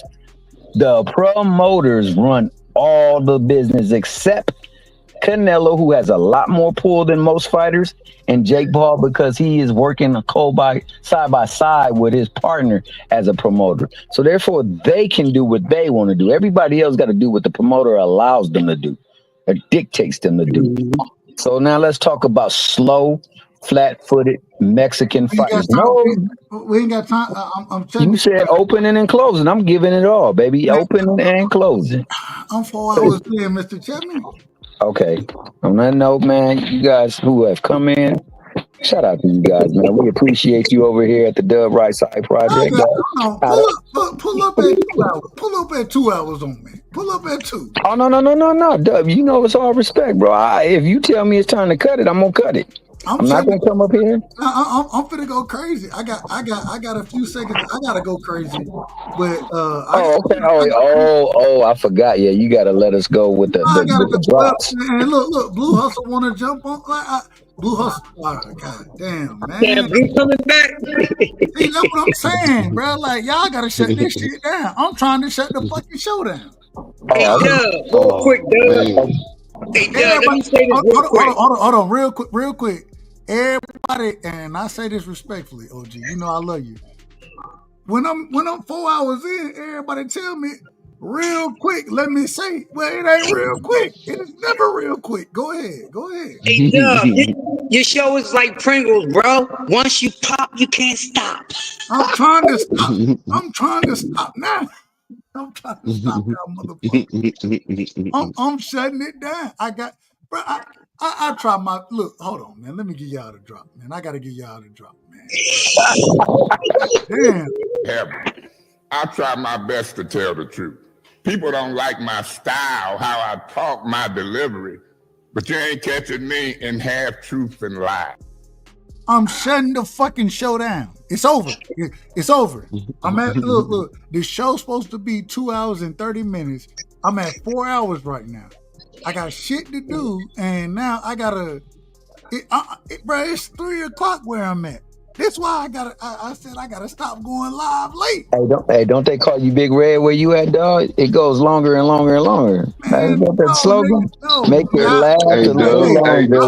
I want this shit to be. Listen, when I say it's short, hey, Dub, you a celebrity, man. Calm down. I'm not a fucking celeb. No, I'm not. I'm a regular nigga. Everybody loves Dub. Come on, dog. You know, you're the hottest thing right now. You did.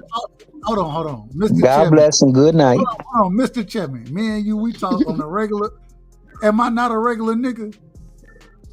Oh, most definitely, man. I'm just saying, man. You cool peoples, brother. I'm just saying, you cool peoples. That's all. We 4 hours in, and the show's supposed to be 2 hours and 30 minutes at the longest, and I'm 4 hours in. Get the fuck off my. I'm gonna respect you, and I'm gonna get the F off your ish. All I'm gonna say, did you have your friendly neighborhood Spider-Man come by again? See, and I done missed all of that.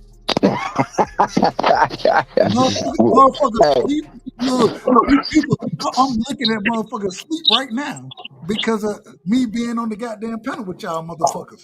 Get the fuck off my show. Bye. Hey, man, no, shout out to the Mickey. Shut it down. Shout out Crush the Legend. Shout out Blue Hustleman. Shout out Doug Rightside. Shout out to the chat. Shout out to the people that was on the panel. And we out. Peace. We out. Hang it up, Doug. Hang it up. I'm finna act the fool. And see, that's Hey, the problem. hey, I on always to another reserve. one, fam. On to another one, my friend. Keep doing what you're doing. On to another one.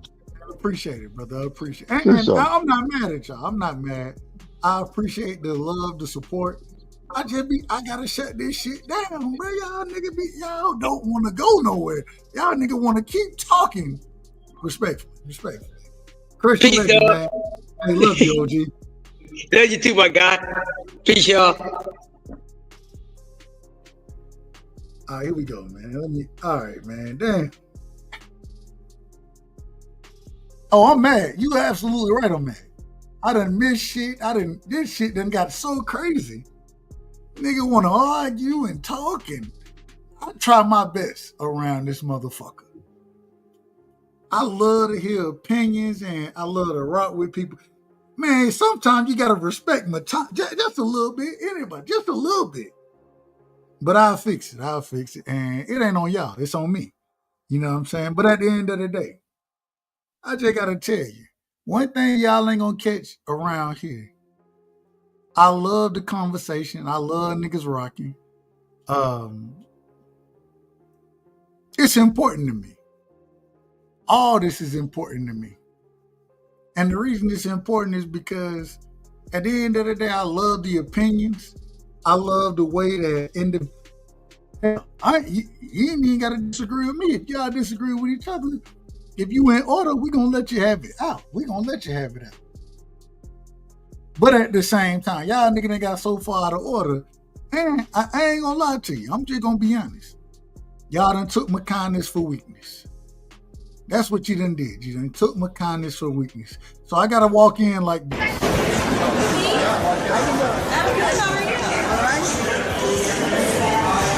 Hey, there he is. What's up, you dirty bastard? Who's this? It's me, you dirty asshole. That's how y'all talk to me. Take my kindness for weakness. But it's okay.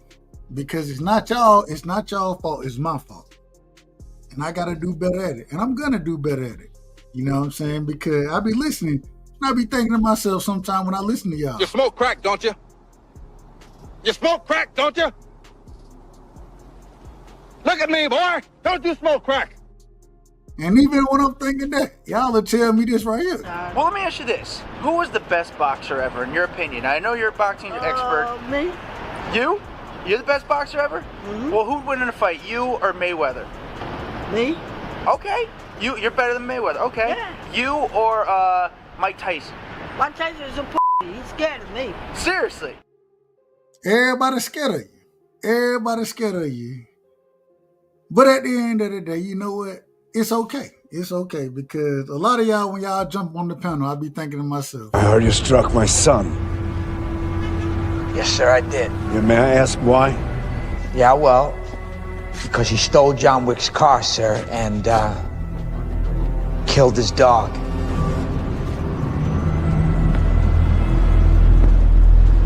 Oh. That's exactly what y'all do. Y'all be done stole my car and killed my dog. Stole my car and killed my dog at the same time. Shout out to Nick J, man. Nick J has this drop moving forward. And this is my sister right here. This is what we calling the sister. He once was an associate of ours. We called him Baba Yaga. The boogeyman? Well, John wasn't exactly the boogeyman. He was the one you sent to kill the fucking boogeyman. Even when y'all get into it, y'all start arguing with each other. I be thinking to myself, A young nigga thugging, it's just how they live. You can't even pay them to straighten up. you can't even pay these niggas to straighten up sometimes. That's how far the shit get. You can't pay these niggas to straighten up. You know what I'm saying? I'm just telling you the truth. But at the end of the day, man, The reason we do this, man. I love boxing. I love boxing. I love knowing about boxing. I love knowing about boxing. I love boxing. I love knowing about it. That's why we do this around here. You know what I'm saying? And when I say most people don't know shit about boxing, they don't. Most of these niggas that I talk to, I ain't saying everybody, but most of them don't know shit about boxing. You know what I'm saying? Because they be done watch the fight, and I be like, man. I know he got his ass whooped. That's all I know. Well, this is why he lost. This is what happened. He took a, hold on. Then they tell me he took a knee. What happened? I just got my hair done 2 days ago, and she put grease in my shit, so the shit was like, you know, like when you sweating and things like that, and the grease come in my face, it burnt my eyes type shit. Damn, why y'all booing like I'm saying bullshit? Like, this is real facts. Come on, man. I just got my hair done 2 days ago. Swing the women's gone. I just got my hair done 2 days ago. I just got my hair done. And she put grease in my shit. I just got my hair done 2 days ago. I just got my hair done. I just got my hair done. I just got my hair done 2 days ago. I just got my hair done. And she put grease in my shit. I just got my hair done. I just got my hair done. I just got my hair done. I just got my hair done. I just got my hair done. I just got my hair done. Why y'all booing like I'm saying bullshit? Like, this is real facts. Like, this is real facts. Why y'all booing like I'm saying bullshit? Like, this is real facts.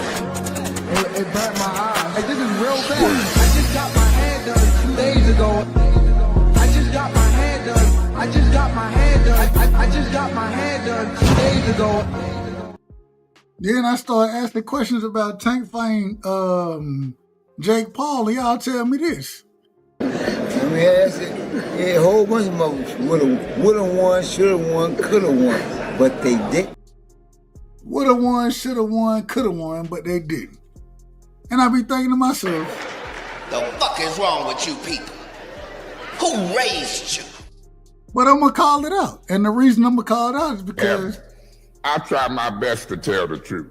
People don't like my style, how I talk, my delivery.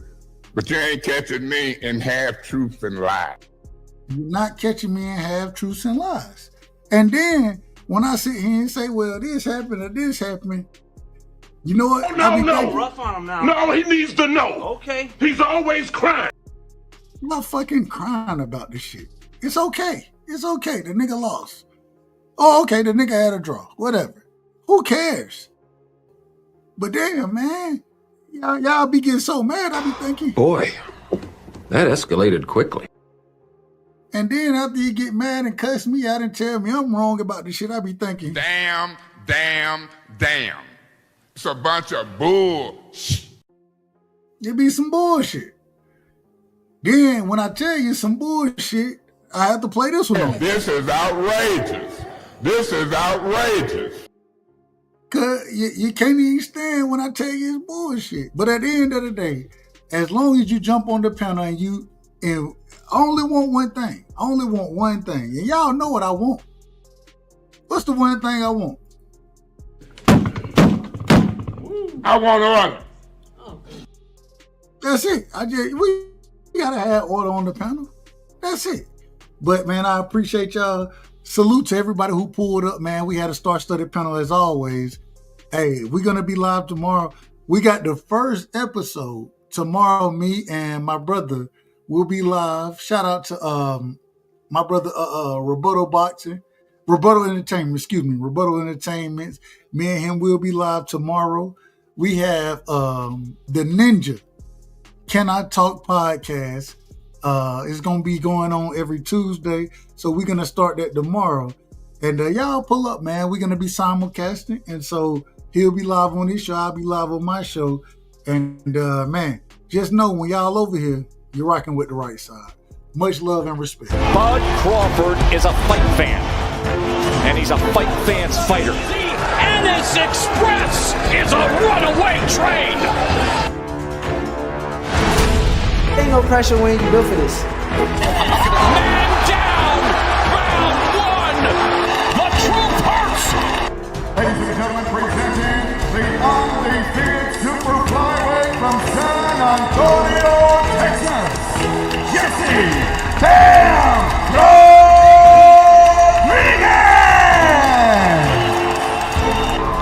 The universally recognized undisputed lightweight champion of the world, Devin the Dream